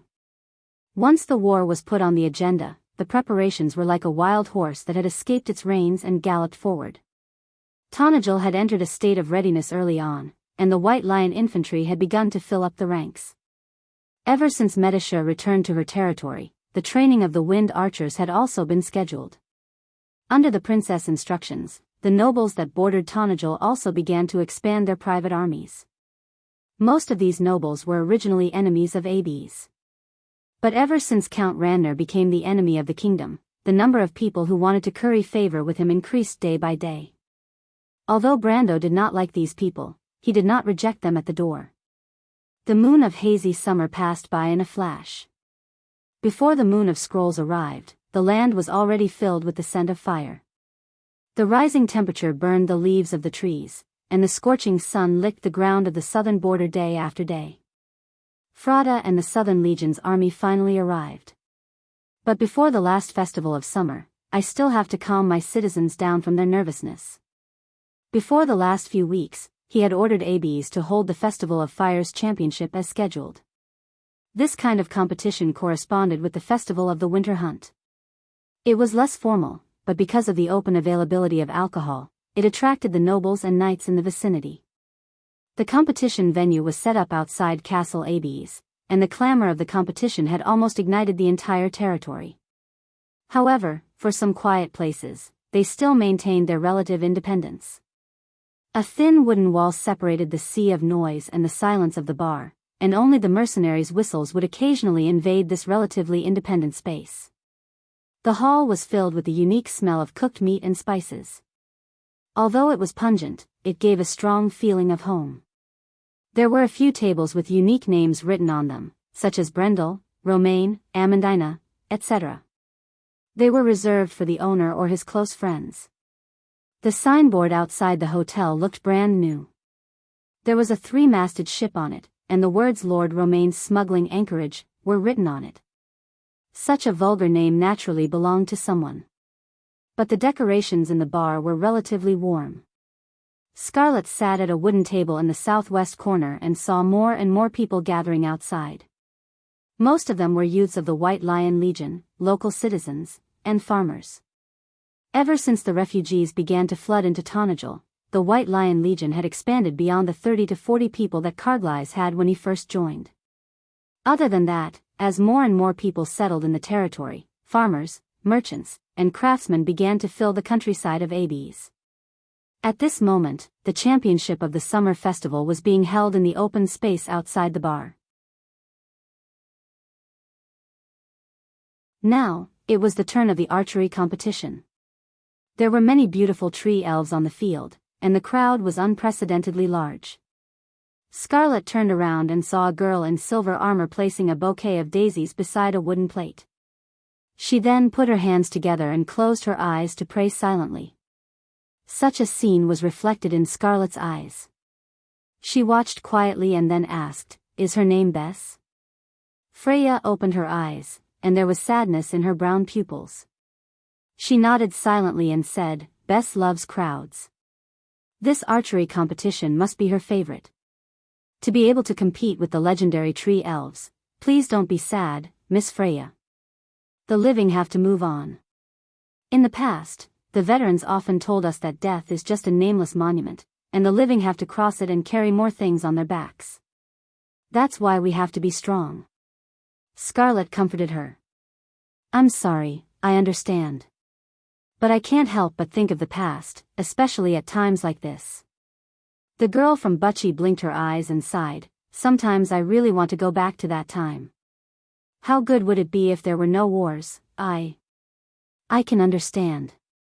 Scarlet answered carefully. Scarlet looked at Freya and thought for a moment. Then she said, it's because I've been through many battles since I was young. In every battle, there would be a comrade dying. Some of them were newbies that I had just met, while others were close friends that I had spent a lot of time with. When I was still a child, I would cry loudly every time because of this, causing many people to laugh at me. But gradually, I became familiar with the parting of life and death. How? Freya was slightly stunned. She turned around and looked at the girl beside her in disbelief. Scarlet looked slightly younger than her, but her experience showed that she was much more mature. I'm a mercenary. I work for money and survival. People like us will die in the next battle sooner or later. It's a natural ending for us. I've never been dissatisfied. Scarlet seemed to have recalled her past as well. She held the wooden cup in her hand and swirled the golden liquid inside, then quietly said, but because of an accident, my lord changed me from this life, and let me know that there is another kind of life. I don't know if I should thank Sir Lord. I can more or less understand Sir Lord's thoughts and what he wants me to pursue. But, other than fighting, what else can I do? So compared to him, I'd rather be myself and not others. I can die with a clear conscience. I'm sorry. Freya suddenly said. Scarlet was stunned. I'm sorry, Scarlet. I never knew about your life. I think I'm too selfish to want to go back to the past. Brando is right. If we don't fight for it, no one can give us the peaceful life we want. Freya replied quietly. Erwin is far from being able to covet comfort. The mercenary girl looked at her blankly. Some things that Freya had gradually begun to understand were still in a fog in front of her. At this time, there was a burst of cheers outside the bar. The door of the bar was slammed open. Roman rushed in with a big basin and shouted, Medisha took first place again. The ale is sold out. Come and help. Be careful. Freya quickly reminded him. I know. Then there was a scream from the kitchen, ah, my barbecue. Brando helplessly shook his head as he walked in, but he seemed to be in a good mood. He looked at Freya and Scarlet and smiled, two beautiful ladies, don't you want to go out and celebrate with everyone? Our little princess took first place in archery. The future Valkyrie stared at him with wide eyes. Brando, what are you wearing? It's a military uniform. Erwin's cavalry uniform. How is it? Doesn't it look like it? Brando raised his hand that was holding the barbecue. There were a few obvious oil stains on the dark blue uniform. It was obvious that someone had wiped his hand on it. How can you wipe your hand on the uniform? The uniform represents the dignity of the kingdom. It's the greatest glory of a soldier. Brando, you're too much. Freya was so angry that she forgot about the previous sad incident. Oh, this. It was just convenient. Brando replied innocently. It was convenient. Freya, you go ahead. I'll go out and take a look. Brando saw that the future Valkyrie was about to lose her temper.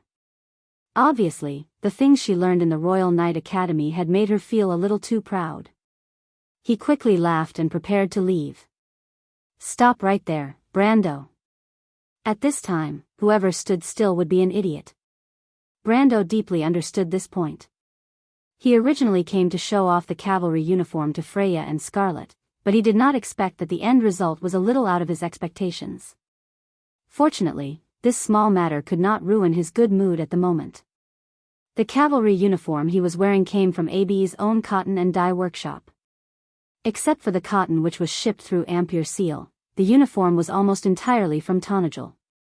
This was once a barren land that produced almost nothing other than silver. The reason for the change was the increase in population. Due to the preparations made during the previous war, a large number of refugees were sent to Tanajul.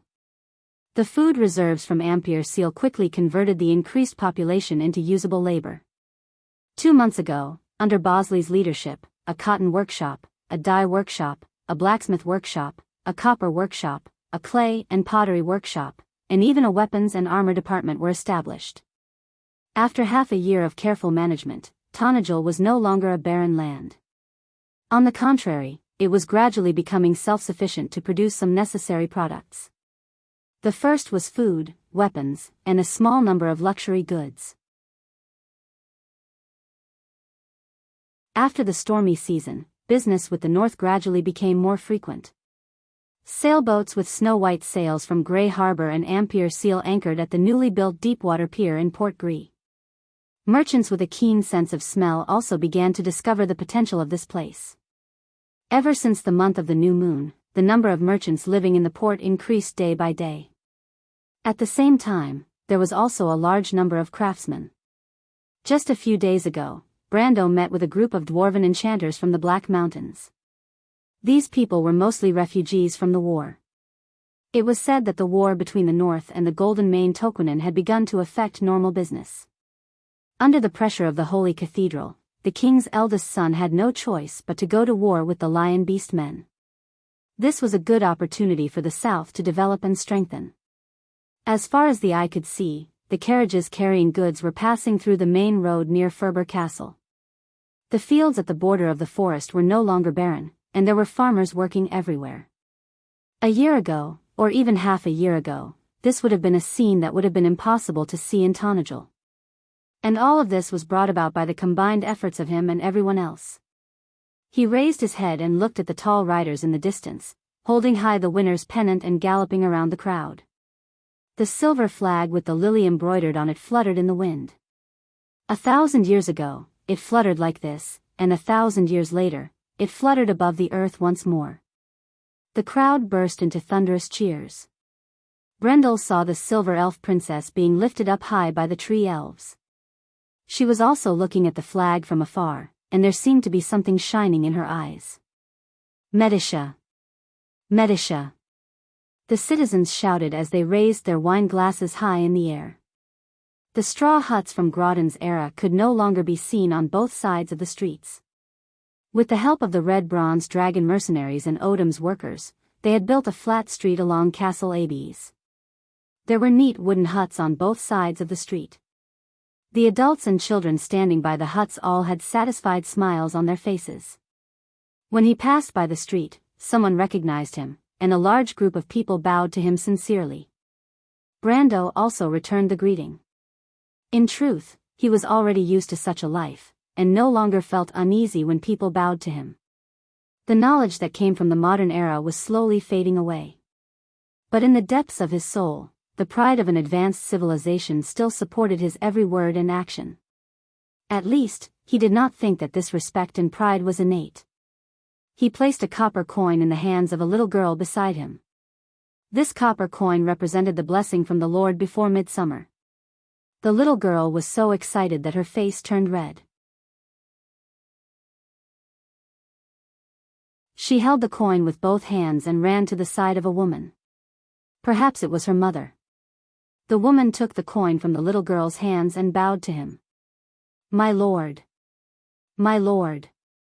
The shouts quickly changed to a different kind of voice. The people of Abes were expressing their respect for their new lord from the bottom of their hearts. Brando narrowed his eyes. He knew that this feeling of satisfaction was illusory and temporary. Even earlier, the people were still anxiously asking about the upcoming war. In this turbulent era, everyone was trying their best to protect the temporary stability around them. There was nothing wrong with this, but Erewhon was far from being safe. Some people were bound to bleed and even give up their lives to protect others. But at least, he wanted to protect Erewhon.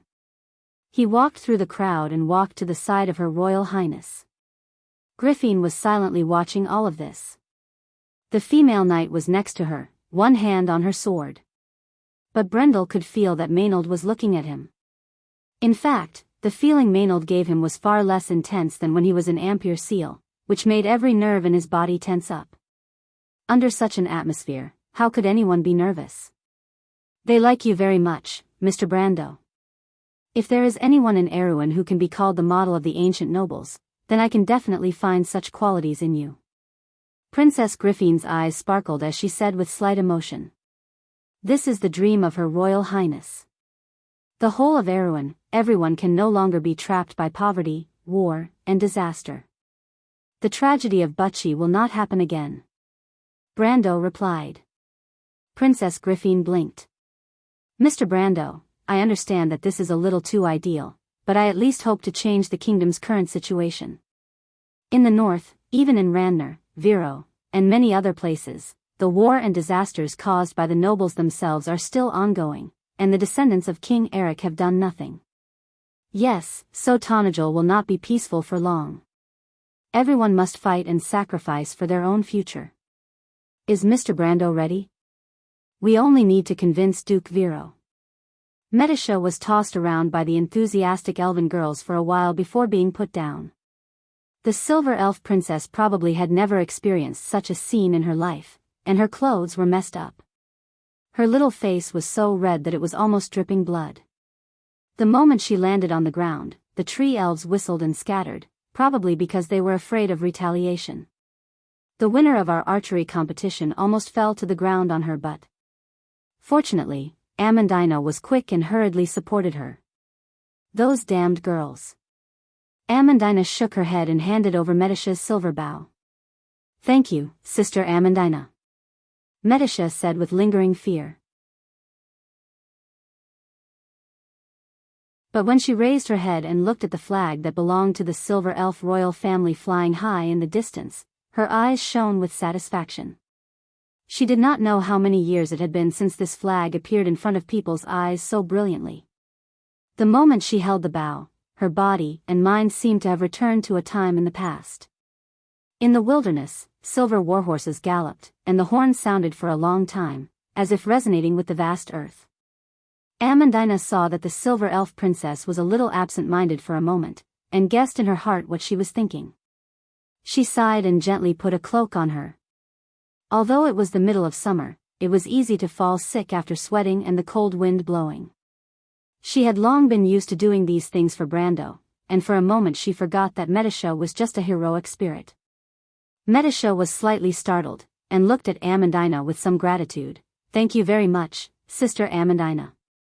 This is the second time. Amandina shook her head, not taking it seriously. No, because I thought of my sister. Medisha replied seriously. Is that so? Well, it's probably more gentle. Just like how I imagined my sister, yes, that's it. The silver elf princess smiled sweetly.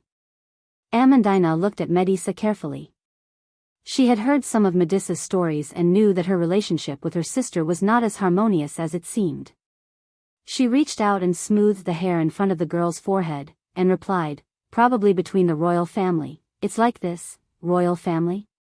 Medisha thought for a moment and looked at Amandina. By the way, Sister Amandina, has the Lord still not found the reason? Yes. Amandina also thought of this matter and couldn't help but shake her head. Miss Allah's also checked for me, but I'm not of the Golden Folk bloodline.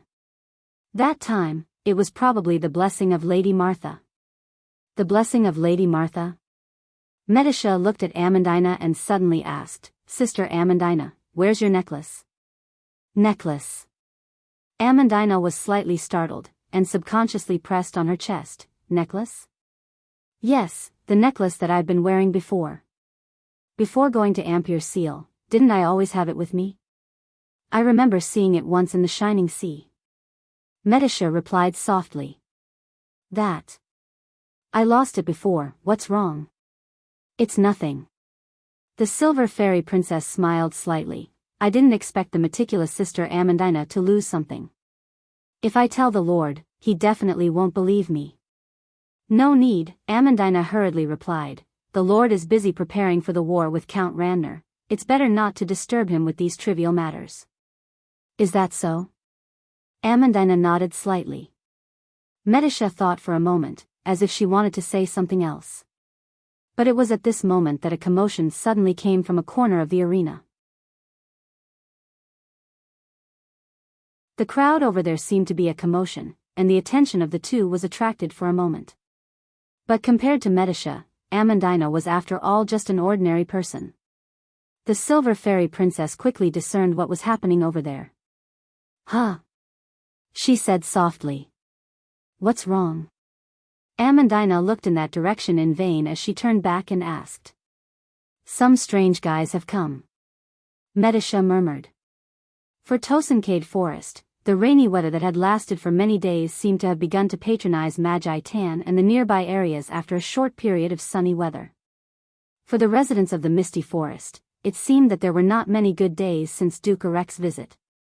The gloomy sky that brought the rain always hovered above their heads, although the beginning of the rainy season in the Tosancade region was 4 or 5 months. But this year, it was a little too ridiculous. The wooden fence gate creaked and swayed in the torrential rain as it was lifted up. In the curtain of rain, a pair of cold eyes silently watched the rain slide down the fence gate, falling from the tip like a pillar with a broken string, and then mixed into the muddy water. 2 attendants held up a cloak for Count Ranner to block the continuous rain.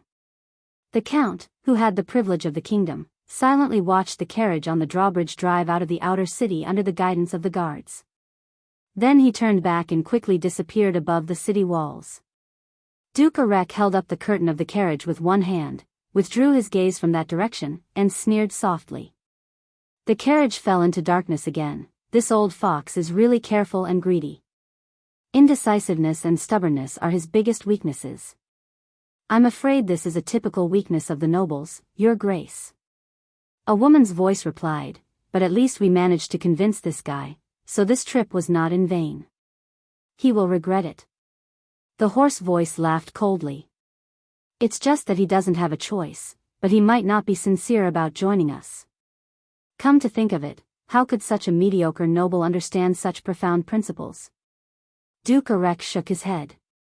But Duke Cohen, this guy is indeed not trustworthy. You'd better make plans. He reminded again. We're already prepared. The hoarse voice replied gloomily, he's just a scapegoat. Arek nodded and looked in that direction with an inexplicable gaze. The towering walls of Magi Tan had long become a faint shadow in the curtain of rain. Then he put down the curtain, and the carriage returned to darkness again. In a direction that he could not see, Count Ranner was accompanied by a knight as he walked down the spiral staircase of the castle. The dim light in the corridor shone on his face. The once arrogant Count of the kingdom was now filled with cold doubts. Father, do you really intend to form an alliance with those things? A figure was already waiting below. The noble youth looked up and asked impatiently, once we agree, we will have no way out. Count Ranner looked at his second son, do we have a way out now? It seems like you still don't understand your situation. No, I mean, enough. Count Ranner interrupted him impatiently, I know what you want to say, and of course I will make preparations. Madara. At least Madara sighed. He sighed, forget it, you go and contact Cruz's people. Cruz's people? There are always some things that they need to know. The Count was silent for a moment, and replied faintly. P.S. The third day. I went out to do something today, so I'm much later. Sob, sob, sob, so be it, if you like this work, you are welcome to come to Chidian. Come to vote for me. Your support is my biggest motivation.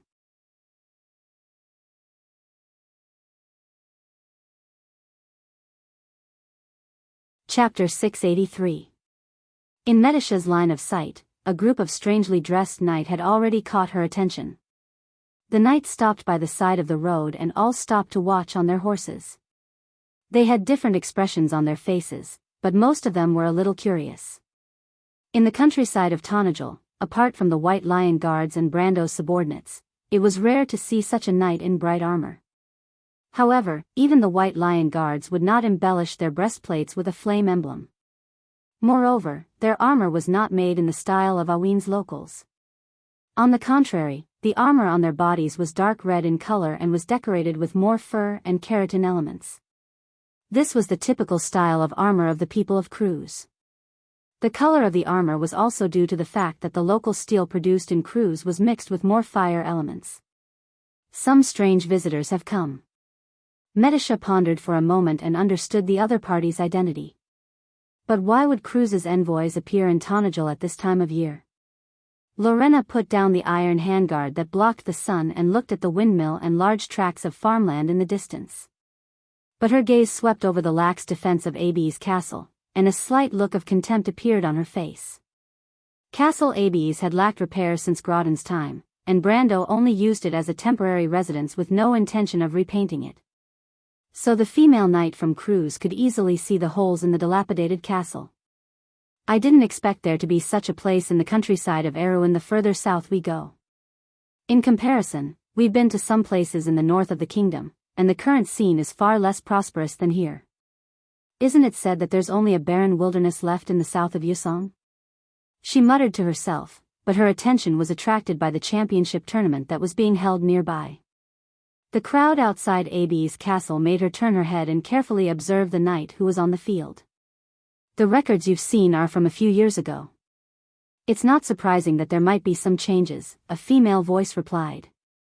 Lorena did not have to turn her head to know whose voice it was. No doubt it was a very distinctive voice, for it was impressionable in every way. The unhurried tone was quiet and elegant, and unforgettable. It was as if the owner of the voice had already thought it through before saying such words. If Brando were here, he would definitely recognize the owner of the voice. The lady who was protected in the middle by many Kurlutz knights looked like she was only 18 or 19 years old, but she had a kind of mystery and sexiness that did not match her age. She was the daughter of the Prime Minister of the Kurlutz Empire, Delphine, whom he had met once in the Black Forest. The Prime Minister's daughter quietly observed everything here. Her long black hair hung down like silk, and her eyes seemed to contain a natural mystery, giving people an unfathomable quiet aura. She obviously attracted the most attention on horseback. After all, such beauty was rare even in the most prosperous areas of Erewhon and Cruz, let alone in Tanajul. So much so that the local people couldn't help but take a few more glances at her. Their curiosity stemmed from the fact that there was a woman in the world more beautiful than the Lord's fiancée and Her Royal Highness the Princess. However, Delphine was wearing the robe of a Cruz noble civil official, more like a diplomatic envoy. Her robe was dyed dark purple, rather than the gold or red commonly seen in areas where people believed in the Holy Cathedral of Fire. This outfit further explained her identity. Miss Delphine, do you know anything? Lorena turned and asked. Delphine nodded. As far as I know, the Count only became the lord of this place not long ago. So the changes here are likely to be related to him. She answered calmly, only pausing slightly when she mentioned Brando. Lorena glanced at the Prime Minister's daughter and thought for a moment without saying anything. She knew that the man Delphine liked in the Black Forest had died indirectly because of the lord they were about to meet. She took the initiative to go this time, probably not just to deliver a letter. The female knight changed the subject and pretended to ask, "It's him? I didn't expect the Lord to have such outstanding political talent. I heard he's still very young, isn't he?" "Yes, very young. I've met the Count once before," Delphine said lightly, but to say that he's talented in politics is an exaggeration. The Count has control of Tanajul's silver mines, and I heard that he has recently excavated a crystal mine. Everything at present is just a temporary illusion built by piling up wealth. I think so too. This is just a third-rate competition. But it's okay, at least it's quite lively. The young knight sitting behind Lorena yawned and even looked at the scene in front of him disinterestedly. However, he forced himself to perk up. But it seems like we're quite lucky to have bumped into these country bumpkins' celebration. Maybe the local lord will be tactful enough to treat us to a sumptuous banquet. Ever since we left Ampere Seal, the taste in my mouth has almost become a companion of weeds. What weeds? Those are wild vegetables. Lorena glared at the guy. If it were any other knight in the team, naturally they wouldn't dare to be so presumptuous in front of her, the knight captain. But the man in front of her was His Majesty the Emperor's younger brother, the eldest son of Prince Burano, and her fiancé. Originally, he wasn't on the list for this operation, but this guy still followed them all the way on the pretext of protecting her. Martha above, God knew she didn't need this guy's protection at all.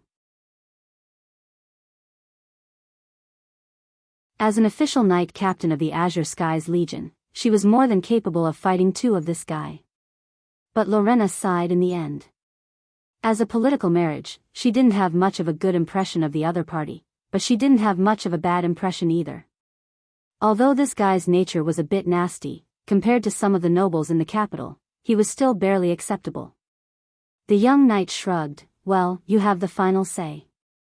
He looked around and said, but I don't know if there will be a legendary bonfire party tonight.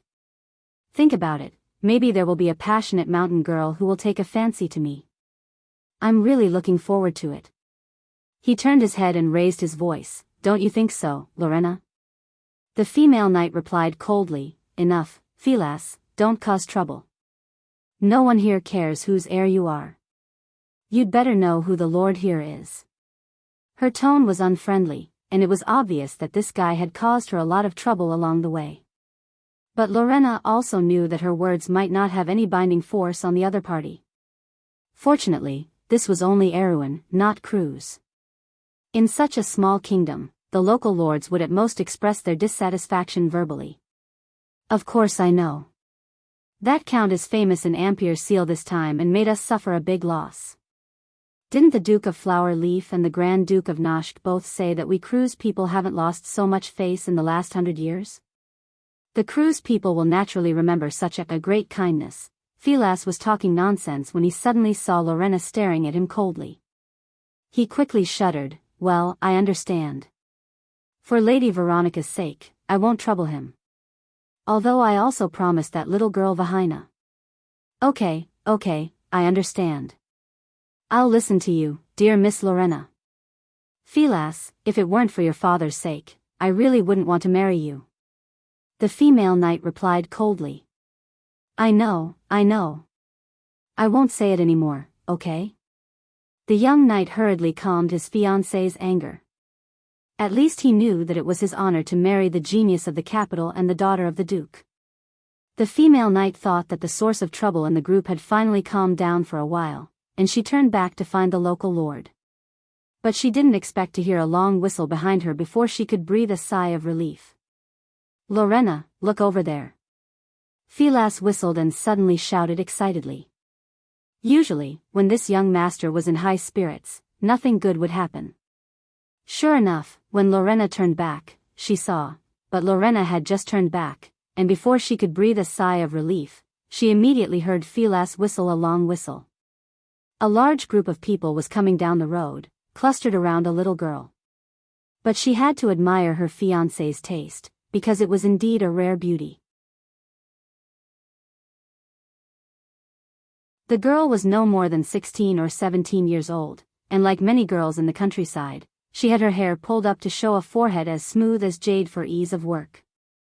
But she was wearing a thick, traveler's leather outfit, which was very common in the southern part of Erewhon. Standing in the crowd, she looked very unique and eye-catching. Philas, don't mess with others. Lorena knew that her fiancé actually cared a lot about her, but his active nature made this guy always unable to resist flirting, but only verbally. This guy had suffered a lot at the hands of some rich young lady, but he didn't look like he was going to learn his lesson. Her words obviously didn't have any effect, because Philas was completely energized. He whistled as loud as he could. Since leaving the Empire and passing through so many areas, he had never seen such an outstanding girl somewhere, except, of course, his own fiancée and the daughter of the Empire's prime minister, whom he couldn't touch. We, the young prince's son from the Cruz Empire, naturally saw the Roman. After the merchant lady managed to save a few pieces of roast meat from the kitchen, she ran out and found that Brando was nowhere to be seen, so she simply continued to peddle ale alone along the street. Since she was out in the open all year round, almost all the people of Abes knew the fiancé of their very kind lord. But no one dared to take advantage of her, and instead bought the ale from her with a smile. It was also an honor to be able to drink ale sold by the lord's wife herself. But the Roman was holding an empty basin in one hand and the banner of the silver fairy princess, which she had swindled out of God knows where, talking happily with the people around her, apparently oblivious to the crew's knights on this side. Of course, she couldn't be blamed. After all, in this lively season, there were horsemen and guards in festive costumes everywhere. For the average citizen, not many people could tell the difference between the armor of the Kurlut's people and Aween's own standard armor. For our merchant lady, of course, it was even harder to tell. Anyway, they were all dressed like tin cans, and they didn't have the pointed ears of elves, so they all looked the same, didn't they? Besides, who would have thought that a cruise knight would appear in such a remote place?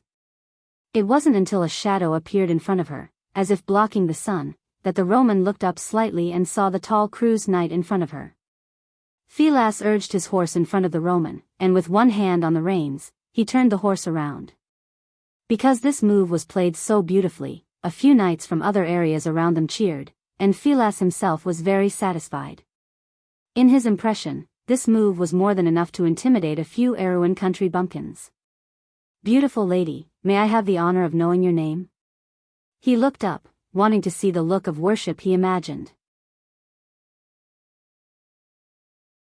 He had often played this trick in the alfalfa wilderness, and along the way, so he was already familiar with it, and every time he did it, he would win a lot of cheers and eyeballs. But this time, Philas found that he was destined to be disappointed. Because he narrowed his eyes and found that the Erewhon country bumpkins in front of him were not looking at him with worship, but rather, they were looking at him as if he was an idiot. That look seemed to say, "Where did this country bumpkin come from?" To be continued. If you like this work, you are welcome to come to Chidian. Come to vote for me. Your support is my biggest motivation.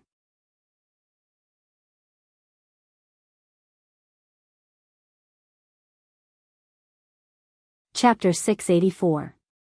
The young knight could not help but widen his eyes, almost suspecting that he was hallucinating.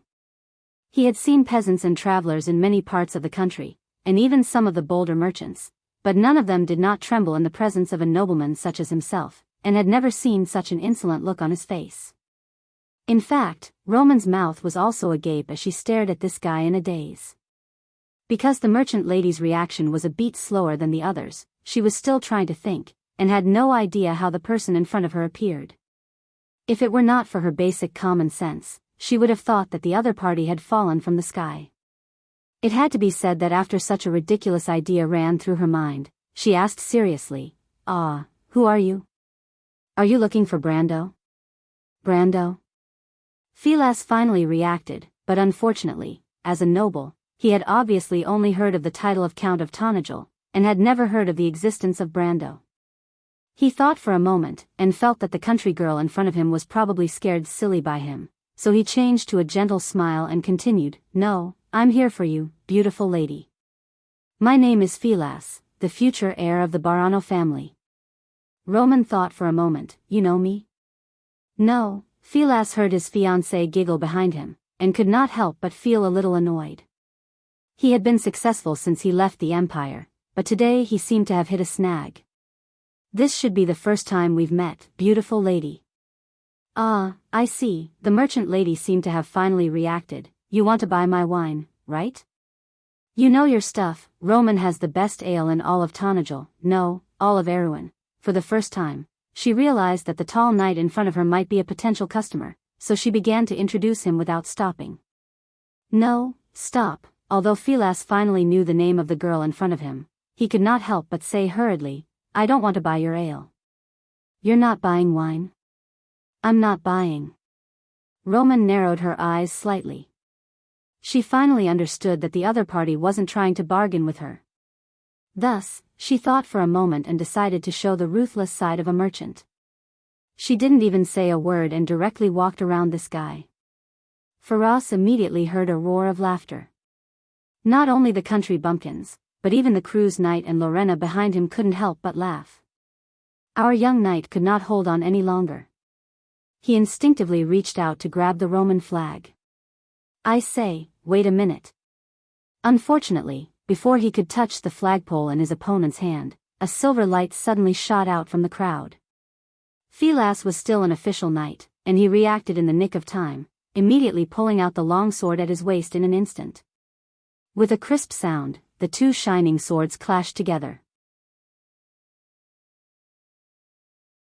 The huge force caused Philas' body to lean back slightly, and then he realized that the person who blocked his sword was an equally outstanding female knight. Freya was wearing a silver-white lion armor and holding the Lionheart sword high in her hand. She looked coldly at the crew's knight on horseback. She did not move, but firmly blocked Philas' attack with one hand on the ground. Upper silver level. Philas stared at the female knight in front of him and could not help but be slightly surprised.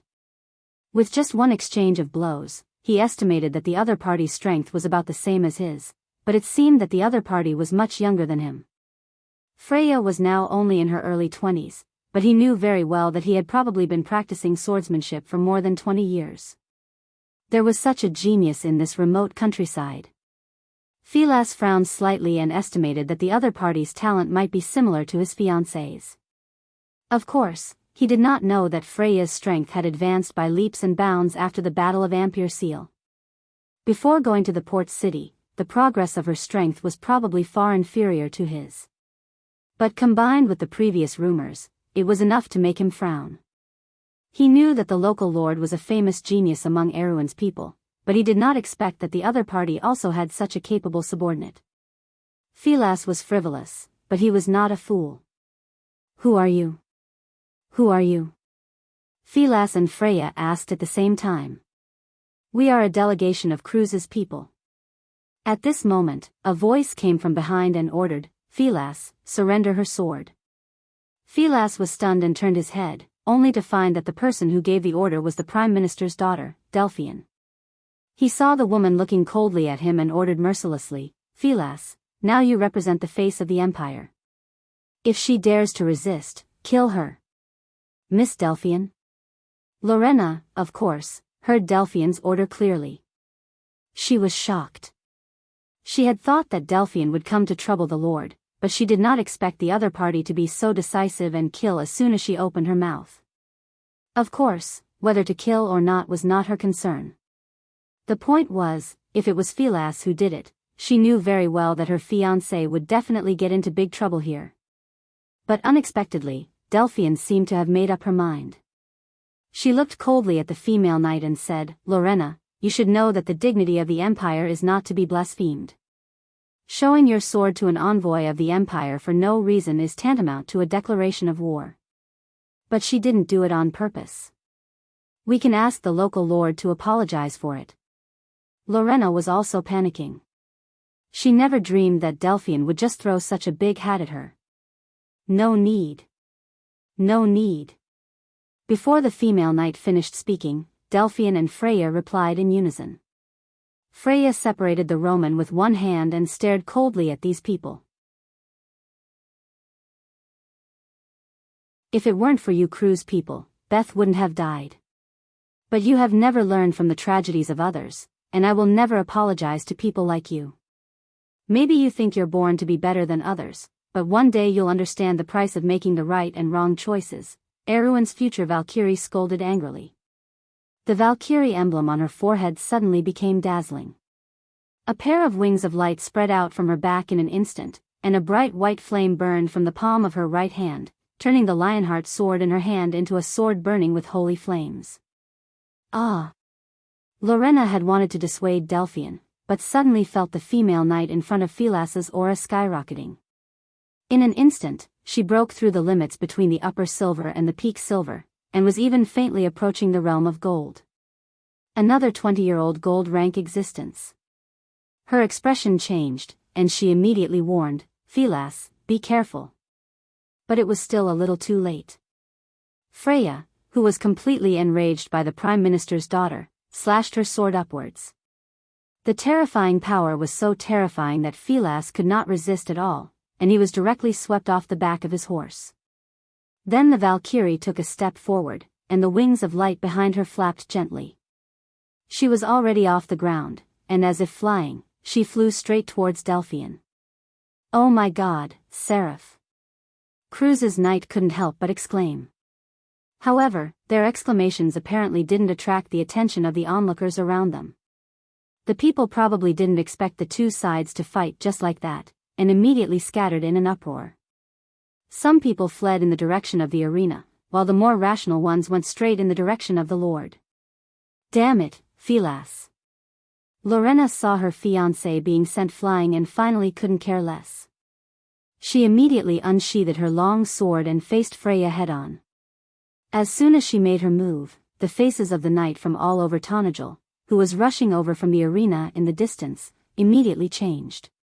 If Freya was only close to the gold rank, then the terrifying aura of the female knight was the true pinnacle of the gold rank. Delphian, who was behind all the crew's knight, couldn't help but sneer when she saw this scene. Philas didn't recognize the Roman and Freya, but it didn't mean that she knew nothing about the Count of Tanajul. Now Freya couldn't help but make a move, but how much chance did the other party have of surviving in front of the #1 genius girl of the city of Rusta? She probably already had the answer in her heart. Even in Kurlutz, only a few people knew about this secret.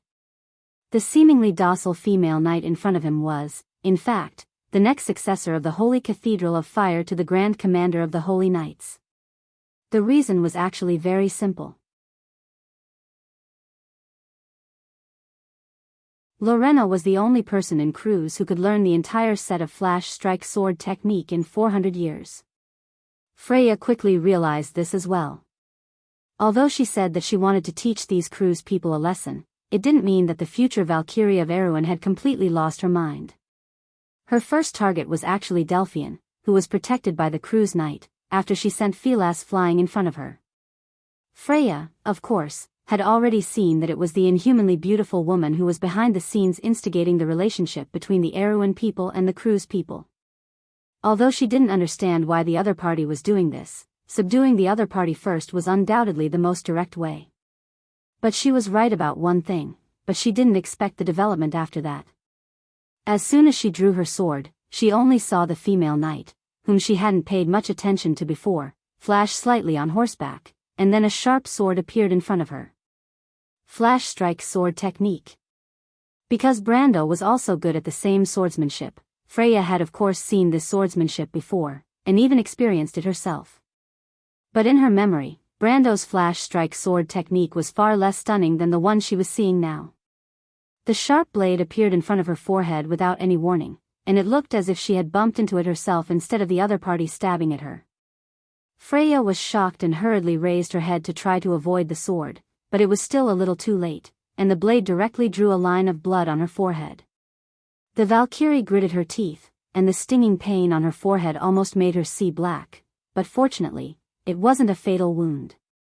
She desperately flapped her wings of light and turned around in mid-air, but before she could breathe a sigh of relief, scarlet blood gushed out of her arms, shoulders, and lower abdomen at the same time.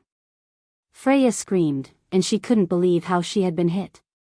It felt as if Lorena's sword had appeared in countless directions of attack at the same time.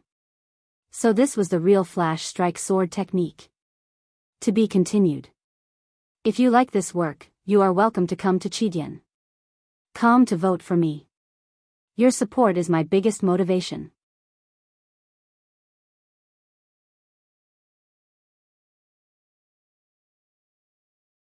Chapter 685. Freya's eyes widened as she fell from midair. She watched as the female knight swung her sword at her again, but she was too seriously injured to dodge.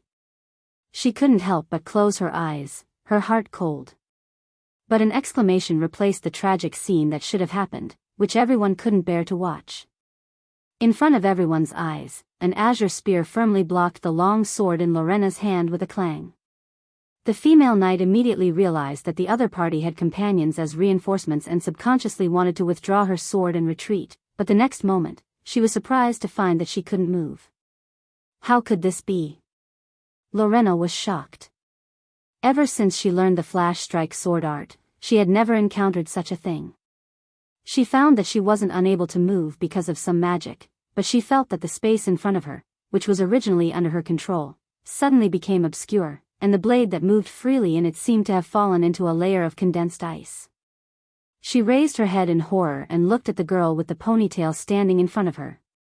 Scarlet didn't say a word and stared at her coldly with the azure spear in her hand. Another girl at the peak of gold. Although Lorena had long known of Brando's strength, she never dreamed that a mere Tonajul would hide so many geniuses, as if all the monsters of Erewhon were gathered here. And it was at this moment that a cold voice came. The flash strike sword art uses spatial movement to directly cause damage, so under the invincible fate, even the spatial movement effect is left with less than 10% of the effect. It's true that everything has its nemesis. Hearing this voice, Delphian, who was standing behind all the night, suddenly changed her expression. Count Tonajul. The woman seemed to be gnashing her teeth as she said the name. She subconsciously wanted to retreat, but the voice shouted first, the county. As soon as the voice fell, an invisible shackle fell from the sky and fell on every cruise person present. Then, a somewhat cold voice reached the ears of these knights, don't worry. Spatial laws, freeze. Brando's figure had actually emerged from the crowd. He parted the crowd and caught Freya, who was falling from the air. He raised his head and stared coldly at the daughter of the Prime Minister of Cruz. Madam, I believe we've met once in the loop of trade winds. Did Veronica send you here to tell me that Cruz is ready to declare war on Erewhon? If that's the case, I'll accompany you at any time. Brando's words caused an uproar. The holy palace of Aladnar was shrouded in a cloud of mist all year round. The empty floor of the obsidian hall reflected a dim blue light, as dark as a mirror. In the darkness, the pillars of the dead, which were stacked with 120 white bones, supported the Gothic dome formed by layers of bones. Here, it was said that the breath of a living person would be instantly frozen into ice crystals that resembled glass shards. Therefore, the hall was always chilled to the bone, and that a hungry wail that passed through the pillars was like the ravings of a lunatic lingering above the vault. The residents of the Silent Bay believed that the hunger wail was the scream of the ghouls that crawled out from the abyss. The people of Wonde often believed that the breath of the dead would form wind, so it lingered in the air. But in fact, such a natural landscape had already existed here long before the founding of Madara. Note, the bay between the north of Erewhon and Saint Tossol today, in the faint whistling of the wind, the Black Knight in black robes passed through the pillars, the metal hook-shaped ornaments at the end of their cloaks clanking as they were dragged along. These dark courtiers passed by the huge broodmother of the spirit realm crouching on both sides of the pillars of the dead. Under the gaze of their 4 pairs of lantern-like eyes, they stood in 2 rows in the center of the hall without saying a word. They were as silent as one. Insursta the dragon stood at the end of the hall, side by side with Tarkus, watching the scene with interest. Unlike most of the old-fashioned, decaying undead that seemed to have burned out like their lives, Insursta had a wide range of knowledge. He knew the scenery of the ancient kingdom opposite the Black Bramandi Rose, the splendid culture of the Cruz people, and even most of the mortal literature in the area of Erewhon and Cruz often recorded that the Black Knight was an undead creature in armor. In fact, contrary to most of the rumors circulating, the Black Knight of Hull was a very special kind of undead even in Madara. Most of their territories were near the inland sea of the Dead Moon, and they maintained the cold and elegant habits of life. When the dead were alive, the oath was engraved on the armor, and the soul fire lingered around the obsession of the living, driven by the fire of revenge. This was the origin of the Black Knight. Their stubbornness was famous even in Madara. Although people often said that they were as stubborn as the rotten bones of Madara, the Black Knight was especially stubborn. The living knight adhered to dogma, but these dead knights were forever trapped by oaths and curses. Insursta the dragon thought that they could be called the Madara of Madara for the time being. He looked at the scene with a playful face, which was incompatible with the stern-faced Tarkus beside him. A buzzing voice sounded in the hall, in the name of the moon of eternal darkness and the black flower, the supreme king of the kingdom of darkness, the wielder of Loki's staff, please accept the allegiance and tribute of the lords from the east. The voice seemed to stretch the empty hall further, and it spread to the other end of the hall, but there was no response for a long time.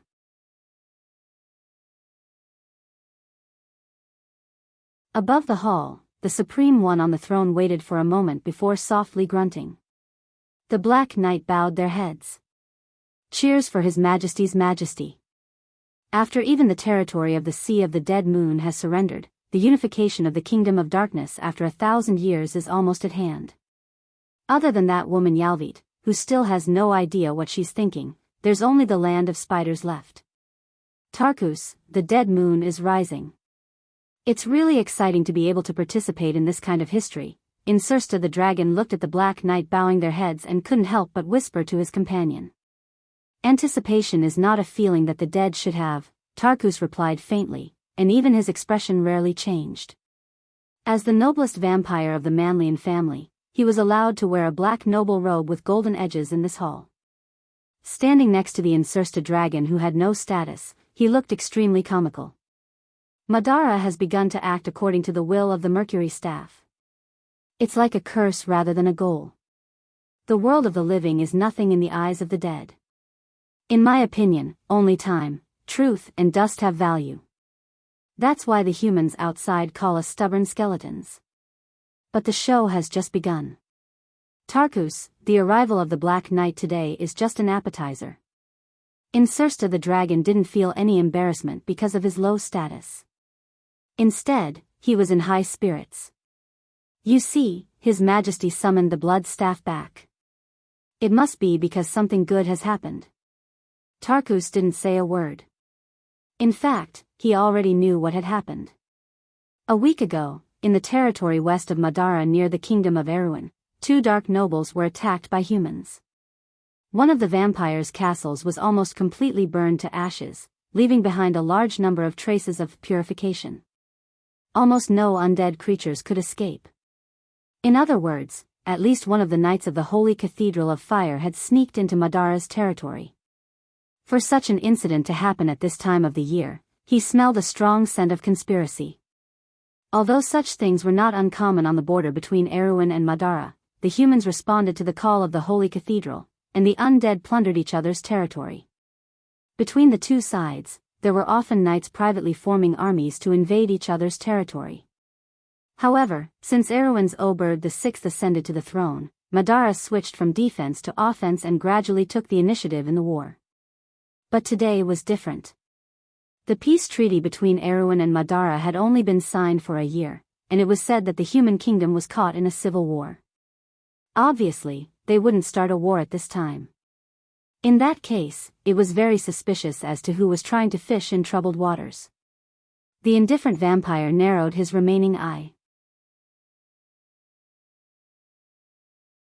He raised his head and saw that the Dark Lord who had taught Erewhon a painful lesson in Karsuk was like what the Insursta dragon had said. The blood staff dressed in a blood-red robe, the king of necromancers, Jug, slowly walked into the center of the hall. Your Majesty, I have brought news that is not so delightful. Those lowly humans are now challenging Your Majesty in Madara's territory. The pain that the war a year ago brought to them seems to have faded from those stubborn human nobles. Today, I am here to ask for your permission to let me bring them new horror.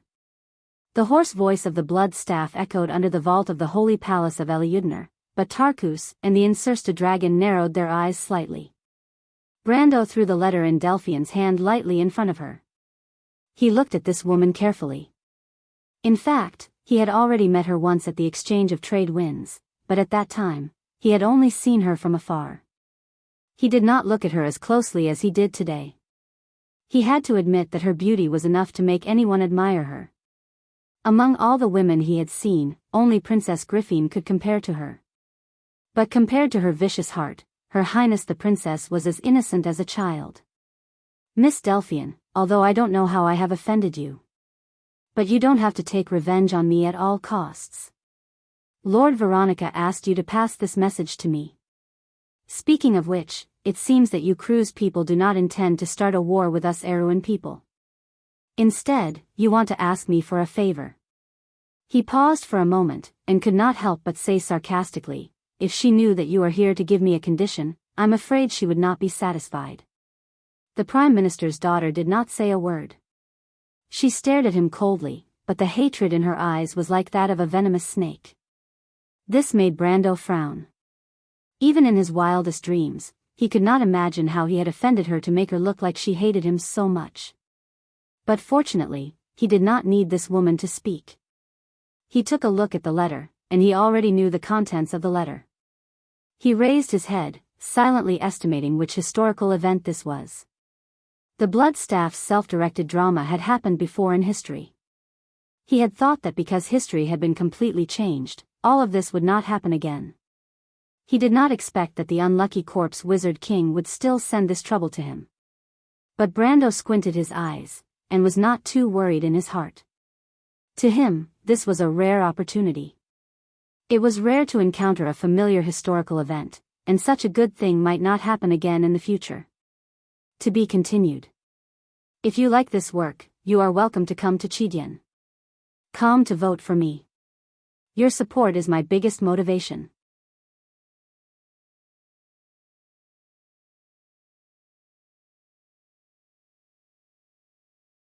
Chapter 686. At the end of the Sword's Year, there was indeed a second invasion by the Blood Staff in history. The unruly corpse wizard king colluded with Count Ranner to create trouble in an attempt to create an excuse to invade Elson. The deeper intention was to break away from the control of the Supreme Emperor of Madara, or at least weaken his prestige. So this was a good show directed by the Blood Staff. It was just that some people had planned the opening of the show, but did not expect the final outcome. The Blood Staff that once swept through the eastern region of Karsuk completely buried itself in this war. First, it was defeated by the allied forces of Eek, Yura, and Duke Viro.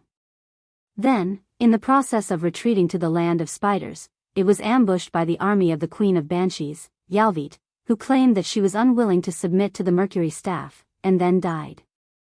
Not long after its death, the territory it originally ruled in the Blood Forest was divided. Insursta inherited the largest part of it. Then, the Queen of Banshees, Yalvit, also surrendered to the Supreme Emperor of Madara after a symbolic resistance. No matter how one looked at it, it seemed as if the corpse wizard king had dug a hole and buried himself in it. Before Insursta left Awin, he had secretly communicated with Count Ranner. But in the next moment, this lovely count went to the Blood Staff to conspire with him. Perhaps only the Blood Staff's empty, dark corroded mind of the corpse wizard would think that there was nothing fishy about this. The Queen of Banshees, Yalvit, was also a big suspect, but this was not something Brando was concerned about. What moved him was that he realized that this September conflict in history would bring him a huge opportunity.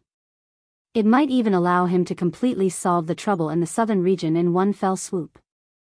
If his plan was successful, then Her Highness would have at least 1 to 2 years of development after unifying the southern region.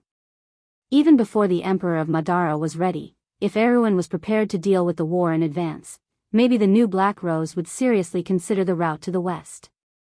Brando was lost in thought for a moment.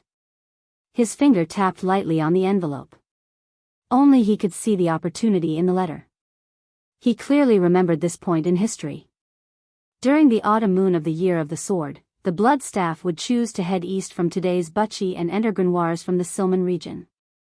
They would then meet up with Count Ranner at the border of the northern Tosancade forest. After that, Bloodstaff's army marched north to attack Kerkel, the capital of Grimoires, in an attempt to open up a path to Viro from the west of Lake Valendon. However, the undead army was ambushed by the allied forces of Eek, Yura, and Duke Viro near Shallow Water Town. The Blood Staff was killed by Yalvit in the process of retreating to the land of spiders. The Princess and Duke Arek's army also attacked the capital of Ranner's territory, Mageddon. The September conflict started in the month of harvest and lasted for more than a month until the middle of the month of autumn. After that, both Madara and Erwin refused to admit that it was a war. They reached a consensus in writing that it was a border conflict where the lords privately plundered and retaliated. Brando personally participated in the war as a player at that time. Not long after that, Count Ranner was expelled and fled to Madara. He joined Insursta's forces, but that was no longer something that Brando cared about. He raised his head and stared at the huge map of Erwin's southern border that was hung on one side of the wall of the castle hall in Abes. His gaze was always wandering on one of the lines. That line started from Silman in the south and reached Kerkel Castle in the north. In history, the Blood Staff had once attacked Kerkel, but this time, Brando obviously would not give the Lich so many benefits. The southern border was now in the princess's pocket, and Brando was not so generous as to give his things to others. The key was that this was the best opportunity to rope in Duke Grimoires, and Duke Viro would definitely join in. Now, he could only hope that Old Man Arek would also join in the chaos. If their allied forces were completely destroyed, then the war in the southern border would in fact be over. Brando's gaze stopped at the Silman area where the war started, and he suddenly thought of some people. Those people should have gained a foothold by now. Then the plan was set. He curled his finger and lightly tapped on the table. This action made Amandina, who was at the side, tremble slightly. Amandina, who was familiar with him, knew very well that he had already decided on the next plan. As expected, Brando raised his head. He first glanced at Delphian, who was pressed down on the chair by Scarlet. This woman made him a little puzzled, but the fact that she ordered her subordinates to hurt Freya angered him even more. The Valkyrie had come to him with bandages on and told him not to be impulsive, but it was precisely because of this that Brando's heart became even colder. He pondered for a moment. A murderer should be prepared to be killed. This woman had sinister intentions. Although she did not succeed in the end, at least she had attempted to kill. Moreover, it was not her own conscience that made her stop. If Scarlet was not present at the time, Freya and even the Roman would not have been able to escape death. However, envoys were not killed in a war between two armies. Although this envoy had done some despicable things, Brando was not so petty as to argue with a woman. Besides, if he killed Delphian just like that, Freya would most likely feel guilty. He did not want to leave any grudges with the future Valkyrie because of this small matter. However, he could avoid death, but he could not escape punishment. Moreover, Brando believed that sometimes death was a kind of relief. This venomous woman was glaring at him with a face full of resentment. She was the daughter of Prime Minister Cruz, and her status seemed to be very high. If she died, there would be a real war between Erwin and Cruz. Brando stared at her. No matter how he looked at it, he felt that her deep purple eyes were filled with hatred. "My lord?" Amandina seemed to have seen through his thoughts and asked in a low voice. "I don't want to see this woman for the time being. She was born with such a beautiful face, but her heart is disgustingly ugly. Take her to the water dungeon under Abi's castle. I believe Lady Veronica will give me a satisfactory answer." Brando replied coldly. "Water dungeon?" Amandina asked in disbelief. She could not help but look at Delphian with some sympathy. Compared to that, perhaps it would be better to be executed directly. The dungeons under Coldwood Castle were built during Grodin's time. The water dungeons at the bottom were covered with a layer of iron cages, and the water was waist deep. It was impossible for anyone to change the water in the dungeons. There were countless corpses of humans, rats, and other creatures in there. There were also some things that she could not bring herself to mention. She could not possibly ask the prisoners to give up on excreting, right? It was hard for her to imagine what would happen to the daughter of the Prime Minister after being locked up for a few days. A woman as beautiful as her was impossible not to love beauty. Besides, Brando wanted to wait for Veronica's reply. In other words, if Veronica did not give him a reply, it was estimated that Delphian would be locked up for the rest of her life. Amandina felt her hair stand on end just thinking about it. But she could not help but sigh when she looked at Delphian. This woman only had herself to blame. When she had ordered people to hurt Freya, the entire territory had almost been stirred up. "I understand." She nodded and replied softly. Then she was ready to order the soldiers to drag the daughter of the Prime Minister away. But it was at this moment that Lorena, who was restrained to a chair by the Shire's spell, saw this scene and could not help but plead, "My lord, although she was the one who had actually hurt Freya, she and her fiancé were treated the best. The other Cruz knight were directly tied to the ground, while she and Philas were just confined to chairs by magic." From this point, the female knight could vaguely feel that the count in front of her did not seem to be such an unreasonable person. Besides, as a knight from the army, she knew very well what kind of place the dungeon was. Delphian, who was born in a noble family, would never stay in that kind of place for more than a day. But she did not expect that as soon as she opened her mouth, Brando interrupted her and said, "Lady Lorena, I know you are an upright and kind knight. You know very well what would have happened if I had not been able to stop that scene at the time. If Freya had died, or even if she had been seriously injured, would have immediately declared war on Cruz. He glanced at the female knight. In fact, he let Lorena and Filas sit in chairs not because he saw that they were innocent, but because Lorena and Filas were still somewhat famous in history. They were the few Cruz commanders that Brando appreciated more. The title of the upright Lorena was still circulating on the earth even after the Holy War, and he believed that she would not attack Freya for no reason. Don't doubt my ability, he paused and continued, Lady Lorena, I'm sure you're already well aware of my relationship with the Ash Sword Saint. If Erwin had become enemies with Cruz because of this, then what awaited the two kingdoms would have been a bloody end. Just because of this woman's selfishness, hundreds and thousands of people would have died because of it. Compared to my current indifference and ruthlessness, the Prime Minister's daughter in front of you is more like a cold-blooded executioner. Besides, when she ordered you and Mr. Filas to attack, I'm afraid she didn't consider your safety. You should be well aware of this. If you had attacked at that time, you would have been in enemy territory. If you had failed, it's not hard to imagine what kind of situation you would have faced. In fact, if you hadn't met me, I'm afraid you would have met with misfortune by now, Brando continued. Lorena was slightly stunned and could not help but fall silent. What a bandit's logic. Cruz's war with Erwin was just your own decision, my lord. But you can put it on my head and make me an executioner, my lord. Delphian was pressed into the chair and sneered. Brando looked at the woman with some pity and replied slowly, compared to a woman like you who has no normal human feelings, it is indeed difficult for you to understand the kinship and bonds between people. After all, these things are too complicated and profound for you. You have cold blood flowing in your veins, but I can declare war on Kurlutz for Freya's sake. That's the biggest difference between you and me, Delphian seemed to have been stabbed in the ribs. She could not help but bite her lower lip and stare at him viciously.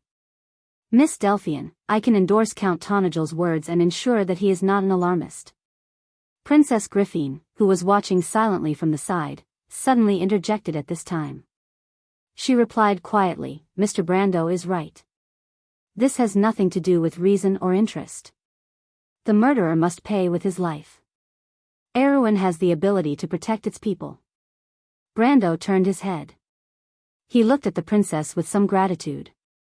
Although he knew that there was some element of buying people's hearts, at least she stood up and chose to stand with him in front of outsiders at this time.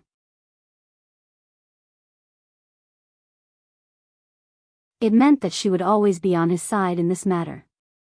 Not only Brando, but even Lorena and Filas could not help but look at the eldest princess of Erwin in surprise. Both of them looked surprised and subconsciously re-evaluated the count's position in the princess's heart. It was obvious that they were more intimate than the rumors outside said. Delphian stared coldly at Princess Griffin. She trembled slightly and replied in a venomous tone, I understand. But you'd better kill me. Otherwise, I swear that as long as you don't kill me one day, I will definitely make a move on the people around you. You won't have the chance, Miss Delphian, Brando replied coldly, I know what you're thinking, but I have a lot more brains than you think. At this point, he was too lazy to deal with this venomous woman anymore, so he turned back to her and said, Amandina, take her away. Everyone must be responsible for their own actions. Amandina nodded slightly, then led the accompanying soldiers to take the daughter of the Prime Minister of the Cruz Empire away. To be continued. If you like this work, you are welcome to come to Chidian. Come to vote for me. Your support is my biggest motivation.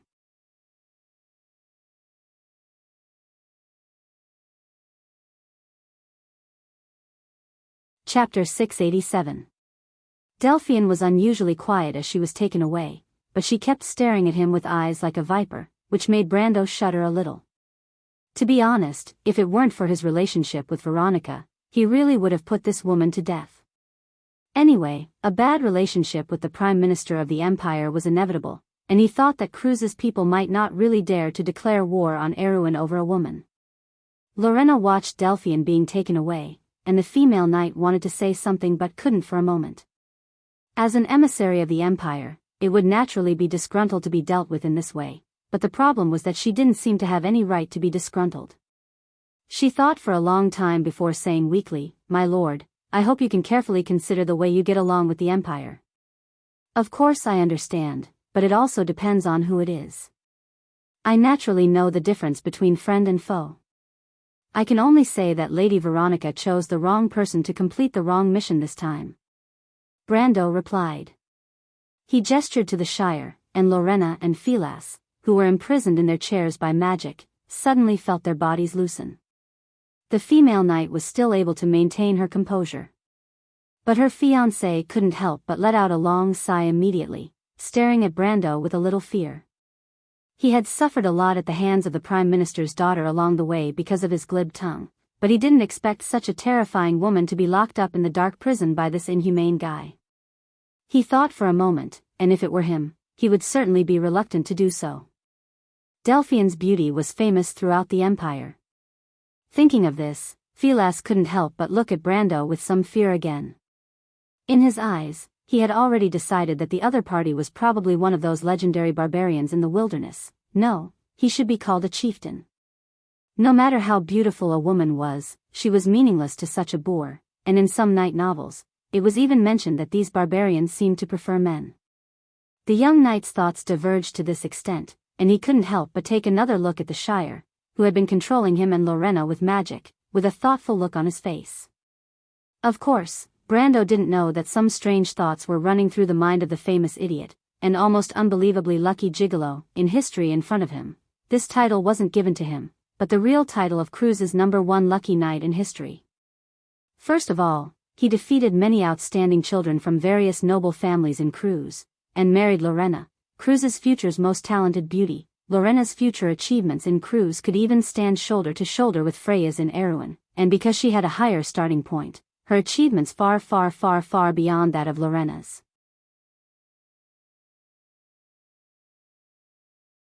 If he remembered correctly, Lorena and Vahina later succeeded to the position of Azure Sky's Legion commander. This was enough to surprise people, but Philas's luck was more than that. Unlike all the other noble children who grew up in intrigue, this guy's process of inheriting the title could be said to be smooth sailing. As the only son of Prince Barano, there were no competitors, and even the lack of pressure from the collateral branches. Such a twisty road to the title could be said to be enough to make everyone around him green with envy. Later, our Mr. Knight participated in the Holy War at the call of His Majesty the Emperor, and then miraculously spent a considerable period of time in the front line of a hail of bullets without any war on the Eastern Front. After that, he inexplicably ushered in a series of incredible victories, and finally, his accumulated military achievements allowed him to ascend to the throne of the Imperial Legion commander. He was known as the Legion commander who was picked up. Later, as time passed, Mr. Philas had long been in power, and his story had long become the most legendary story among the bards. Now, the legendary couple in this legendary story was sitting in front of him. They, Lorena, was just a small knight captain under Veronica, and Philas was still an idle playboy. The journey of the two had not even begun, and he was more like a legendary figure in front of them. At least after the Battle of Ampere Seal, Brando's reputation in Cruz was not limited to just being a sword saint. Brando looked at the two people carefully. After a while, he picked up the envelope on the table again, glanced at it, and asked the female knight. "Lady Lorena, may I ask, when did the people of Cruz become aware of this?"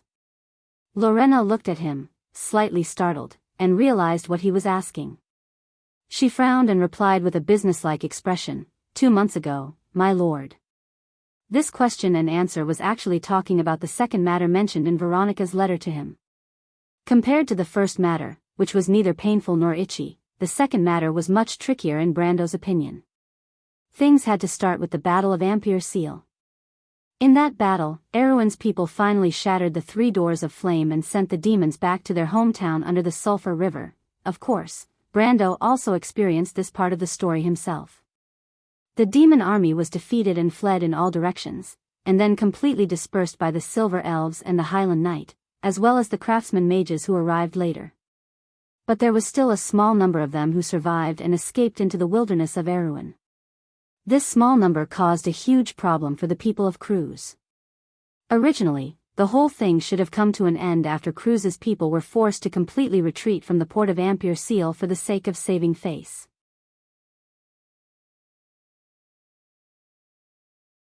But perhaps no one would have thought that history would develop like this. About the month of the first lunar month, the monks from the Holy Cathedral of Fire found that the 3 doors of flame were missing to varying degrees after thoroughly cleaning up the battlefield. These missing doors of flame were quickly sent back to Cruz for the high-ranking priests to identify. Only half a month later, the news that the entire Holy Cathedral of Fire was shrouded in a nightmare was confirmed. The missing parts of the 3 doors of flame were almost enough to form a new portal. So it was obvious. In other words, there was at least one or more groups of demons, cave dwellers, cultists, or something similar from the underground of Jorgandi Ridge with these fragments and were preparing to do something bad in Erewhon's territory. For the Holy Cathedral of Fire, this was simply a ridiculous joke.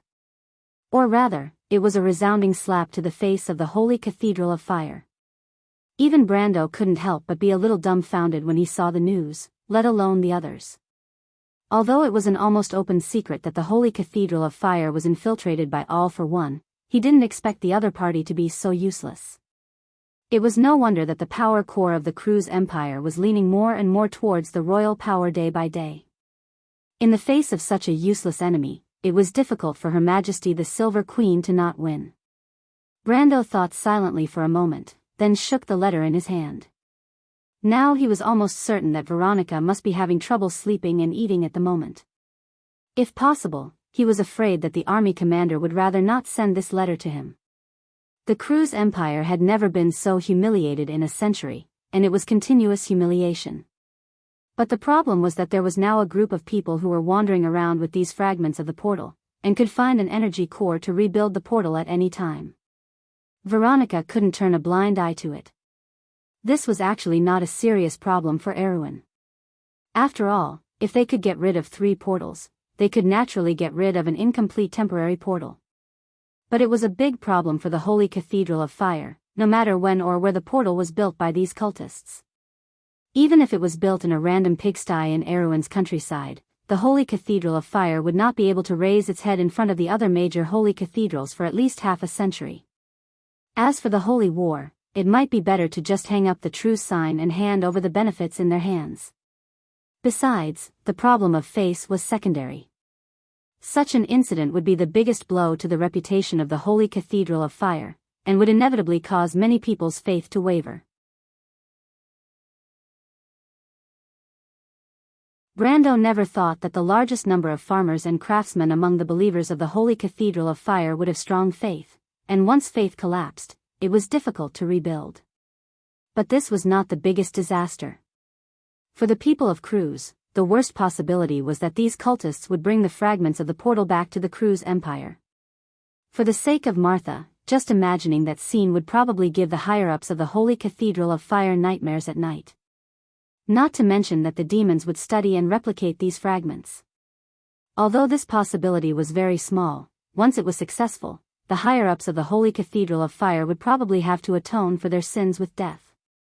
If it were not such a serious situation, perhaps the arrogant green sword saint would not have hoped that he would prioritize protecting the Holy Cathedral of Fire. To be honest, as a person of Erewhon, Brando was happy to see Cruz lose face, but Veronica's words actually meant that she hoped that he would help out on account of their past friendship. If one were to say who had the most real power in the southern part of Erewhon, it would naturally be him and Her Royal Highness, who had the support of the Highland Knight, Duke Anthony, and the Southern Legion. That was why this letter was sent to him and Princess Griffine. Thinking of Veronica, Brando could not help but sigh. To be honest, the female commander of the Cruz Empire had left a good impression on him. Besides, there was also Vahina, and he knew that in private, the arrogant young lady actually regarded him as a friend. After you found out, the Azure Skies Legion immediately entered Erewhon? He thought for a moment and asked again. No, in fact, it was a big shot of the Holy Cathedral of Fire who asked Lady Veronica for help. I don't know exactly who it was. Because this matter is so important, not many people even within the Empire know about it. Lorena replied. Brando could not help but shake his head. You also know that it is important, but the person who was sent as an envoy seems to be a bit lacking in consideration. The female knight was slightly startled and immediately showed a look of hesitation. To be continued. If you like this work, you are welcome to come to Chidian. Come to vote for me. Your support is my biggest motivation.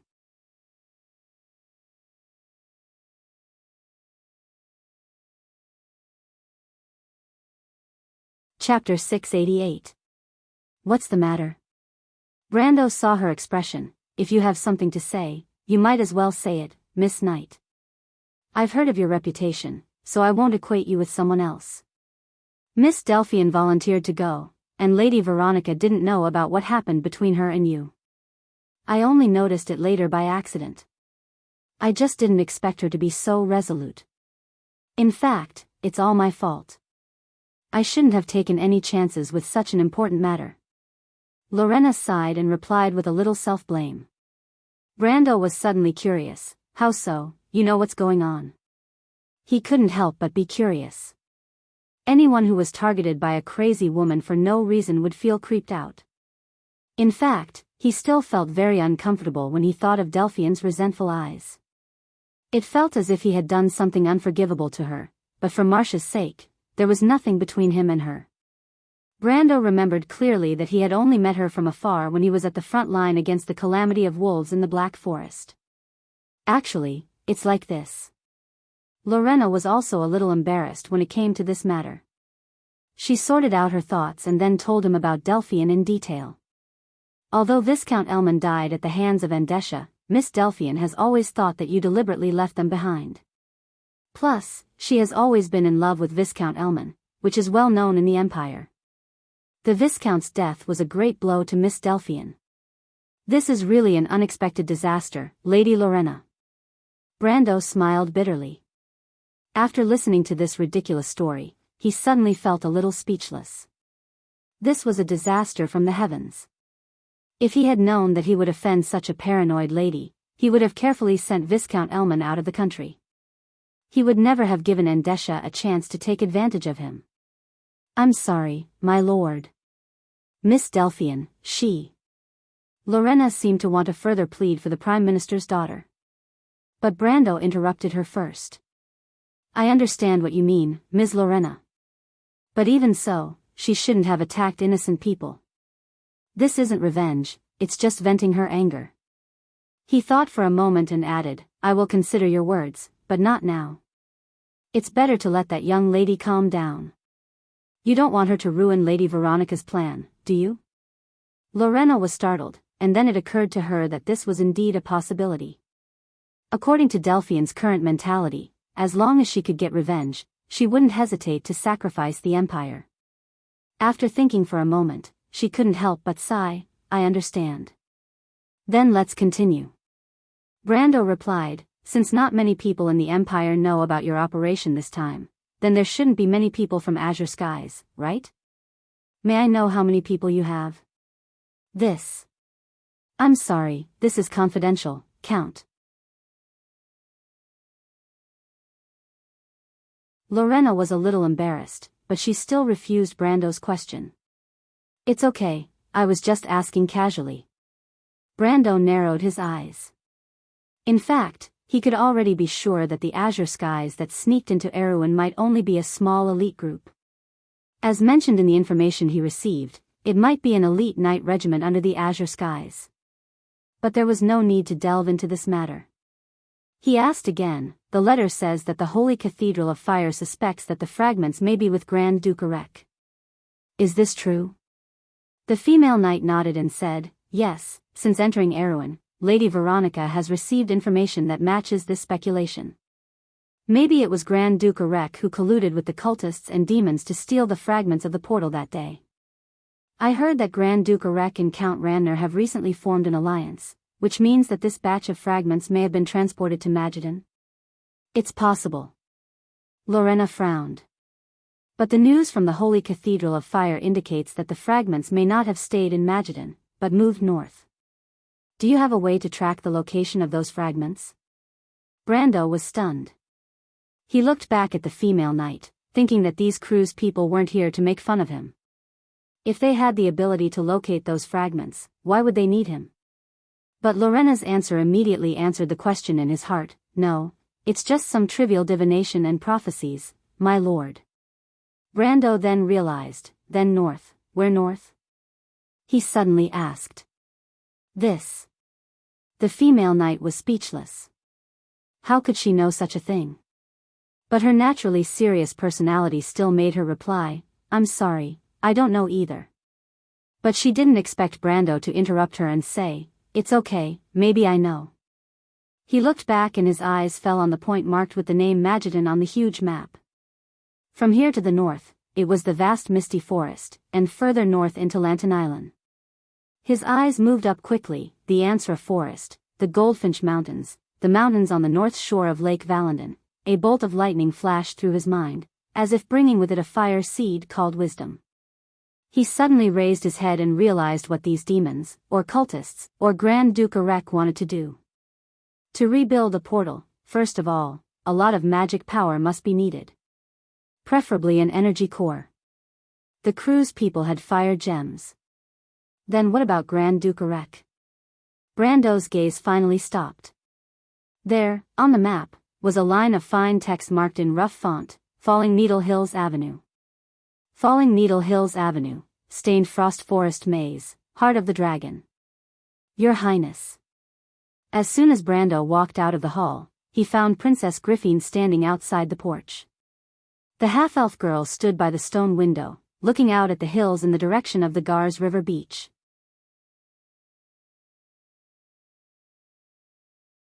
After a moment of surprise, he immediately bowed his head and saluted. The princess turned around.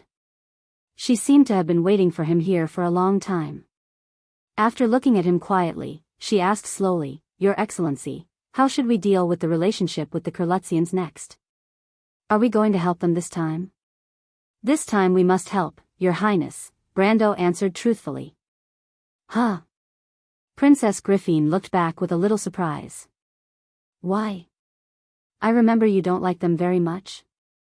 Actually, I already have some ideas. Falern followed Brando out of the hall and let Brando take the coat and cloak from her.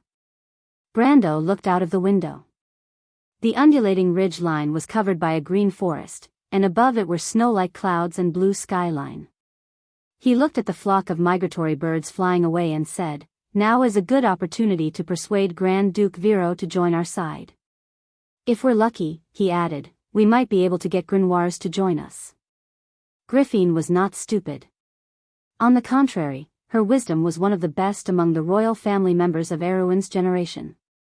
Of course, she could understand Brando's meaning, but the girl looked at the cloak in Brando's hand and asked curiously, Your Highness, where are you going? In her memory, although the young man in front of her had become a count, he had never cared about his appearance. If he was not going out, he would rarely wear a coat, let alone a cloak or shawl. Therefore, she was keenly aware of this from Brando's subtle movements. Brando did not intend to hide it.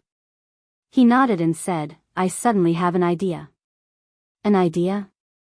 Yes, Brando replied, it seems that Lady Martha is still on our side this time. If all goes well, Princess Mageddon will be able to wake up. Princess Griffin was stunned for a moment, then her silver eyes revealed a look of extreme joy. She did not even bother to maintain her composure as she blurted out, Really? When have I ever lied to you, Your Highness? Brando was also very happy, as if the problems that had been troubling him for the past few days were all solved in an instant. He had to admit that Duke Arek and Count Randner had given him a big gift this time. In fact, he had already discussed it with Bosley and Amandina. To wake Mageddon up was easy, but also difficult. The nun princess was not human. Her injuries were in fact caused by the destruction of the mana source that drove and maintained her body functions. Alaz herself had also indirectly confirmed this. To restore the mana source, the easiest way was to replace it with a new one. There was only one person in the territory who had mastered this technique. Brando had not forgotten that Alaz had put the Titan's core into his body. However, finding a new mana core was a problem. But Duke Arek's current movements immediately gave him an answer.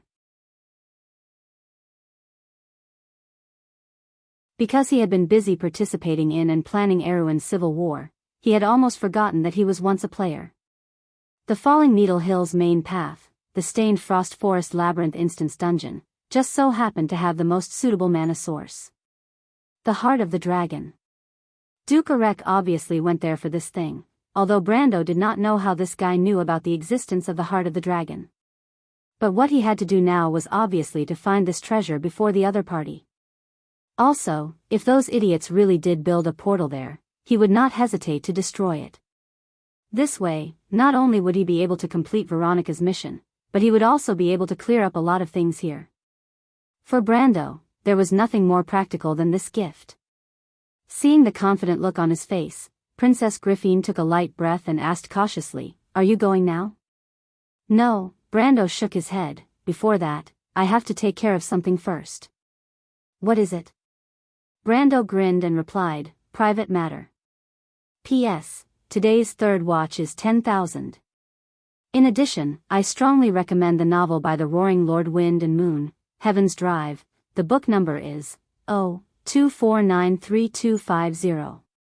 The unscrupulous introduction is as follows. This book has all kinds of cute points that are enough to attract you. Original introduction. Who knows how many people's bones have to be stepped on to reach the peak of this world? Well, this is actually a story of a young man leading his sister and Lolita on the road of Magneto, leading the vast number of ability users to become rich and prosperous, and to a better future, to be continued. If you like this work, you are welcome to come to Chidian.com to vote for me. Your support is my biggest motivation.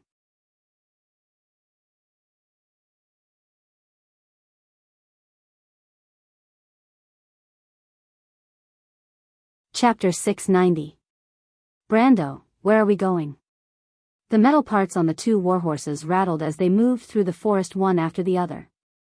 The female knight on the horse held the reins tightly with one hand and turned her head to look at the surrounding scenery worriedly. The still forest was like an oil painting, with refreshing greenery seeping out from the depths of the background.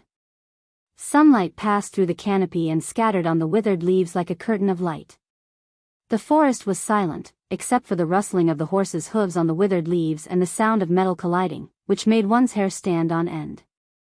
Freya's face was a little pale. Although she had only suffered minor injuries at the hands of Lorena and was fine after Muriel's treatment. But the long journey on horseback after losing blood was still a little too much for her. Tired? Brando looked back at her and asked with concern. No, but it's getting dark. If we go any further, we won't be able to return to Schaflund. Freya said with a worried tone. She didn't know why Brando suddenly asked her to go to Schaflund and go deep into Mount Greyhar. A little further ahead was the Black Forest. It's okay, Brando smiled on horseback and didn't seem to care. When it gets dark, we can camp in the wild. With me here, what are you worried about? But Freya's face turned red. But we only have one tent. Brando liked the future Valkyrie like this, so he wasn't in a hurry to answer. When the latter glared at him fiercely, he laughed. Actually, I was lying to you. We'll be there soon. Freya breathed a sigh of relief and then realized that she had been teased. She took a deep breath and resisted the urge to punch the smirking face with difficulty. But she saw that the latter had already tightened the reins and let out a soft sigh, and the warhorse under him stopped. Brando looked around carefully, as if to confirm something.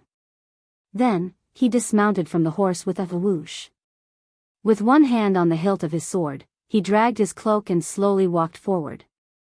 Seeing Brando like this, Freya had no choice but to put away her original angry expression and became curious. She saw him rustling the dead leaves as he walked to a tree. Of course, she did not recognize the scientific names of the trees on the labels in the thick literature of scholars. However, she knew that the giant trees with dark trunks were commonly known as ghost trees in Erewhon. Brando, what are you looking at? Brando raised his head and looked at the ebony tree. He was very familiar with these trees, as if he had seen them again after many years of separation. There was a faint sense of intimacy.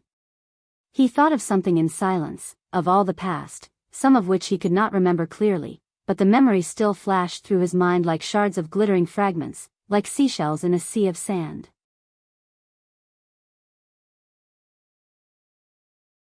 Then, he looked away and found the grayish-white boulder not far from where he remembered. The boulder was like a giant egg stuck in the ground at an angle. His eyes followed the uneven surface of the boulder, and he stopped every time he went up. After the third time, he saw the forked star-shaped crack. Then, he replied, "Nothing. We're here, Freya." "We're here?" Freya could not help but raise her head and look around. After half of the afternoon, the light in the forest grew dimmer and dimmer.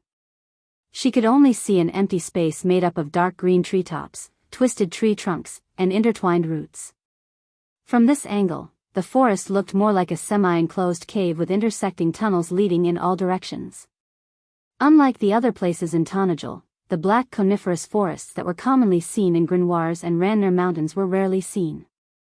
Instead, it was covered with large patches of evergreen broad-leaved forests, as if there was a mysterious magic that nourished this ancient forest underground. What is this place?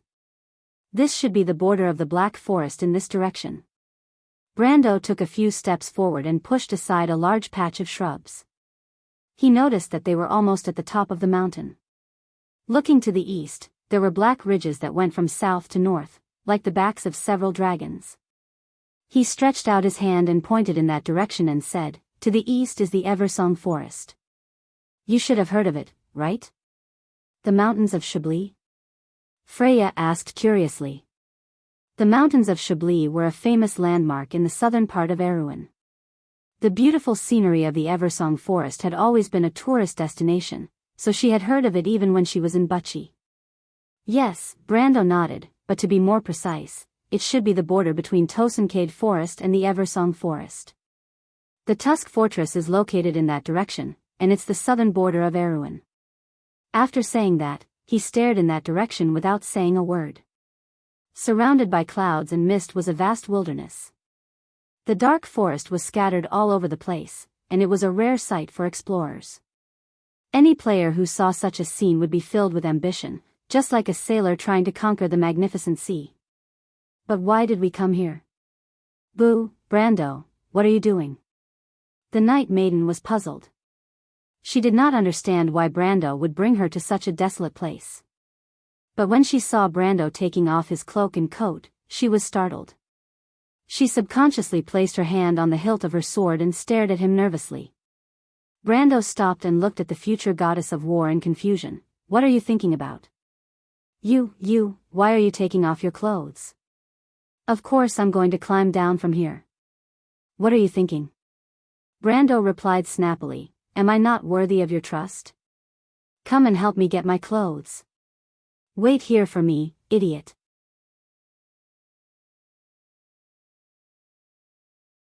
Freya's face turned as red as blood.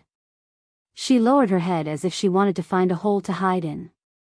But when she heard Brando's request, the goddess of war dilly-dallied for a long time before she unbuckled all kinds of leather buckles and climbed down from the horse. If she dismounted at this speed in the academy, she would probably get a negative score in the riding test.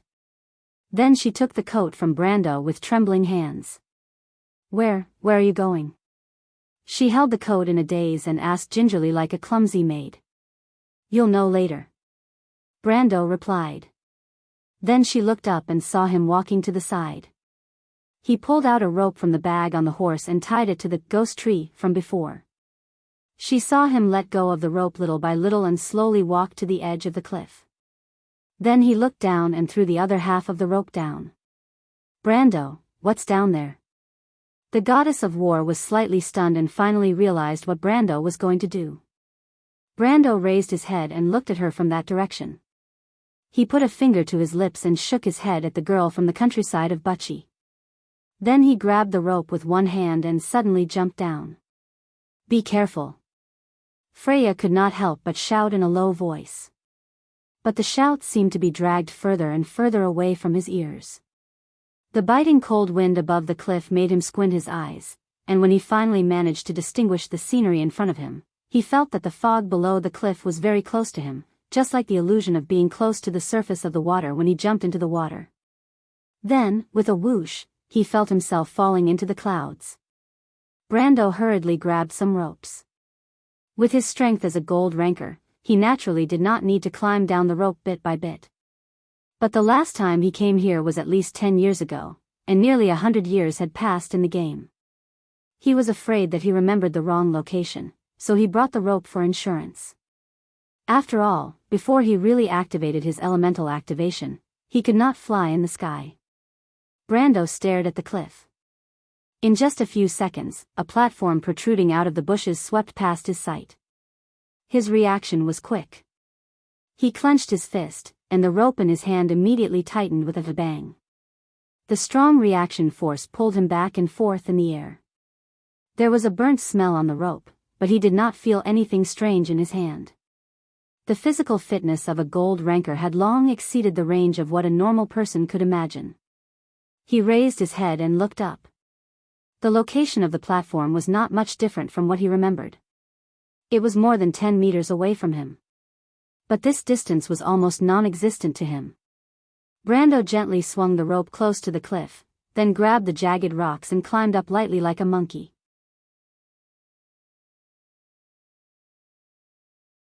The platform covered with bushes was almost exactly the same as what he remembered. Brando looked around. The rock that protruded from the mountainside was about half the size of a basketball court. But in fact, it was much wider, but the dense trees and vines blocked most of his sight.